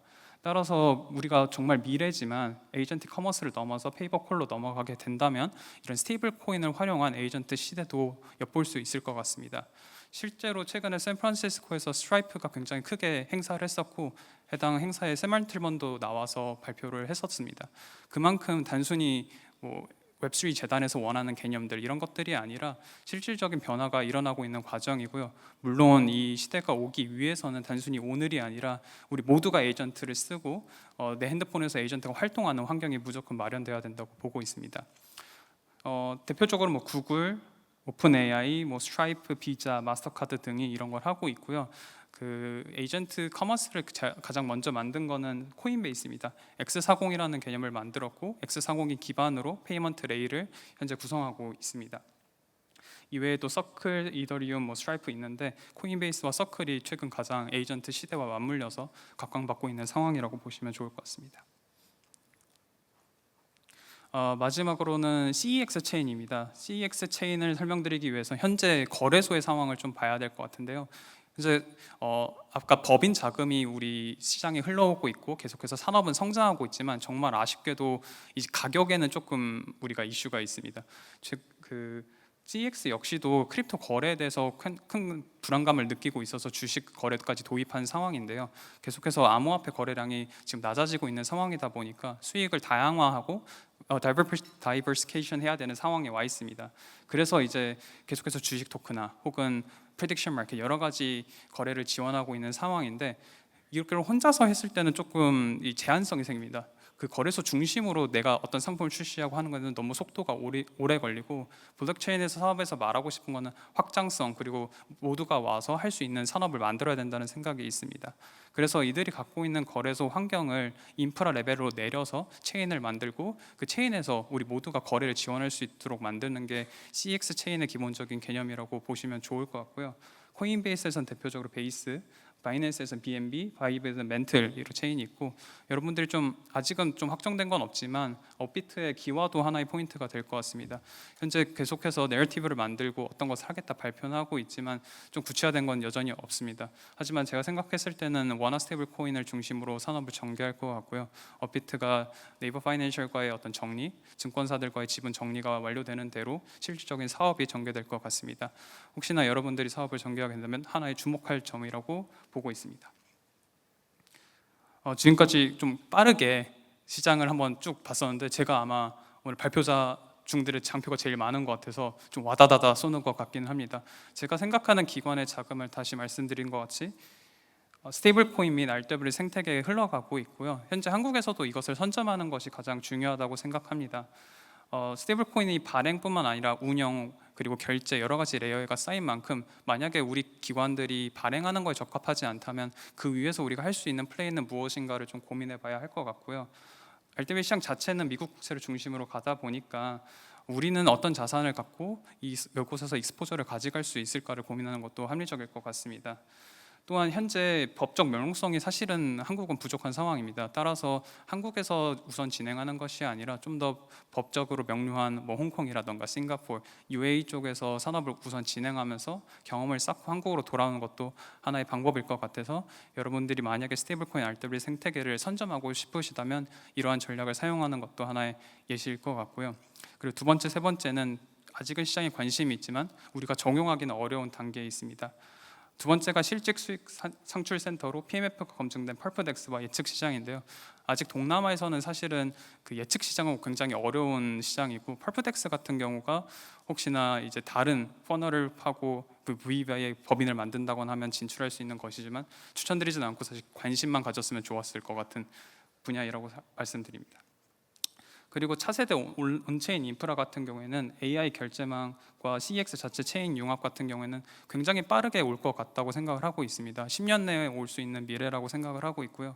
실제로 스트라이프에서 굉장히 여기에 최근에 힘을 많이 주고 있고 템포라는 새로운 자회사도 만들고 체인도 만들고 있어서 이 분야 역시도 계속해서 주목해 볼 만한 시장이라고 랩업해서 전달해 드립니다. 저는 블록체인을 좀 설명할 때 사실은 기술로서 어쩌면은 최선의 선택은 아닐 수도 있다고 많이 말씀드립니다. 어쩌면 원장을 바꿔야 되고 이 기관들이 거래할 때 속도도 그리고 안정성도 받쳐줘야 한다 보니까 더 나은 기술, 더 나은 옵션이 있을 거라고 저는 항상 말씀을 드립니다. 하지만 제가 3년간, 4년간 블록체인 업계에 있으면서 내부 원장을 바꿀 수 있을 만큼 사람들의 관심을 끌고 투자를 이끌어내고 이념적으로 사람들의 마음을 움직이는 좀 기술은 없었던 것 같습니다. 내부의 기술과 원장을 바꾸는 것은 단순히 기술력으로 끝나지 않는 것 같습니다. 우리 모두가 여기 모여서 이 블록체인 산업에 논의하는 것만큼 이 기술의 의미가 있다고 생각을 하고 있고요. 앞으로 이 변화는 저는 계속될 거라고 생각을 하고 있습니다. 혹시나 여러분들이 더 궁금하신 점이 있거나 기관의 변화에서 저희의 도움이 필요하시다면 언제든 연락 부탁드리겠습니다. 감사합니다. 다시 감사드립니다. 발표 감사드립니다. 이 강연을 통해서 스테이블 코인과 RWA, AI 에이전트, CEX 체인 등 다양한 인사이트 전해주셨고요. 또 법인 자금이 실질적으로 어디로 흘러가고 있는지 기관의 3대 전략까지 구체적인 발표해 주셨습니다. 저희 혹시 질의응답 있으신 분들 계실까요? 있으시면 손 한번 들어주시기 바랍니다. 네, 또 워낙 명쾌하게 설명해 주셔서 궁금증이 다 해소된 것 같습니다. 네, 다시 한번 윤승식 센터장께 다시 한번 큰 박수 보내주시기 바랍니다.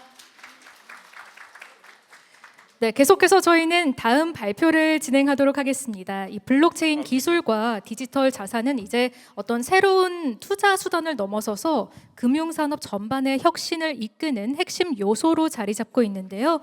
이번 발표에서는 금융혁신의 키, 디지털 자산과 블록체인이라는 주제로 이 디지털 자산이 금융시장에 가져올 변화와 금융권의 활용 가능성에 대해서 살펴보는 시간 가져보도록 하겠습니다. 네, 이용재 미래에셋증권 디지털 자산사업 본부장께서 발표 진행해 주시겠습니다. 여러분 큰 박수 보내주시기 바랍니다. 네, 안녕하십니까. 방금 소개받은 미래에셋증권 이용재라고 합니다. 반갑습니다. 네, 시간이 30분인 것 같습니다. 그래서 저도 내용이 좀 많다면 많아서 좀 빨리 좀 진행할 수도 있을 것 같은데 좀 잘 따라와 주시면 좋을 것 같고요. 넘어갈게요. 네, 그래서 지금 여기 계신 분들은 웹3 사업을 직접적으로 하시는 분들도 있고, 저처럼 이제 증권사에서 오신 분들도 있고, 전통금융에서 오신 분들도 있을 것 같고요. 그래서 모두가 이제는 새로운 패러다임은 이제 웹3 비즈니스 그 자체보다는 금융과 어떻게 연결되느냐가 관건인 것 같고요. 제가 금융권에 이러고 있어서 그런지 모르겠는데, 여튼 다들 원하시는 바는 금융혁신을 어떻게 만들어낼 것인가. 그래서 금융회사들은 그 자체를 만들어내야 되는 부담감이 있고, 웹3 회사들은 여기에 어떻게 기여하고 어떻게 새로운 고객들을 창출할 것인가에 대한 고민이 있는 것 같습니다. 그래서 핵심은 금융혁신인데요. 금융혁신이 뭔지를 좀 짚고 넘어가는 게 좀 필요해 보이거든요. 그래서 좀 말씀을 좀 드리려고 합니다. 그래서 별게 아니고 간단해요. 그래서 보시면은 일단은 금융의 코어 인프라가 바뀝니다. 여기 밑에 이 금융의 코어 인프라가 이렇게 블록체인으로 바뀐다라는 것들이 가장 큰 변화다라고 보시면 될 것 같고요. 금융의 인프라가 바뀐 게 되게 흔치 않은 일입니다. 그래서 지금 현재 저희가 인터넷 인프라를 쓰고 있고 단일 중앙원의 원장을 쓰고 있는데, 지금은 이제 블록체인으로 네트워킹을 하고 네트워크망에 이제 다들 노드로 참여해서 원장을 공유하는 형태의 그런 인프라를 쓰려고 모든 금융회사들이 노력을 하고 있다라고 보시면 될 것 같고요. 자, 그럼 이런 인프라 위에다가 뭘 할 거냐, 이제 어떤 것들을 여기에 소유권을 기록할 거냐에 대한 문제인데, 두 개밖에 없죠. 자산과 돈이 올라가면 이제 토큰화된 돈이 되는 거고, 그거를 민간에서 나온 분산원장에 올리게 되면 저희가 얘기하는 스테이블 코인이 되는 거고요. 만약에 각국의 중앙은행들이 자기들이 컨트롤 가능한 프라이빗 블록체인을 만들어서 거기 위에 돈을 올리면 이제 CBDC가 되는 거죠. 그게 하나가 있고요. 그다음에 오른쪽에 이제 자산이 올라가겠죠. 자산. 돈을 가지고 자산을 사는 사업이 이제 금융 산업이죠. 그래서 돈과 자산이 올라가는데, 자산도 아주 큰 틀에서는 RWA라고 부를 수 있을 것 같아요. RWA는 굉장히 다양한, 그러니까 경제적 가치를 한 명 이상이 공유할 수 있고, 그 가치를 그다음에 그거를 손쉽게 이전할 수 있고 소유권 이전이 된다는 얘기죠. 그다음에 그런 것들을 이제 토큰의 그 블록체인에다가 소유권을 기록하는 게 이제 RWA라고 부르는 것 같아요. 요거는 이제 금융권에서 만들어낸 용어는 아니고 이제 웹3 쪽에서 만들어낸 용어입니다. 근데 재밌는 게 금융권에서도 이제 이 용어를 다 쓰고 있어요. 저희도 내부 보고서에 RWA 단어가 되게 많이 들어가고, 토큰 증권이라는 단어도 되게 많이 들어가고 되게 혼재돼서 쓰고 있습니다. 그래서 그런 것들이 좀 있고요. 저희는 이제 명확히 구분하고 싶은 건 이쪽 부분이에요. 그래서 이 RWA 섹터 내에서 전체 그 카테고리 내에서도 저희는 좀 증권사기 때문에, 금융회사기 때문에 증권에 집중을 한다. 그래서 증권을 토큰화하는 형태의 비즈니스가 저희의 미래의 먹거리, 그리고 절대 놓칠 수 없는 그런 비즈니스라고 저는 보고 있고, 그걸 하기 위해서 저희가 열심히 노력을 하고 있다고 봐주시면 될 것 같습니다. 그래서 자산 중에서는 그러니까 저희 같은 전통 금융 증권사들은 자산 중에서도 특히나 증권에 관심이 많다. 왜냐?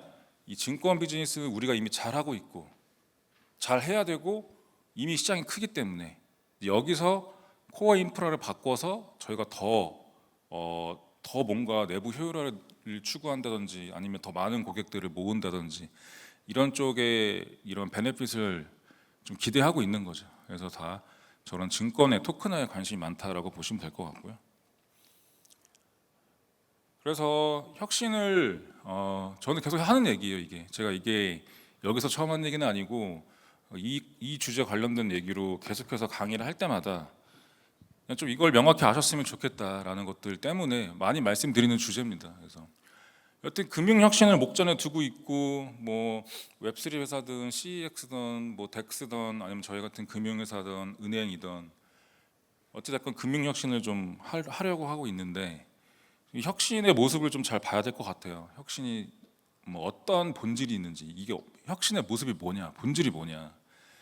그래서 제가 생각에 혁신을 두 개로 나눌 수 있을 것 같아요. 첫 번째는 수요에서 나오는 혁신, 그러니까 엔드 유저들, 뭐 투자자들, 뭐 사용자들, 유저들, 그러니까 엔드 유저들이 불편함을 느끼고 있고 명확하게, 그다음에 그 불편함을 해결함으로써 새로운 시장을 만들어내거나 아니면 기존의 1등 사업자를 대체하거나 뭐 이러한 혁신이 있죠. 예, 이런 게 하나가 있고요.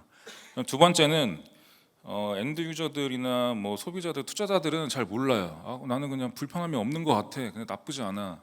근데 이 서비스나 물품, 제품을 공급하는 공급자들이 분주하게 뭔가 자기들의 인프라를 바꾼다던가 오퍼레이션을 바꾼다던가 다양하게 혁신을 하는 것들이 있죠. 그게 이제 공급자 주도 혁신이라고 보고 있습니다.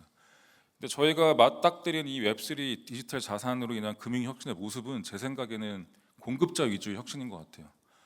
왜냐하면 저희 내부에서도 다양하게 커뮤니케이션을 하는데 항상 물어보는 게 있어요. 야, 도대체 토큰 자산을 토큰화, 뭐 주식을 토큰화하면 투자자들 뭐가 좋은 거야?라고 명확하게 이제 물어볼 때 저도 사실은 명확하게 이거 좋아진다고 얘기하기가 어려워요. 그냥 안 해봤고 공급자 위주의 혁신이라는 게 공급자들이 뭔가 질서를 바꾸면 그들이 뭔가 새롭게 뭔가를 재편해서 투자자들한테 그 베네핏을 주는 거기 때문에 저희가 토큰화를 얼마나 잘해서 시간을 얼마나 단축시키고 비용을 얼마나 절감하느냐에 따라서 결국에는 투자자들이 더 싼 비용으로 자산을 투자할 수 있게 되는 거죠.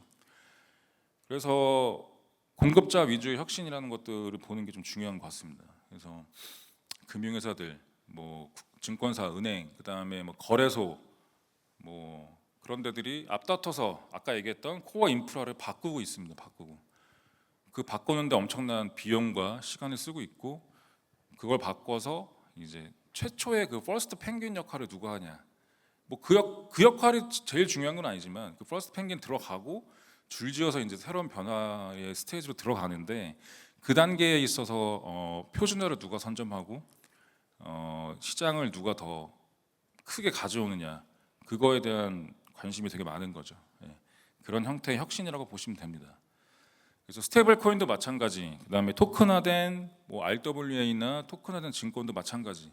지금 투자자들은 솔직히 잘 몰라요, 이 효용들을. 그리고 저희도 고민이에요. 이거를 우리가 투자자들한테 당신이 투자하는 거는 토큰화된 주식입니다. 혹은 당신이 투자하는 거는 기존형 방식의 주식입니다를 우리가 굳이 알려야 되나?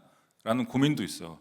그러니까 이런 공급자 주도의 인프라 변화를 우리가 전면으로 드러내서 투자자들한테 알게 하는 게 도움이 될까?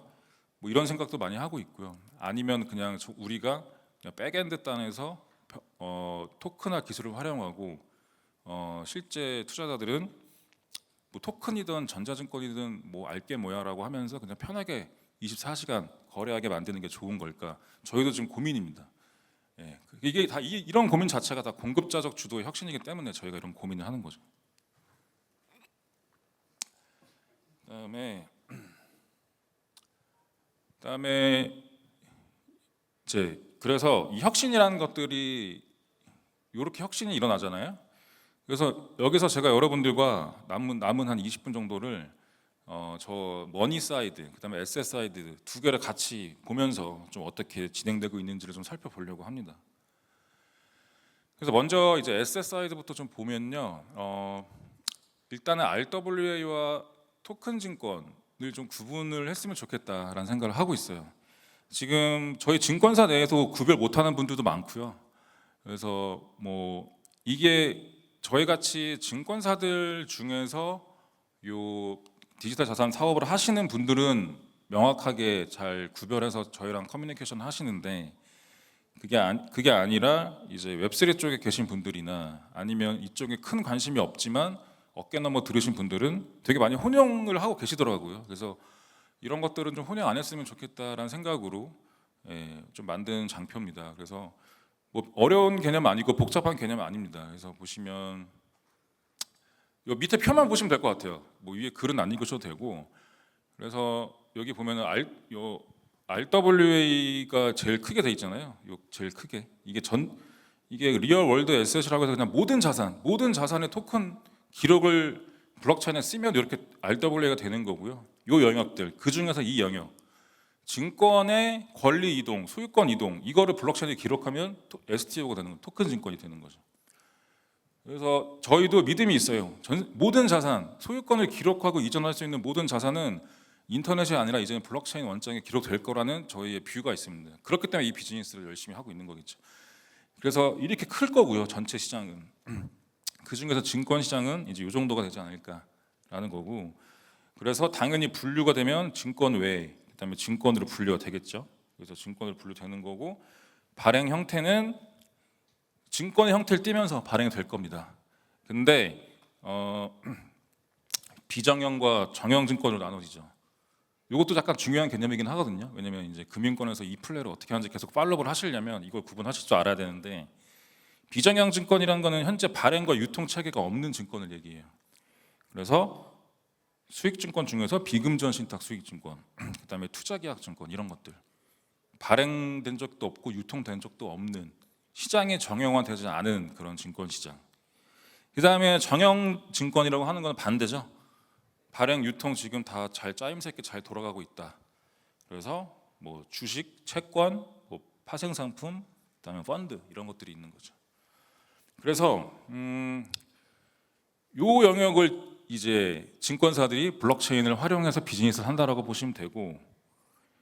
그래서 근데 이제 저희가 뭐 바이낸스처럼 뭐 규제를 회피하면서 돌아다니는 조직이 아니다 보니까 법률을 따라야겠죠. 그래서 당연히 국내는 전자증권법과 자본시장법을 따르게 된다라는 것들. 그래서 저희 미래에셋이 이 블록체인 기술을 활용해서 하는 비즈니스 중에 제일 중요한 거는 요쪽이다. 요 영역이라고 보시면 될 것 같습니다. 네. 그래서 이제 이 시장과 이 시장이 더 커질 건데 새로운 시장이니까 저희는 그냥 신종증권 시장 이렇게 부르고 여기는 이제 원래 있던 정형증권이라고 부르고 있습니다. 그래서 이걸 좀 구별하시는 게 좀 필요해 보여서 좀 말씀드리는 거고요.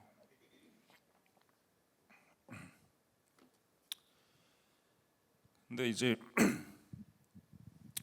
한국에서 비즈니스를 해야 되기 때문에 이제 한국의 상황에 대해서 좀 말씀을 드리려고 합니다. 마찬가지로 위에 글을 읽을 필요 없이 밑에 그림만 보시면 되는데요. 지금 현재 대한민국 토큰 증권은 어떻게 발전됐냐면 비정형 증권 위주로 좀 논의가 많이 됐습니다. 흔히 여러분이 아시는 뭐 조각 투자가 이쪽의 영역이 이쪽 해당이 되고요. 그 다음에 지금 현재 스텝 2로 정형증권 논의가 이제 시작이 되고 있습니다. 여기는 아까 얘기했던 이제 주식, 채권, 펀드 이런 것들이 되겠죠. 그래서 이 스텝 1만 논의될 때는 저희로서는 되게 답답했죠. 왜냐하면 저희는 이 비정형 증권은 시장에서 잘 모르고 조각 투자 회사가 아니고 그러다 보니까 좀 낯설고 그리고 이쪽 시장이 되게 작고 사이즈가. 근데 해외는 정형증권 위주로 시장이 형성되기 때문에 굉장히 사이즈가 크죠. 그리고 여러분 잘 아는 글로벌 금융기관들이 다 준비하고 있는 게 이쪽 영역이고요. 죄송합니다. 제가 목이 좀 아프네요. 그 다음에 그래서 다행히 이제 국내가 저 비정형증권 중심으로 갔다가 이제 정형증권도 이제 열어주는 형태로 아마 갈 것 같아요. 정부 스탠스도 많이 바뀌고 있고. 그 다음에 이제 또 하나 문제가 뭐냐면 이제 기술적인 얘기죠. 그래서 블록체인은 어떤 걸 쓸 거냐, 이 블록체인 어떤 걸 쓸 거냐에 대한 얘기도 되게 뭐 다양한 오해와 그런 것들이 있습니다. 그래서 제가 비트코인 투자한 게 한 2016년 정도 2016년부터인 것 같은데, 그때 제가 딱 되게 많이 꿈에 부풀어 있던 시절이었어요. 이 블록체인이라는 게 있구나. 와, 멋있다. 야, 이거 되면 세상 다 연결되겠는데 막 너무 좋았죠. 뭐 비트코인, 이더리움, 퍼블릭 블록체인, 뭐 프라이빗 블록체인은 그냥 완전 옛날 그 구시대 유물인 줄 알았거든요. 근데 제가 이제 와서 사업을 해보니까 아니더라고요. 양자택일 논리는 확실히 아닌 것 같아요. 예. 오히려 저희가 고민하는 건 이런 거예요. 그러니까 금융회사로서 금융 서비스와 금융 상품의 특성에 따라서 잘 선택을 해야겠다. 결론은 둘 다 쓴다. 저희는 둘 다 쓸 겁니다. 그래서 소수의 기관 플레이어들만 참여해서 빠르게 거래를 일으켜야 된다. 그럼 당연히 프라이빗 블록체인이 빠르죠. 근데 뭐 펀드나 뭐 그냥 무조건 많이 팔아야 돼, 전 세계에. 그러면 퍼블릭 블록체인 당연히 이거 써야겠죠. 그래서 JP모건이든 뭐 모건 스탠리든 뭐 CT든 HSBC든 다 두 개를 다 같이 쓰고 있어요. 저희도 양자택이 아니라 두 개 다 같이 쓸 거다라는 거를 좀 뭐 간단히 말씀드리고요. 제가 그런 질문에 좀 너무 지쳐서 그래요. 도대체 뭘 쓸 거냐, 체인, 프라이빗 쓸 거냐, 퍼블릭 쓸 거냐, 뭐 제발 그런 거 좀 안 물어봤으면 좋겠다. 다 쓸 거다 이렇게 얘기 말씀드리고 싶고요. 네. 멀티 체인으로 다 쓸 거다. 좋은 체인들. 왜냐면 지금 나와 있는 체인 다 제일 좋은 게 아니잖아요. 더 좋은 게 나올 수 있잖아요. 그다음에 제가 앞서서 말씀드렸을 때 이게 국내도 정형증권 중심으로 비정형만 하게 하다가 정형증권으로 방향을 좀 틀고 있다라는 거를 제가 느낀 게 이제 토큰증권 협의차 2차 회의 때 이제 많이 느꼈습니다. 저 사진 보시면 이제 저 맨 왼쪽 아래에 있는 뒤통수가 저고요. 그래서 저기 이제 금융위부터 이제 감독원, 뭐 예탁원, 뭐 다 주요 이제 책임자분들 나오셔가지고 뭐 회의를 했죠. 네, 회의를 했고요. 핵심은 뭐 여러 가지 얘기를 했는데 뭐 조각 투자 얘기도 했어요. 조각 투자도 했고 다양하게 했는데 제가 주목하는 부분은 두 가지. 첫 번째, 정형증권 단계별 토큰화 확대 방안. 저희가 그렇게 염원하고 고대하던 정형증권을 토큰화할 수 있게 단계별로 확대안을 마련하겠다는 얘기가 나왔습니다. 물론 저희 미래에셋은 이미 너무 많은 해외 사례를 보잖아요. 해외랑 미팅도 많이 하고. 정형증권 토큰화 안 하면 블록체인 쓸 이유가 없거든요, 솔직히. 그래서 저희는 미래에셋 자산운용이랑 MMF 토큰화 MVP를 했었죠, 미리. 그래서 저 때 얘기를 했습니다. 우린 이미 알고 준비를 했으니까 우리 거를 기반으로 해서 좀 잘 얘기해봤으면 좋겠다라는 얘기를 했었고요. 그래서 이겁니다. 주식은 비상장 주식 토큰화 추진하겠다. 그다음에 MMF가 채권은 사모 형태로 출시 허용을 검토하겠다. 이게 모든 증권사들과 금융권들이 원했던 그런 뉴스라고 보시면 됩니다. 드디어 국내에서도 우리가 맨날 조사하고 페이퍼로만 봤던 비들을 만들 수 있지 않을까에 대한 고민을 할 수 있는 거죠. 이제 비들 사례 다 아시잖아요. 다 아시잖아요. 여기서 있는 분들 너무 잘 알잖아요. 근데 실제 그거 할 때 어떤 애로 사항이 있는지 혹시 아시는 분은 없겠죠. 네. 그 일을 하시지 않으니까. 근데 이제 저희가 이걸 해보면 되게 많은 애로 사항이 있습니다. 제도적 미국과 한국의 제도 차이도 있고요. 다양하게 뭔가 면제받아야 될 것들이 많이 있어요. 그런 것들. 근데 이런 것들을 저희가 해봐야 이제 K 비들을 만들 거 아닙니까? 그래서 저희가 그런 거 좀 하고 있다라고 봐주시면 되고. 그게 이제 되게 큰 뉴스다. 그래서 금융위가 이제 이런 얘기를 하면서 제가 느낀 거죠. 아, 블록체인을 이제는 국내 금융회사들도 블록체인을 쓰지 않으면 금융산업 경쟁 자체가 훼손되기 때문에 이걸 금융위가 좌시할 수 없다라고 전 들었고요. 그 다음에 되게 고무적이었던 멘트는 해외 규제를 아주 잘 팔로우하고 있다, 우리가 금융위가. 그 다음에 그 규제보다 더 타이트하게 만들고 싶진 않다. 그리고 블록체인을 쓰면 진짜로 혁신했으면 좋겠다라는 얘기를 듣고 되게 많이 저는 좀 고무가 됐었습니다. 네, 이제 시작입니다. 국내 토큰 증권 시장은. 네. 그다음에 이제 이런 거죠. 토큰 증권 발행을 했어요. 근데 이거를 뭐 유통을 안 시킨다. 아까 뭐 타이거리서치의 윤 이사님이 얘기하신 게 기억이 나는데, 뭐 발행하고 이거 누군가 사야 될 거 아니에요. 예, 거래소가 있어야 될 거잖아요. 유통을 해야 되고. 근데 기존에는 토큰 증권에 대해서 유통 얘기가 전혀 없었습니다. 근데 이제 저 회의를 통해서 토큰화된 증권을 어디서 유통시킬 건지에 대한 그런 아주 초기적인 기획안이 나왔어요.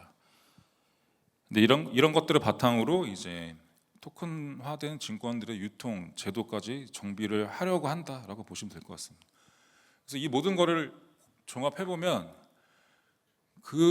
한 2023년도에 가이드라인이 나오고 나서 23, 24, 25 뭐 3년간 진짜 진전되는 게 없었잖아요. 뭐가 될 듯 말 듯 뭐 안.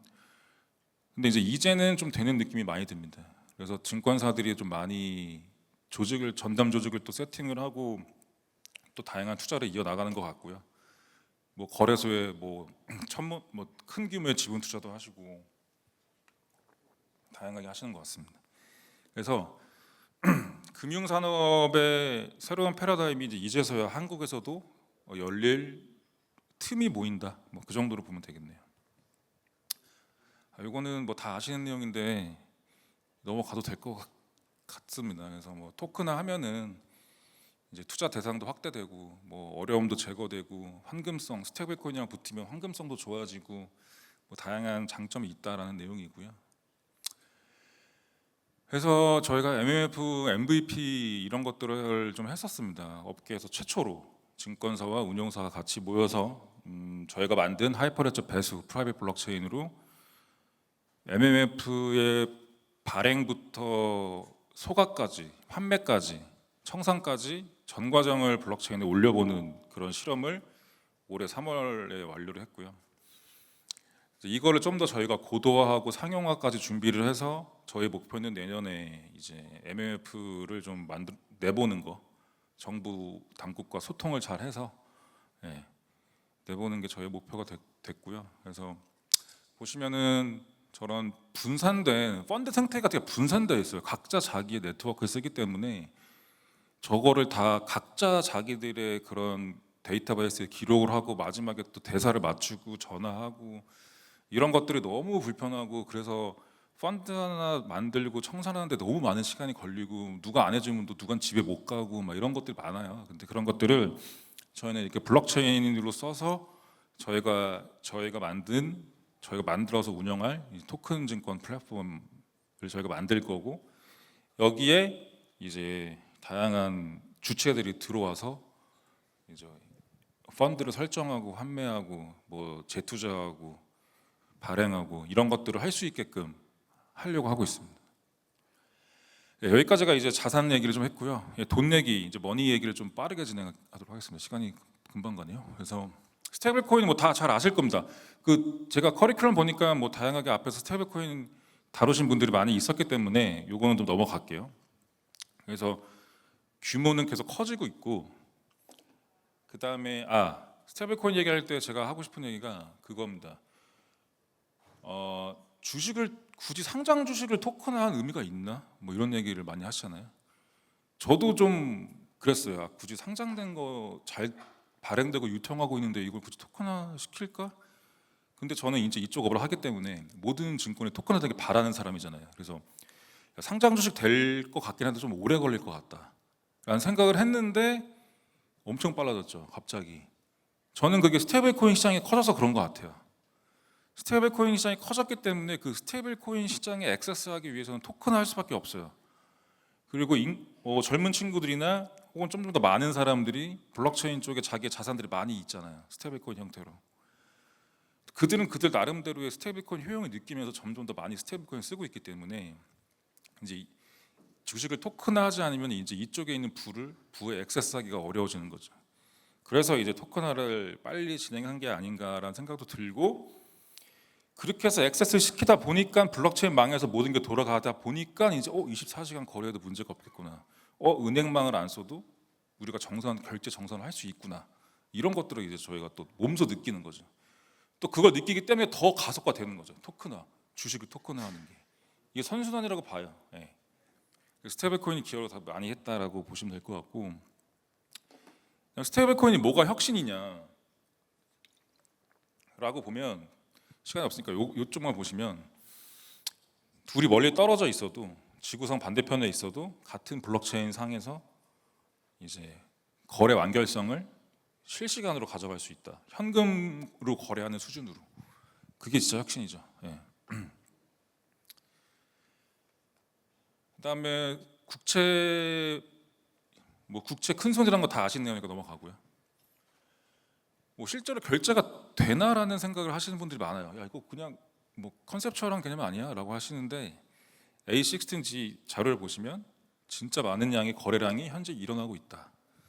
저기 스테이블 코인 해가지고 9 트릴리언 돼 있잖아요. 어저스티드 된 거. 저게 이제 사람으로 추정되는 지갑에서 거래된 것들만 봤을 때고요. AI부터 봇까지 다 하면 이제 저 큰 언어저스티드가 되는 거고요. 그래서 꽤 많이 되고 있습니다. 현재 그 오토맷 ACH에서 하는 그런 결제량이 한 10분의 1 정도 되는데, 저 정도면 저는 굉장히 큰 거라고 보고 있거든요. 그래서 잘 되고 있고요. 비용이 높은 거 아니냐? 비용이 높았던 적이 있죠. 옛날에, 아주 옛날에 막 크립토 키티 나오고 막 이럴 때 기억나세요 혹시? 그 크립토 키티 하겠다고 이더리움 보냈다가 영영 안 가고 막 서로 막 그 수수료 경쟁하고 막, 그때는 그랬죠. 예. 그때는 그렇게 조각했는데, 이제 L2 솔루션 나오고 저희가 네트워크를 선택할 수 있게 되면서 그런 것들은 좀 저희 사업자 입장에서는 고민은 안 하는 이슈입니다. 그래서 굉장히 싸게 빨리 간다. 그래서 1센트 이하로 내가 10만 불을 보내든 1000만 불을 보내든 비용은 1센트 이하 수준이다. 그다음에 지금 미국이 주도하고 있는 현상을 좀 말씀드리고 싶은데, 요거는 지금 많이 써 있지만 핵심은 지금 기관 투자 시장이 열렸고, 그다음에 금융 회사가 블록체인을 이제 진짜 쓴다. 산업적으로. 그냥 단순히 투자만 하는 게 아니라 금융 서비스, 금융 프로세스를 다 블록체인 위에서 하기 위해서 블록체인을 산업적으로 활용한다라는 얘기. 그게 진짜 중요하다. 그거가 월스트리트가 주도하고 있다라는 얘기를 쓰는 거고요. 넘어가겠습니다. 그냥 트럼프가 표심으로 이걸 얘기한 게 아니다라는 얘기를 하려고 적어놓은 거고, 그래서 보시면 이 디지털 자산 산업을 육성할 거고, 비트코인 헤게모니 선점할 거고, 그 다음에 스테이블 코인으로 금융 혁신하고 중국 견제한다라는 게 트럼프 행정부의 이제 목표다. 단순히 표심을 얻기 위해서 비트코인 샤라웃한 게 아니다라는 것들. 마찬가지 얘기입니다. 넘어갈게요. 그래서 지금 사례가 중요합니다. 사례. 저희가 MVP를 만든 사례도 잠깐 보여드렸는데, 실제로 공급자 위주의 혁신이잖아요. NIS이 뉴욕증권거래소 아주 큰 공급자죠. 예. 근데 이들이 이제 토큰 증권 마켓에서 어떻게 활용하는지, 이들이 투자자한테 저기 있는 김미래라는 투자자한테 뭘 제공하고 싶은지를 보는 게 중요한데, 그건 제공하고 싶은 건 이거예요. 김미래가 언제든지 주식을 사고 팔 수 있게 해주겠다. 근데 김미래는 그걸 원하지 않았어. 근데 NIS가 그냥 해주겠다는 겁니다. 코인 시장을 보고, 야, 코인도 24시간 되는데 우리 이거 하면 돈 더 벌 수 있는 거 아니야? 야, 24시간 동안 애들이 계속 거래하면 우리 수수료 엄청 많아지잖아. 라는 생각으로 제공하겠다는 거예요. 김미래는 얘는 자고 싶겠죠. 밤에 주식 거래하고 싶겠어요. 근데 얘가 이제 24시간 열어주니까 얘도 잠 안 자겠죠. 이제 그렇게 되는 겁니다. 그게 공급자적 혁신이다라는 보는 얘기고, 그래서 잠깐 메커니즘 보면 지금 NISE가 전통증권 거래소가 이미 있어요. 여기 뭐 9시 반부터 뭐 한 3시 반까지 열리는 그 거래소가 있죠. 근데 이거에 똑같이 패러럴하게 이제 토큰 증권 거래소를 만들겠다는 거예요. 여기는 토큰화된 주식만 거래되는 시장이죠. 그래서 어떻게 되냐면 김미래가 데이 1에 이 전통 증권 마켓에서 테슬라 주식 10주를 샀어요. 예를 들어서. 근데 이게 없으면 얘가 팔고 싶을 때 데이 2에 여기서 팔아야겠죠. 이 문을 여기서 여니까. 근데 이제 시대가 그렇지 않다라는 거고, NISE는 김미래 같은 투자자들이 24시간 그냥 자기 거래 시장에서 계속 거래하면서 수수료를 가져가고 싶어. 그래서 이걸 만든 거고요. 그래서 만약에 김미래가 9시에 테슬라 주식 10주를 사고 밤 11시에 팔고 싶어졌어. 원래는 못 팔죠. 근데 NISE가 이 서비스를 새롭게 제공하면 얘는 팔 수 있어요. 왜냐? 매도 버튼을 누르는 순간 이 레거시 쪽에 있던 테슬라 10주, 김미래의 테슬라 10주가 잠기고요. 요 밑에 있는 토큰 증권 마켓에서 새로운 게 이제 민팅되는 거죠. 넘어가서 여기서 팔린다. 여기서 누군가가 김미래의 토큰화된 테슬라 주식 10개를 USDC로 사가는 거예요. 그러면 이제 김미래는 자기 지갑으로 이제 매매 대금을 정산받는 거죠. 근데 이거는 제가 알기 쉽게 이제 김미래라는 그 리테일 투자자를 예시를 든 거고, NISE는 이제 고객사나 회원사들이 다 증권회사들이죠. 그래서 이미 미국은 토큰화된 주식을 거래하는 시대가 목전에 와 있다라는 것들 좀 보여드리고 싶어서 좀 갖고 온 장표고요. 근데 문제는 이거예요. 와, NISE 뭐 너무 멋있다, 잘한다, 뭐 역시 미국이다, 이게 아니라 얘네가 이걸 바꾸면 그럼 한국은 어떻게 되는 거냐? 저희 다 미국 주식 투자하잖아요. 다 여기서 거래하는 거거든요, 지금. 그럼 우리도 24시간 할 수 있는 거야? 우리는 아닌가? 우리는 인프라가 안 되나? 우리는 제도화가 안 돼서 안 되나? 아니면 우리는 뭐 대한민국에 있는 증권사들이 이거 지원 안 해줘서 원래 인프라 이런 거 없어서 못 하나? 이런 고민을 해야 된다는 거죠. 이런 고민을. 그러면 이런 고민을 누가 해야 되냐? 저희 같은 회사들이랑 금융 당국이 이거 해줘야 될 거 아니에요. 우리나라만 못하면 안 되겠죠. 예. 그래서 공급자적인 혁신이 진짜 중요하고, 거기는 무조건 이 대한민국의 공급자들도 같이 껴서 같이 동참해야 되는 그런 변화입니다. 저희가 이렇게 좀 열심히 하고 있는 이유가 다 그런 거고요. 마지막으로 요거는 그냥 한번 봐주시면 될 것 같아요. 그래서 지금 이렇게 변한다, 이런 것들이 이렇게 변할 거고요. 그래서 인프라가 분산 원장으로 바뀌는 거고, 계좌는 원래 결제 수단은 이제 실물 돈도 있고 스테이블 코인도 있고, 점점 이거 더 많아지겠죠. 자산은 일단 다 토큰화. 그 중에서 네이티브 토큰들, 비트코인 같은 것도 있을 거고, 이제 실제 실물 자산이나 증권이 토큰화된 게 있을 거고, 그 다음에 사업 영역의 범위는 일단 무조건 다 글로벌입니다. 이제 국내에서 금융사업을 하더라도 저런 변화대로 간다. 그런 저희가 뭘 고민하든 이제 글로벌 스케일로 금융사업을 고민을 해야 된다라는 것들을 좀 말씀드릴 수 있을 것 같습니다. 네, 이상으로 좀 마치도록 하겠습니다. 감사합니다. 네, 좋은 발표 감사드립니다. 이 스테이블 코인에 대한 인사이트도 제공해 주셨고요. 또 한국형 토큰 증권의 한계에 맞서서 준비해야 할 전략에 대해서도 다양한 시사점을 전해 주셨습니다. 저희가 시간 관계상 질의응답은 그대로 넘어가도록 하겠습니다. 다시 한번 큰 박수 보내주시기 바랍니다. 네, 이어서 5번째 발표를 시작하겠습니다. 5번째 발표는요, U.S. institutions are already on chain이라는 주제로 오르카의 치프 리걸 오피서 크리스토퍼 몬타가노께서 진행해 주시겠습니다. 여러분 큰 박수로 환영해 주시기 바랍니다.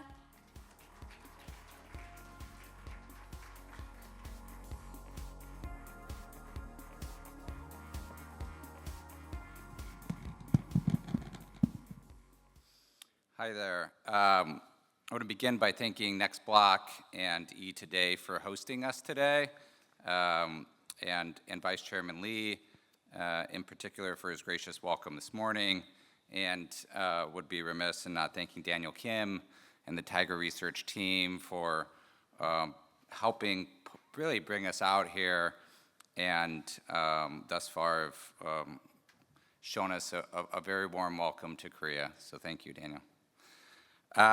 So I'm Chris Montagano. I'm Chief Legal Officer at Orca. Before we get started, I wanted to introduce you to my background a bit. So I began my legal career at the Securities and Exchange Commission, the SEC, in the United States, before moving into private practice, where I worked at one of the largest corporate law firms in America. And at Sidley Austin, I did mergers, acquisitions, public equity and debt offerings, and then moved in-house with a large asset issuer in the United States as their in-house corporate counsel, where I led their IPO among a number of other significant transactions. And after our IPO, I was taking a brief break from my career and started dabbling in DeFi products. Uniswap, perhaps you've heard of. Aave is a large lending protocol. These are some of the first on-chain applications ever built. And that's when I met the founding team at Orca. And what we put together was one of the first applications built on the Solana blockchain. And we actually received a grant from Solana Foundation, very early days. In all, we built an automated market maker, or AMM, to start. And we were one of the first AMMs to hit the market. We were one of the first crypto companies that was building the space that was exclusively focused on DeFi back in 2020. And so after we launched our AMM, we raised approximately $21 million from some of the top venture firms in the United States, including Coinbase Ventures and Placeholder, as well as Polychain. And very quickly, we grew into one of the top DEXs on Solana. We hit over $2 billion in single-day trade volume last year. In cumulative volume throughout our 5-year operating history, we've processed over $500 billion in transactions. And I'm proud to report that throughout that entire history, we've done so without zero security instances. So there has not been any protocol exploits that perhaps you've heard of in the DeFi landscape as a whole. I credit that to our very diligent engineering team that continually, anytime there are any alterations to our smart contract code, we have that audited. So our code's been audited 8 different times by independent security firms. And so, throughout our kind of journey the last 5 or 6 years, our focus has always been our original vision, which was that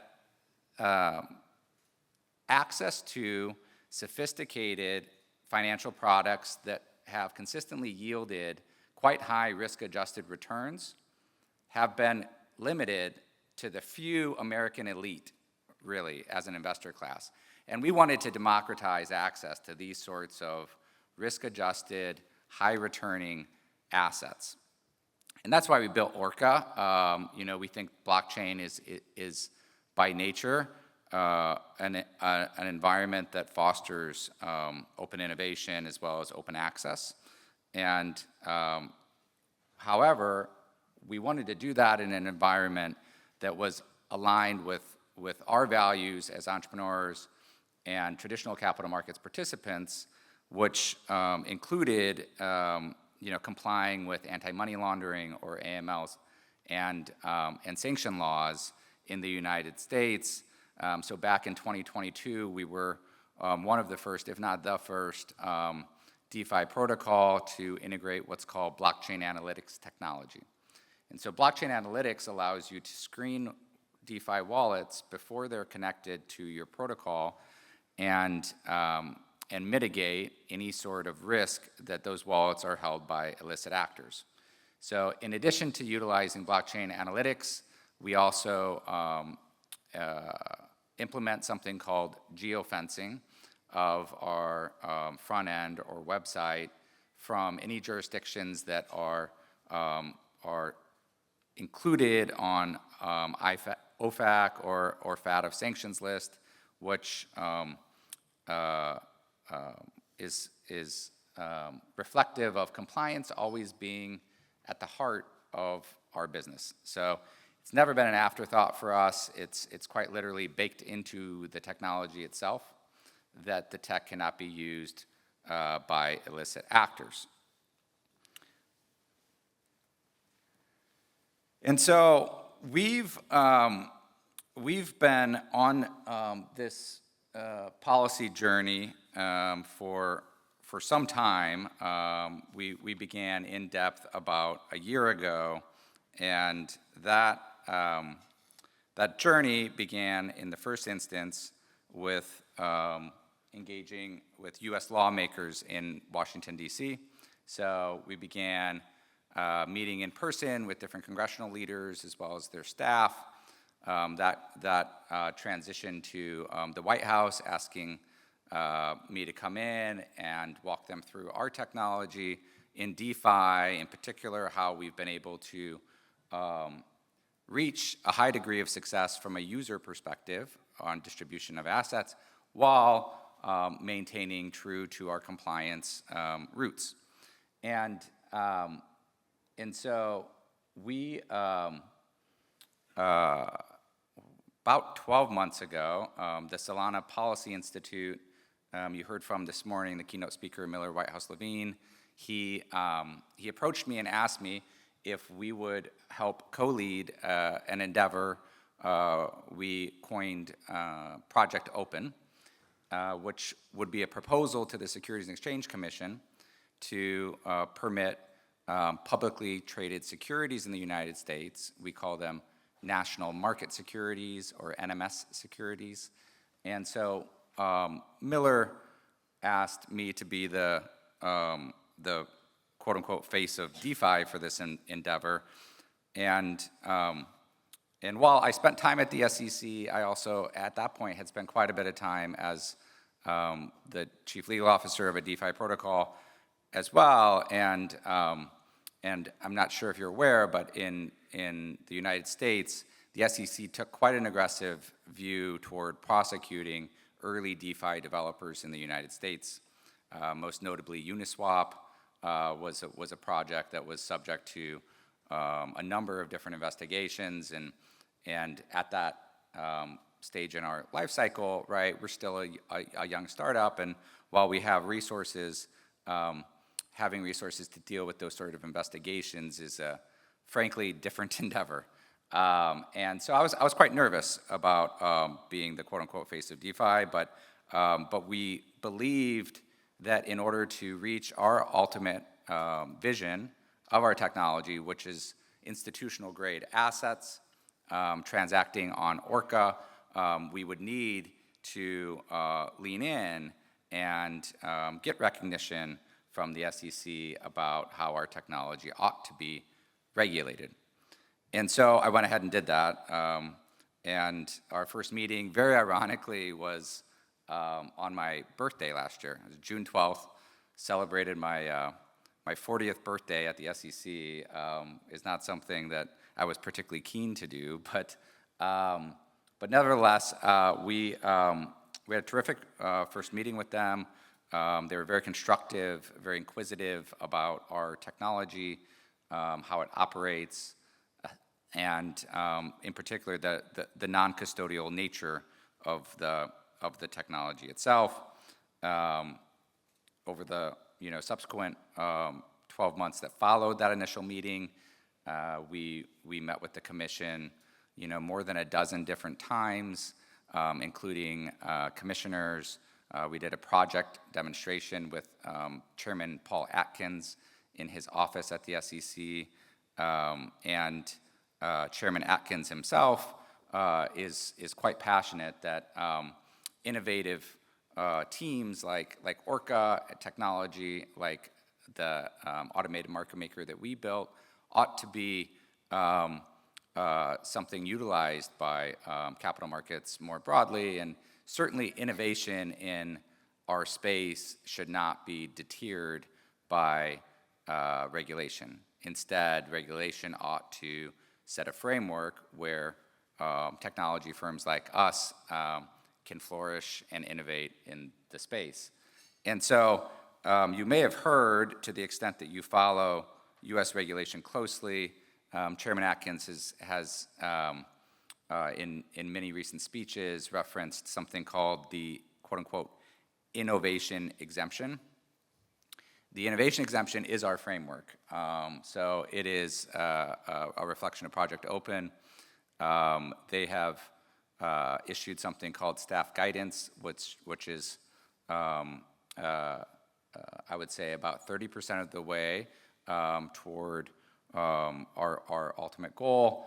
And all indications are the innovation exemption is here to follow shortly.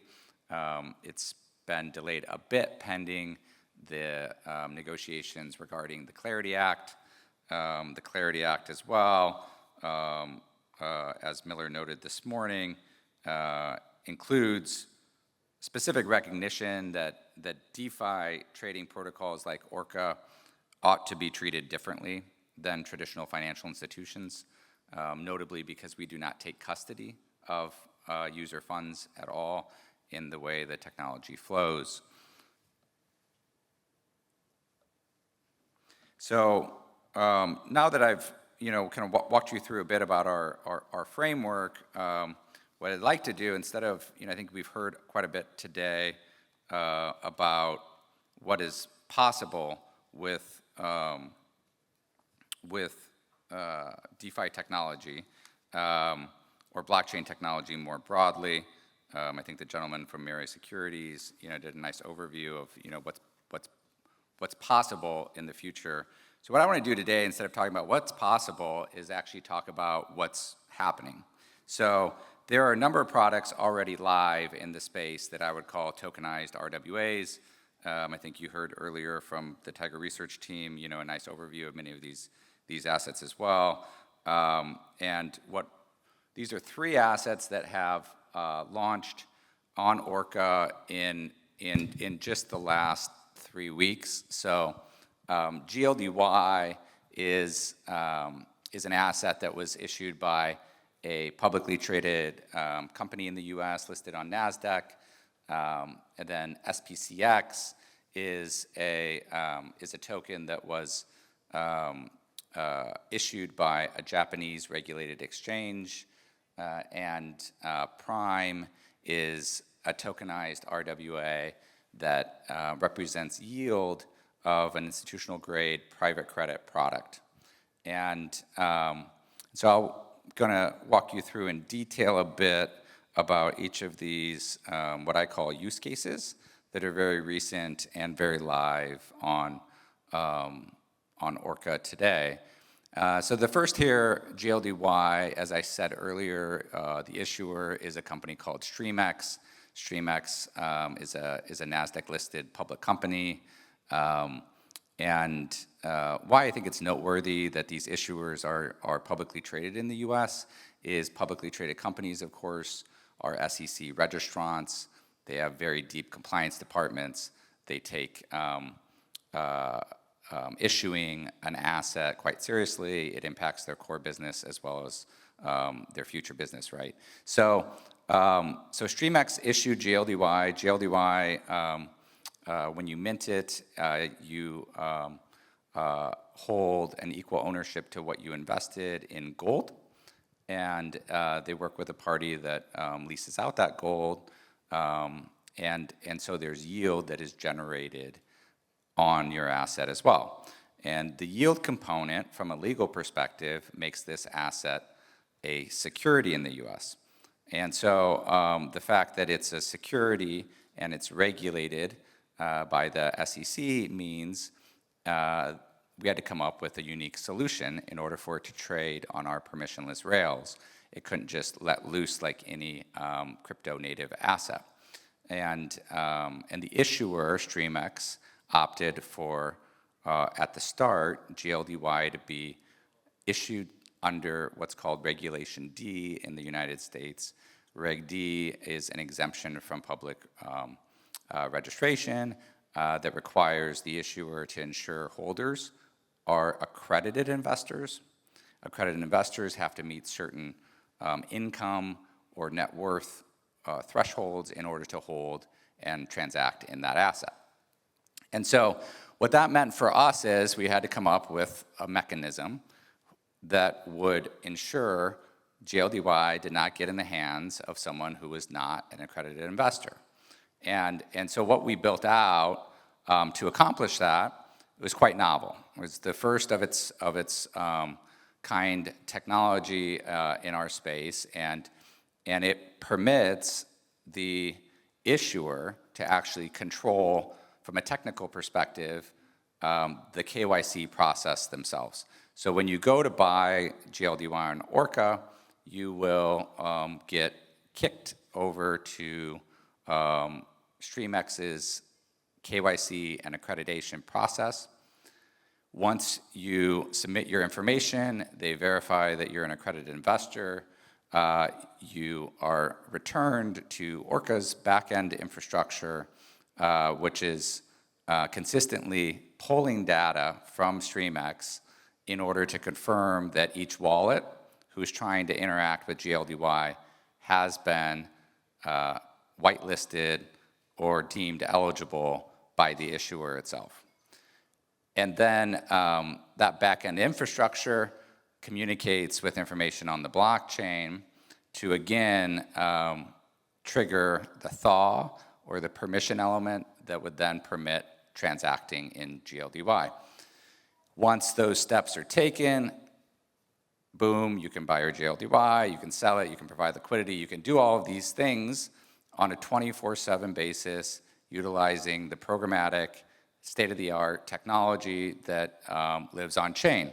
So this is an example of an environment that permits an issuer to maintain the compliance needs that it has while also facilitating transacting in that asset globally 24/7 using the same rails that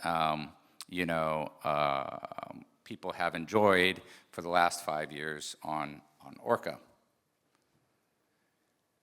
And for those of you who are engineers in the room, not sure if there's many, I also recognize it's the afternoon and everyone's quite tired.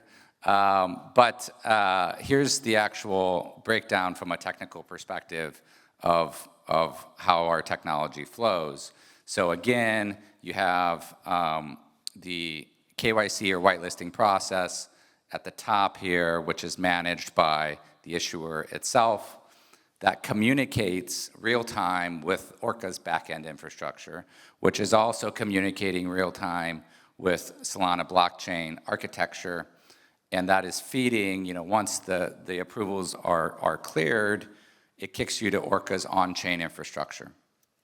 Our smart contracts on-chain comprise really the latest and greatest in what I would say like speed maximizing, efficiency optimization, trading technology. So we have a concentrated liquidity automated market maker. We have an immutable version of that, as well as a proprietary AMM.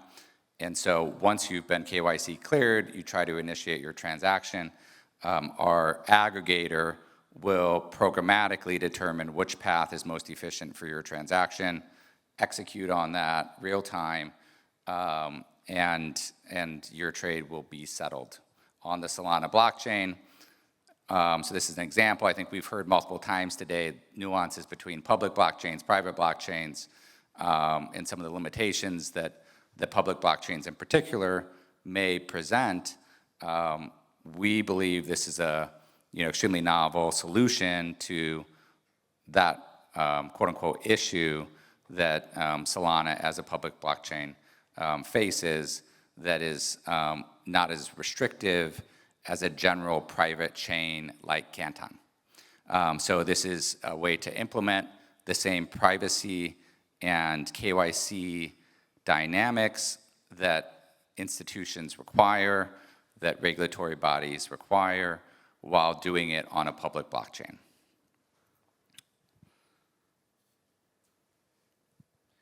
The next case study here is SPCX.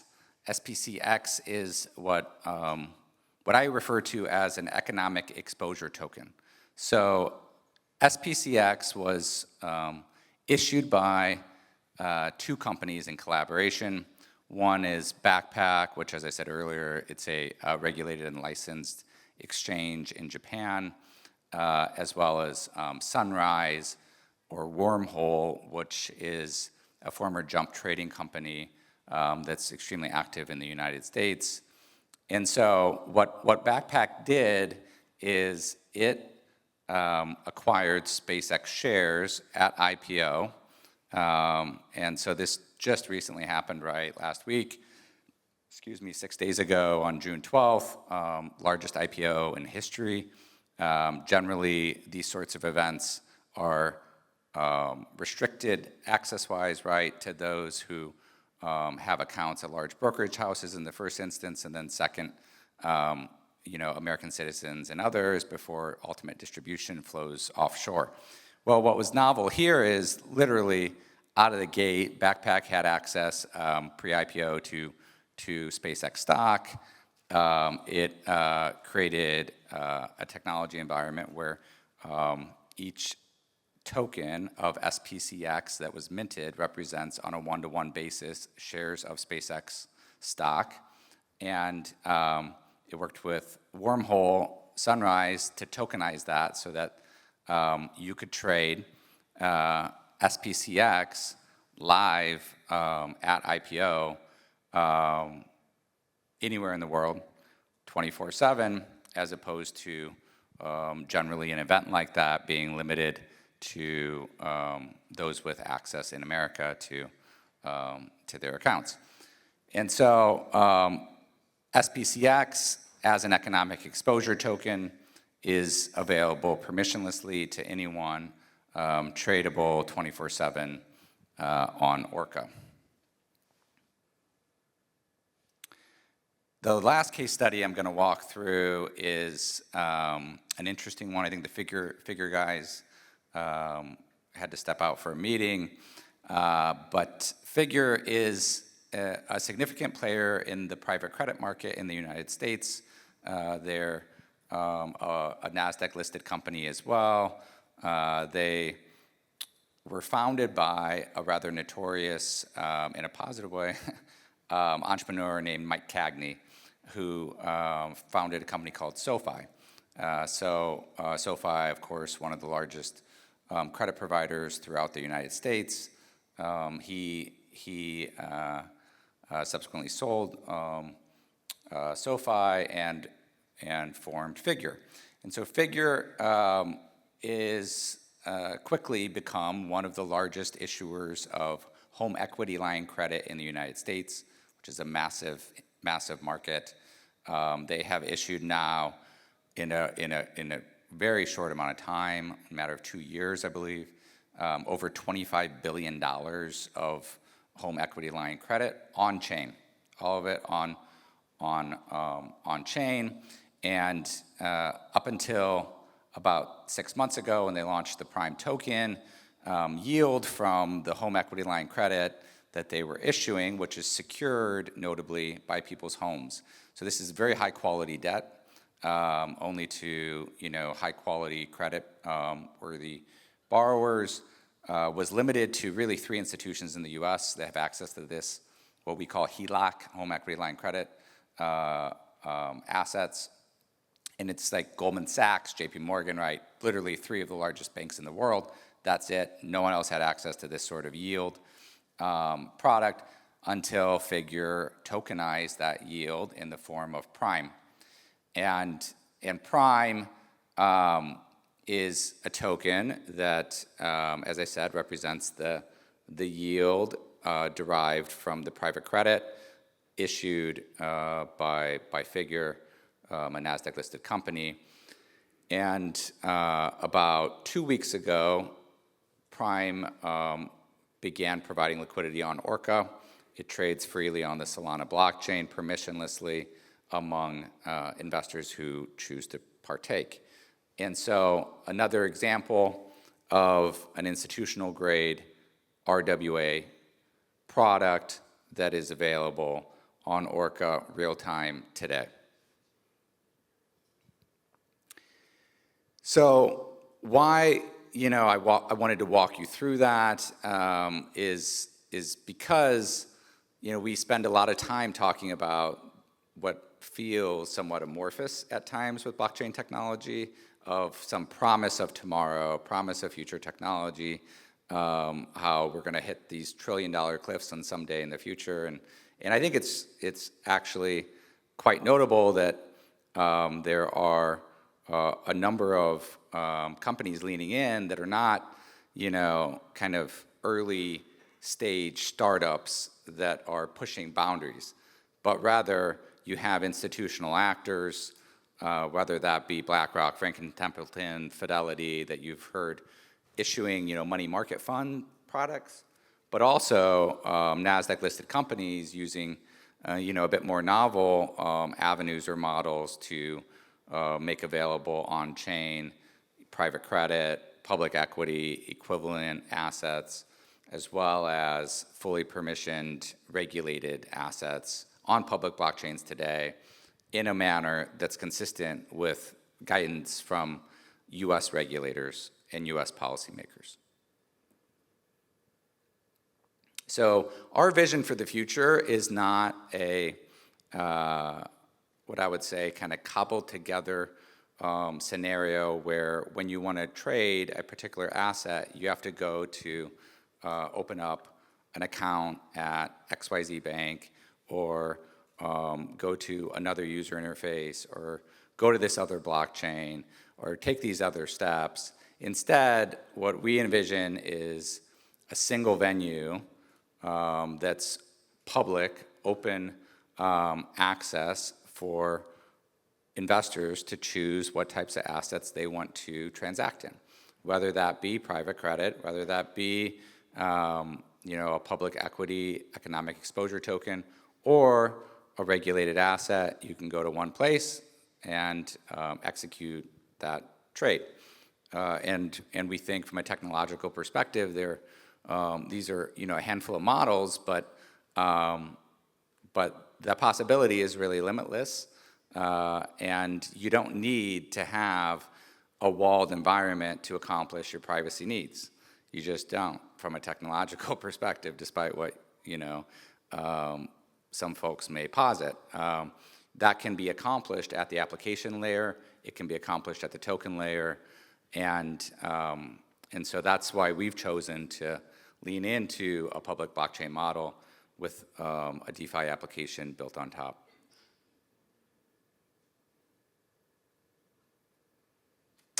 So why am I here? Largely because Daniel asked me to come, but and share our kind of learnings from spending half a decade in the U.S. working with policymakers and regulators and building technology in the space. But also, we're quite keen to learn more about your market, and I think hearing the remarks this morning from Assemblyman Min. And we're going to be speaking on Monday to the National Assembly, sharing some of our learnings, and I want to, also learn from those on your digital asset committee about how they're thinking, of shaping the future here in Korea.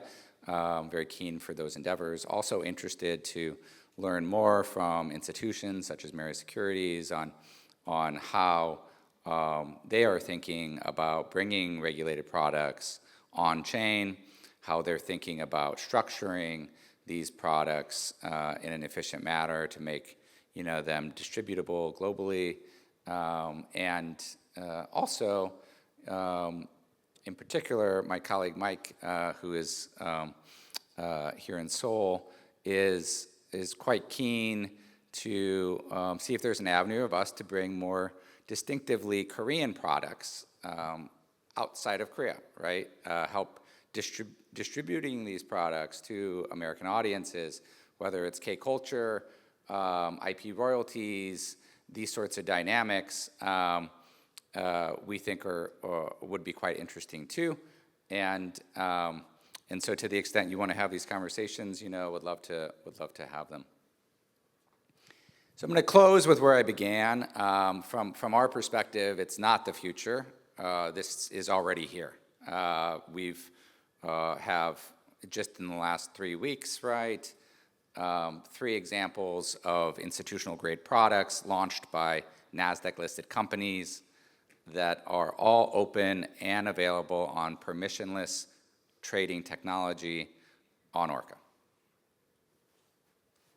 Thank you.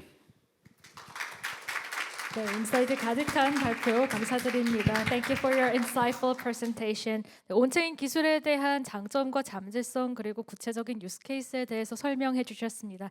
Thank you for explaining the benefits of on-chain technology and potential and also specific use case as well. 네, 질의응답 한번 진행해 보도록 할 텐데 혹시 질문 있으신 분들 있으실까요? 네, 그럼요. 그러면은 저희 질문 하나 진행하도록 하겠습니다. So we have a question from audience.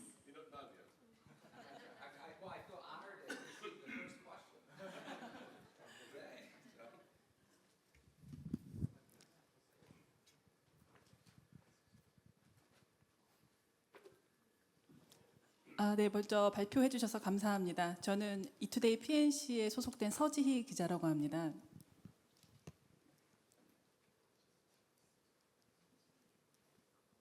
잠시만 기다려 주세요. Yeah. Sorry, can you? 질문 드리고 싶은 부분은 토큰 제도를 이제 만들어가는 과정에서 미국 시장은 세계 경제를 선도하는 선도국입니다. 반면에 한국은 대외 경제의 변수에 많이 취약할 수 있는 신흥국 경제에 속하기도 합니다. 그런 경제 규모와 이제 그 위치가 다른 상황에서 한국의 그 토큰 제도를 만들어가는 과정에서 미국과는 다르게 조금 더 고려해야 할 부분이 정책 당국과 시장 참가자들이 조금 더 고민해야 될 부분이 있다면은 조언 부탁드리겠습니다. 감사합니다. Sure. So let me repeat the question to ensure I understand it. You noted that my perspective is shaped from my experience in the United States, which of course is quite a large economy and has been leading tokenization efforts, and not your words, mine, but perhaps technology companies pushing boundaries. And here in Korea, more of an emerging economy. Do I have any kind of recommendations for operators or regulators thinking through from a policy perspective how to kind of navigate the landscape given your relative size positioning from an economic perspective? Is that right? Yeah. Sure. So I and want to start out by recognizing that this is just my perspective as an American market participant and attorney. I do not, at all have any expertise in Korean law or your market more broadly. So defer to, maybe this is a better question for others in the room as well to a certain degree, and so want to caveat respectfully with that. From my point of view, I think that the Korean market is quite an interesting one, because while it is an emerging economy from a macro perspective, I would argue in our crypto markets, Korea is a leading economy, and I don't say leading from the perspective necessarily of from institutional adoption or from a policy perspective, but I think from a retail demand and interest point of view, there's quite a bit of organic activity here, which as an early operator and builder in the space, I think is really, really cool and very interesting. Because in the U.S. we kind of have an opposite dynamic, right? Where you have early days of BTC, Bitcoin, and some of the DeFi products that launched. You kind of had Silicon Valley elites, right? Andreessen Horowitz, some of these firms kind of telling America the future is blockchain technology. And then you had lawmakers in Washington, D.C. telling America the future is blockchain technology. But many Americans are not super interested in playing around with and utilizing the technology. And it was more of like a top-down, your elites telling you that, you should try this out. And now people are, starting to, many decades later, or well, not many, right? 15 years later. And here, it's like the opposite dynamic, it seems, from my outside perspective, where you have retail investors participating heavily in the crypto markets, utilizing the technology themselves, very interested in trying it out, very interested in learning more about it. And that activity is actually what has motivated institutions to begin to think about ways of leaning into the space, as well as policymakers on leaning into how they should regulate the space. And so while you are an emerging macroeconomy country, I actually think you're quite a pioneer, if you will, in blockchain technology from a user perspective. And so my suggestion would be to any regulators here or kind of industry leaders is like you ought to listen to your citizens who are very active users of the product and take their perspectives into account because I think it's quite unique in that regard. And then from a more kind of granular experience perspective, I think our Securities and Exchange Commission in the U.S. has done a phenomenal job at encouraging industry participants to come in and talk to them. Done a complete 180 of the prior administration in that respect, and so you had one of our leading commissioners named Hester Peirce, who in particular, she actually toured the country meeting with different blockchain technology entrepreneurs, holding town halls. You could submit questions anonymously if you were worried about prosecution or whatever because of the prior administration, and genuinely trying to learn from us about what was happening in the space from a technology perspective and a user perspective. So instead of hiding from it and prosecuting it, they kind of encourage people to come in. And so my hope is, your regulators find an avenue of kind of following suit there to the extent they're able to. Thank you for your answer. So we want to hear more, but due to the time constraints, we need to wrap up the Q&A session. Thank you for your answer and thank you for your question. 네, 다시 한번 큰 박수 보내주시기 바랍니다. 네, 이제 드디어 오늘 서밋의 마지막 발표만을 남겨두고 있는데요. 마지막 발표 주제는 The Next Frontier of On-Chain Finance입니다. 이 온체인 금융이 만들어갈 새로운 변화와 글로벌 시장의 미래를 솔라나 컴퍼니의 체어맨이자 CEO이신 조셉 치께서 전해주시겠습니다. 무대로 모시겠습니다. 여러분 큰 박수 보내주시기 바랍니다.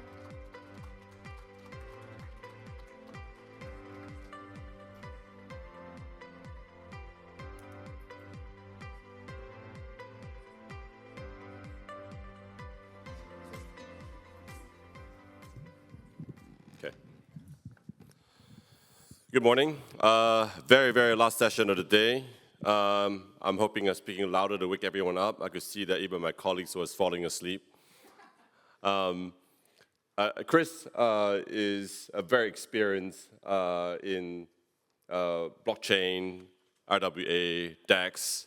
I guess, one of the things that I've observed over the last 12 months is that you see a lot more people that are wearing suits and ties showing up for blockchain and crypto summits.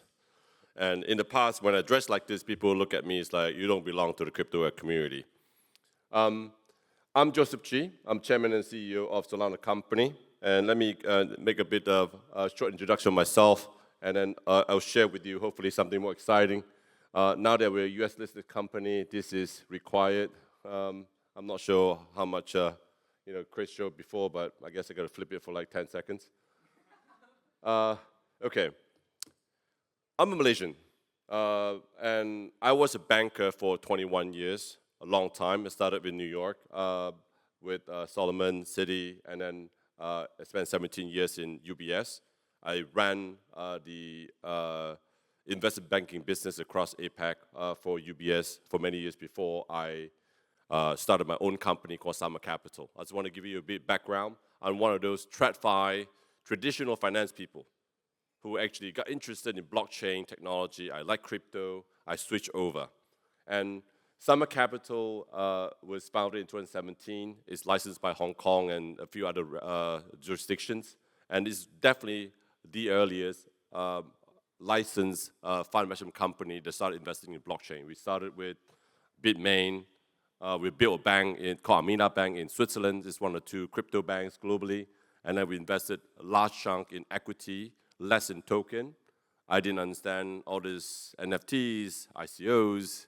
It's just not my thing. But I believe in the technology. And we started moving into a few other companies. For example, we are proud shareholders of Upbit. And we are also a first-round lead investor for Hashkey, got listed in Hong Kong last year, the largest onshore exchange. And then, I guess, over time, invested a lot more. And at some point, I'm convinced by all the young people in my group to start investing in token, which turned out to be disasters. And then the last thing that we did, one of the largest, most concentrated effort is to invest into Solana. Solana has been a key client of Amina Bank, which is Zug. Zug is the house to a lot of the headquarters of a lot of foundations globally. And a lot of them are the clients of the bank. And that's why we got interested in Solana. Obviously, I live in Hong Kong, and I have a lot of Chinese friends. A lot of Ethereum OGs were Chinese. So I was more exposed to Ethereum a lot more in the beginning than Solana. But when I found out about Solana, and then based on my understanding of Ethereum and Solana, when I wanted to build a DAT last year, I chose Solana. And I'll tell you why.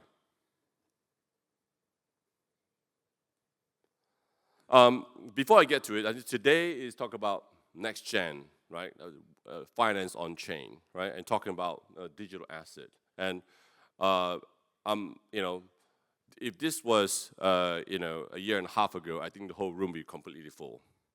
Most of these people that are supposed to be in this room are probably out there in some sort of AI conference or looking at semiconductor or trying to find a job at SK Hynix. But despite what's going on in the market, people are paying less attention to crypto. This is happening.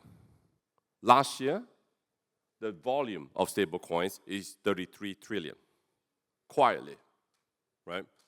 And this is growing. All the fundamentals, a lot of numbers that you should be paying attention to are growing. Since Trump, there's a lot of things you could say about Mr. Trump, President Trump, how he behaves and everything, but all the crypto people should be grateful to him. He brought blockchain technology and crypto from bottom of the table to the top of the table and said, this is the infrastructure for financial services. And then we should enable it. And all the SEC, lawmakers around the world, different, around the US, different states, they're all moving forward. All the major banks, asset managers are going 120 miles an hour, getting things, enabling blockchain, putting things onto the chain, different assets, building their own chain, using blockchain technology to save costs, right? And then I guess coupled with AI, they have a lot of major plans in the future. It's a lot of technology being launched. It's, again, not a lot of people are paying attention to it, but which is good because one of the things I always tell all the entrepreneurs that we funded as a VC fund out of Summer Capital is that I think the crypto kids got rich too quickly. They made too much money by selling tokens, and then they pay attention to the token prices too much instead of building their businesses. It's good that we have a bit of lull. No one's paying attention. A lot of money is chasing after you. Go build real businesses with real use cases.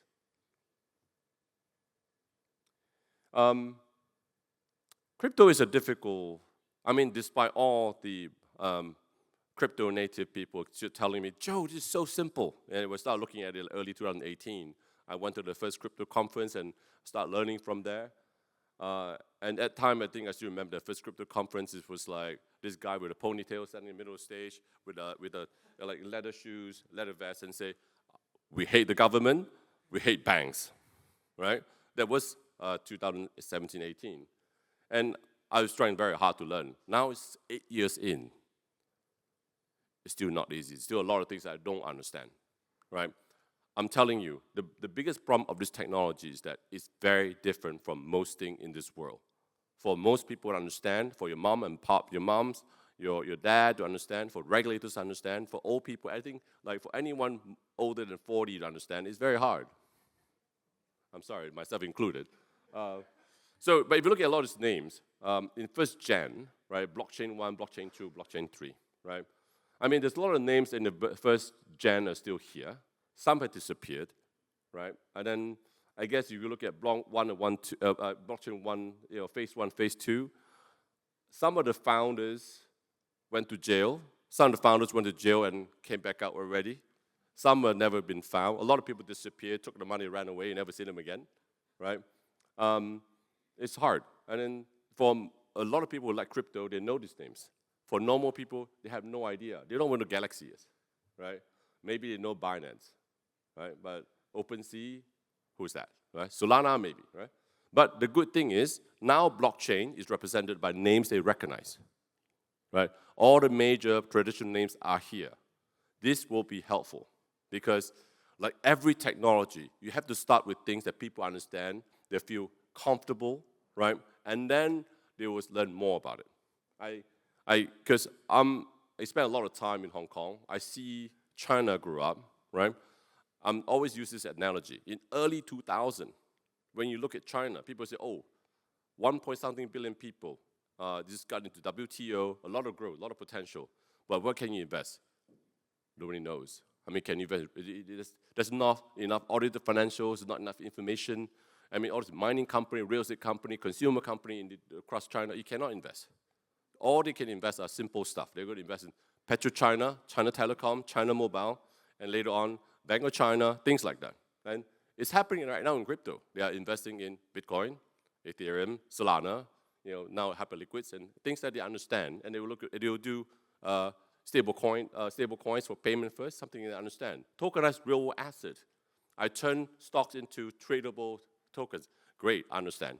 Cash management, deposits, products, right? Gold, right? You're going to start there. And then it'll take another 3 to 5 years before they understand a lot of things that all of you do in crypto. Korea is a community is very, very advanced, right? This is a very, very active crypto native community. A lot of things you do right now, I'm sure you feel like nobody pay attention. It's not trading, right? I used to have $400 million. Now I have 4 million, right? But it will come back. It's a bit like, all these tech companies in 2003 in China, nobody wants them. 4 years later, they are golden, right? Or the NetEase, Tencent of the world, all this, back in 2003, they're nobody. And 20 years later, they're God. They're up 100 times, 200 times. Takes time for people to understand our sector. Be patient, build your business, stay alive. Regulations are coming, institutions are coming, and the connection with the real world is happening. And that's why also a lot of your crypto people who are rich in the past have no bank accounts. All they can do is buy token, buy Bitcoin. Now it's like, oh, I want to buy AI. Oh, SpaceX. Right? It's happening. It's okay. But the good thing is, the traditional institutions are coming. I'll show you how big they are. this. All the crypto people, all the crypto kids are all very happy because when you are 25 years old, you have $10 million, you're rich, right? Hey, Bitcoin's over $1 trillion. Our industry is 2.5, 3 trillion. It's nothing. It's small. This is like the basic financial products, right? Equities alone is about 120. Right now, it's more with SpaceX. Everything is more like 150 trillion. Bonds, debt is about 300 trillion. Real estate, you go from, depends on what kind of definition, you go from 400 trillion to about 600 trillion. Currency, gold, everything else, right? I mean, to be honest, you want to compare, the rich people on the other side. That's your sugar daddy, right? You want this sugar daddy to come and fund us. Like any industry, any company to grow, you always continue to want money to come in to grow, right? At the moment, it's like, how come you don't understand me? It's okay. We all grew up that way. When you're at home, your mom, your dad never understood you. But who is paying for your school, your clothes, your food, your parents? You do what they want. Grow up first, right? Then when you are big and strong enough, then you try to push your agenda. Because at the moment you're trying to tell your mom that you know better than them, yeah, good luck. Solana, right? And Solana is, I like it. I picked it up because I grew up in, my career, basically, I took a ride on the rise of China and a lot of our tech companies. And China and Chinese companies are all about fast, cheap, scalable, right? I mean, we look at yesterday was 618. That was a major e-commerce day in China. You're talking about, like tens of millions of transactions happening on Alibaba, JD.com, and on all the e-commerce platforms, right?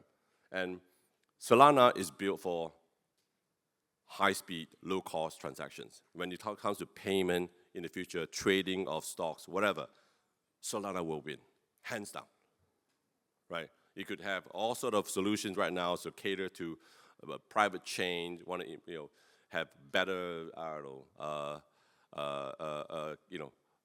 it could meet a regulatory requirement better or privacy whatsoever. But eventually, one thing that's like, why is the Chinese product being bought by everyone globally?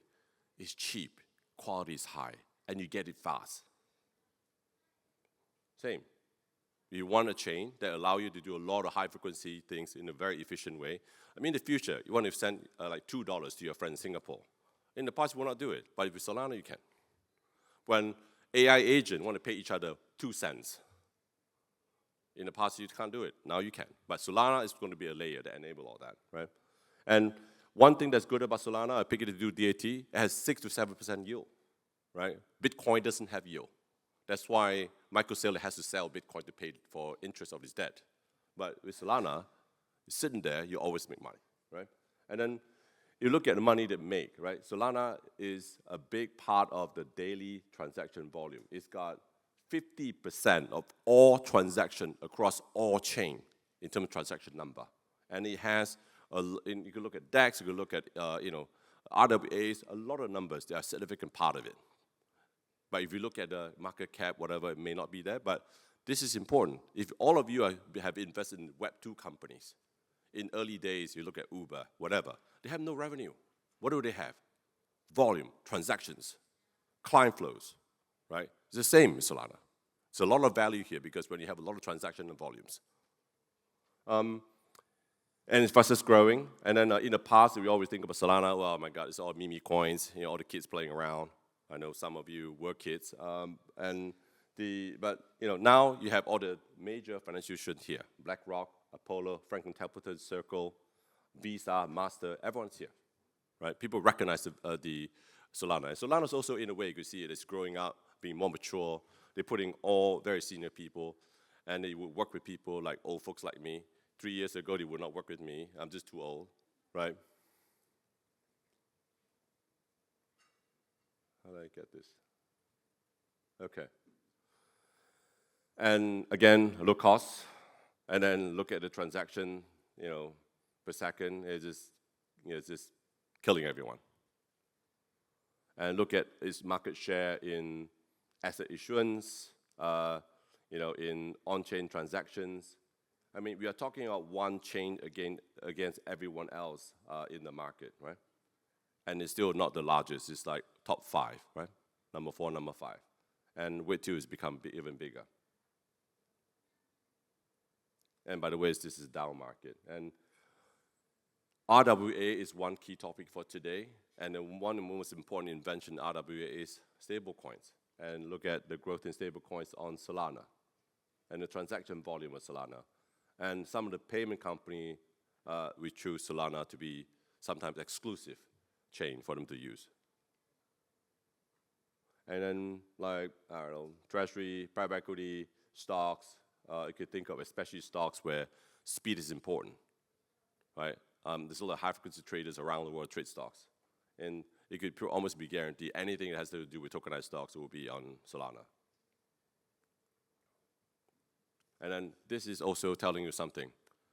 A lot of major firms are paying up to buy time. I mean, a lot of companies, you ask me, is BVNK worth 1.8 billion? I can tell you as a banker, I know how to value firms. It's not worth that much. Right, but why? Because MasterCard needs to cut time, need to catch up, right? And people are working very hard, very fast, very diligent in the background, right? A lot of, like DTCC, is like the infrastructure. That one's coming, right? And then with DTCC, a lot of assets globally can be tokenized. And I don't think it's announced yet. I'm pretty damn sure that you're going to see Solana on the list, right? And then Morgan Stanley, all this like traditional bulge bracket, like maybe I could tell you like 18 months ago when I went to that, I know some of the CEO, president very well all the way to the top. They're like, nah, we can't do it. And then 6 months later, we're going all in. And then another 6 months, you recommend all the clients to buy crypto, right? This is one thing that's going to happen, and we all know this. I already started telling my kids, I mean, don't bother to go and learn, like, psychology and, like, in Stanford, whatever, because and all that's going to be taken over by AI. Your job in the future is to train AI agents. Figure out how to do it. Be the best in it. Those AI agents are going to be making money for you. You might be jobless, right? And AI agents will be on Solana, a lot of them. A lot of activities, payments will be on Solana. Asia, we are here. And one of the things that I'm working very closely with Solana Foundation is that I believe that Solana Foundation's next super cycle starts in Asia. Like any technology, you have to have a lot of people using it. And Asians are the fastest. I mean, you may not realize it. If you go to like places like Switzerland, UK, well, God knows, right? They're like 5 years behind. Here, it's like the mums and pop, and then your grandparents will start using, delivery, Uber, everything, fast, right? And then Asians are good in math. There's just more STEM students being produced in this part of the world faster than anyone else, right? And then programmers, whatever, it's going to be fast, right? And then we already start with, I mean, a lot of times Asians start with a lot of new technology. You started like way behind. You had to catch up. We actually started like ahead. 60% of crypto users are in Asia, right? It's just that a lot of these users are still thinking about like speculation, TGE tokens, whatever. But go funnel the money towards building real businesses, right?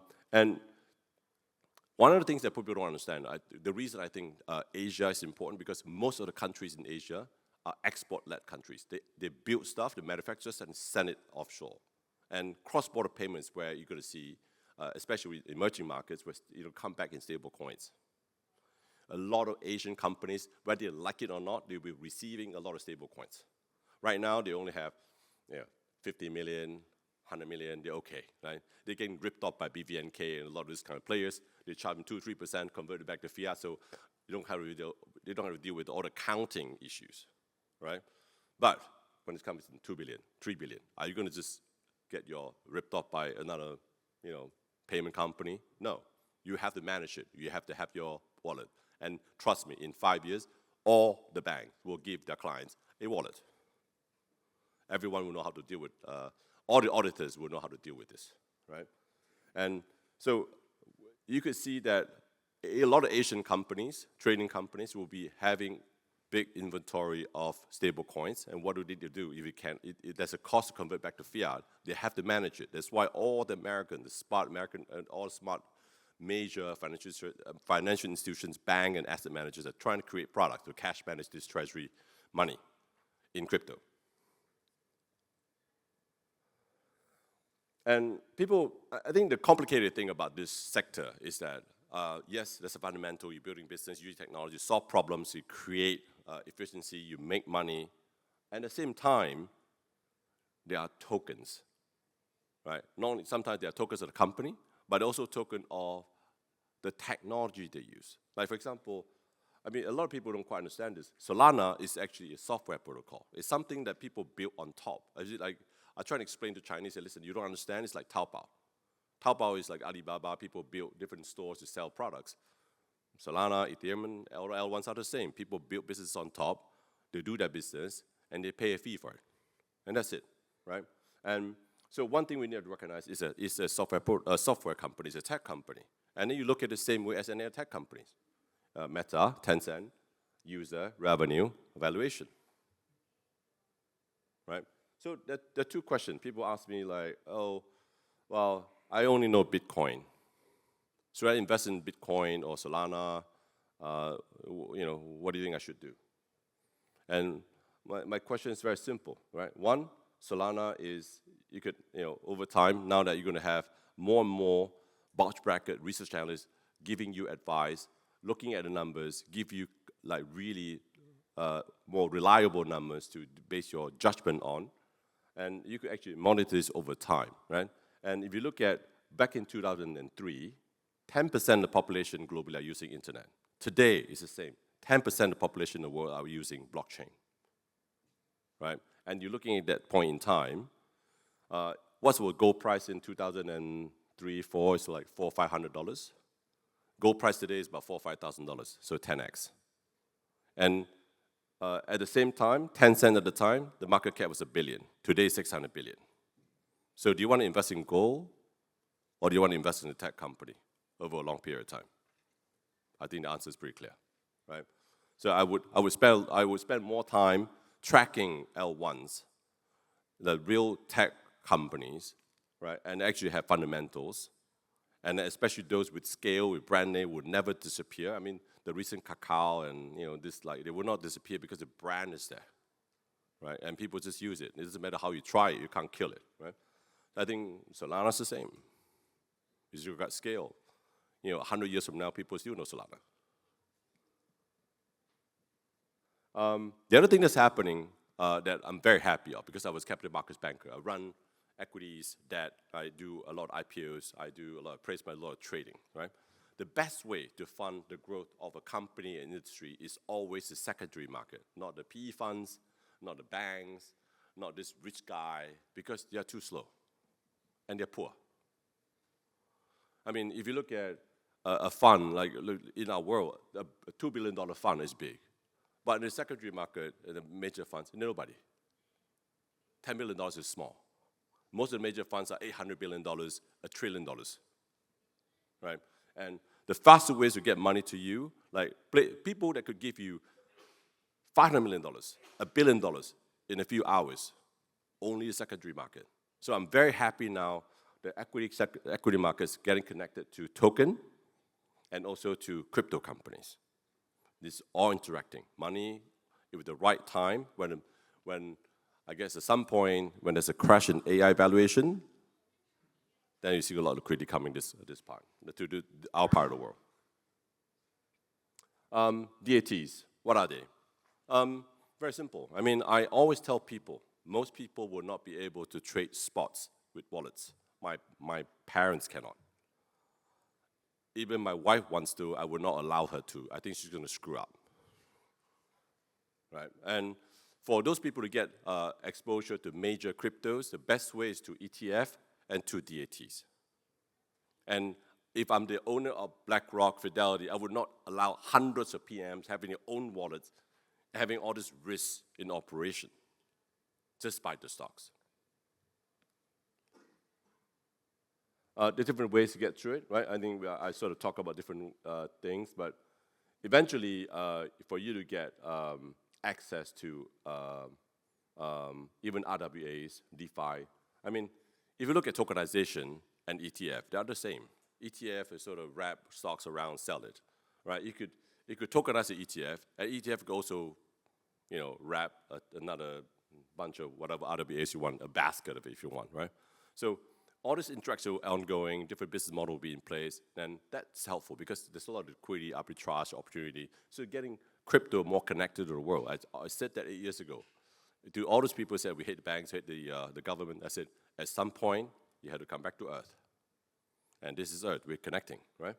DAT, I'll talk about it very quickly since I came from Solana company.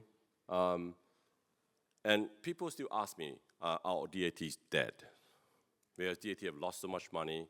I mean, including Solana company at the peak, about $2.5 billion. Right now, roughly about $200 million. So, and a lot of DAT have sort of switched course. I'm becoming AI company, I'm becoming shipping finance company. Everyone's doing different things, right? It's not dead. It's a very simple logic. If you have a long-term view on Solana, I can guarantee you the return on Solana company or Solana DATs will be higher in Solana. It's very simple. You will not be able to manage your SOL as efficiently as we do. Our SOL on native yield for last 2 quarters is pretty close to 7%. If you manage it yourself, I'll be surprised that you're above 6 or 6.1. Because we choose the highest yielding stakers globally, they charge almost no fee. You pay 5 to 10% fee. And 2, we do it safely. For you to get any yield from DeFi, you have to send it to somewhere else. It may not come back. Most of the time it comes back, right? But we don't send it out. We set up vaults, we do contracts. None of our crypto leaves our vault. We still make the DeFi yield. We have professional traders that know how to deal with selling puts, selling puts, selling calls, do all sort of option trading to generate 15 to 20% yield on a fairly safe basis. With the stock market, you can't. You have to take risks to generate a yield. And on top of that, we can do buy low, sell high. It's hard for you to do. Whenever my stock is below, for example, Solana company, below 0.8 times NAV, I buy the stock back. As soon as they go above 1.2, I sell stock to the market slowly. When it's at 2 times, I do placements. When the market comes back, the premium will swing back. The market's bad is down below 1. Market's good is swing back, right? I'll raise capital. Over a long period of time, I would buy more SOL than you buy at $1. My SOL per share over the last 2 quarters improved 14%. Even in a bad market where most of the time the shares is actually just around 1 times NAV. In a good market, I can improve it even faster. And then let's not talk about Solana, but this you're familiar with. And most people look at this chart and say, oh, so what, right? MicroStrategy, Bitcoin price about the same. But if you go back to the same point where it started, even now MicroStrategy now is down about 70%, 80%. Look at the bottom right. If you bought BTC at the beginning, at the same time, you are 6x. But if you bought MicroStrategy, even today, after it's down 70, 80%, you're up 14x. Right? Because over that period of time, they use everything that DAT could do to maximize BTC per shares. Right? So it's mathematically, logically, technically, we will achieve a better result. You have a long-term view on Solana. And that's us. And then other than the digital asset treasury, we are doing a whole bunch of stuff that generate cash flow. And we're here to help the Solana ecosystem, especially because I cover most of all your major financial institutions in this country, across 21 countries in APAC, all these major firms, sovereign funds, asset manager used to be my clients. I'm helping Solana Foundation accessing all these major financial institutions, get them to understand blockchain, get them to adopt Solana. That's my job. And that's my presentation. Thank you for your time. 네, 좋은 발표 감사드립니다. Thank you for sharing your valuable insights. 네, 이제 발표를 통해서 솔라나가 가져올 새로운 협력 가능성과 또 솔라나가 지닌 강점에 대해서 또 공유를 해주셨습니다. 네, 마지막 강연인 만큼 저희가 이번 시간에도 질의응답을 진행하도록 하겠습니다. So we're gonna have a Q&A session. 네, 질문 있으신 분들은 손을 들어주시면 저희가 마이크 전달드리도록 하겠습니다. 혹시 질문 있으신 분들 계실까요?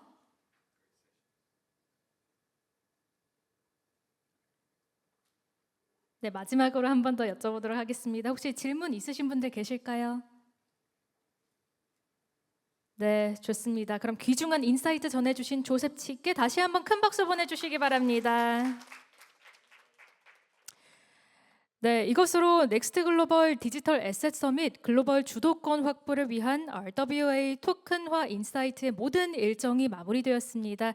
어제 진행된 2026 대한민국 금융대전에서 이 생산적인 금융을 통해 자본이 향해야 할 새로운 방향과 성장의 통로를 모색한 것에 이어서 오늘 우리는 RWA 토큰화가 만들어갈 새로운 금융의 가능성과 글로벌 시장 속에서 우리가 준비해야 할 과제들을 함께 살펴보았습니다. 네, 끝까지 함께해 주신 연사분들과 참석자분들께 진심으로 감사드립니다. 귀가하시는 길 안전하시기 바라면서 앞으로도 넥스트 글로벌 디지털 에셋 서밋에 많은 관심과 성원 부탁드리겠습니다. Thank you to all of our speakers and attendees for being with us today. We wish you have a safe journey home and hope to see you again at future editions of the next Global Digital Asset Summit. 네, 여기서 인사드리겠습니다. 지금까지 아나운서 오유진이었습니다. 고맙습니다.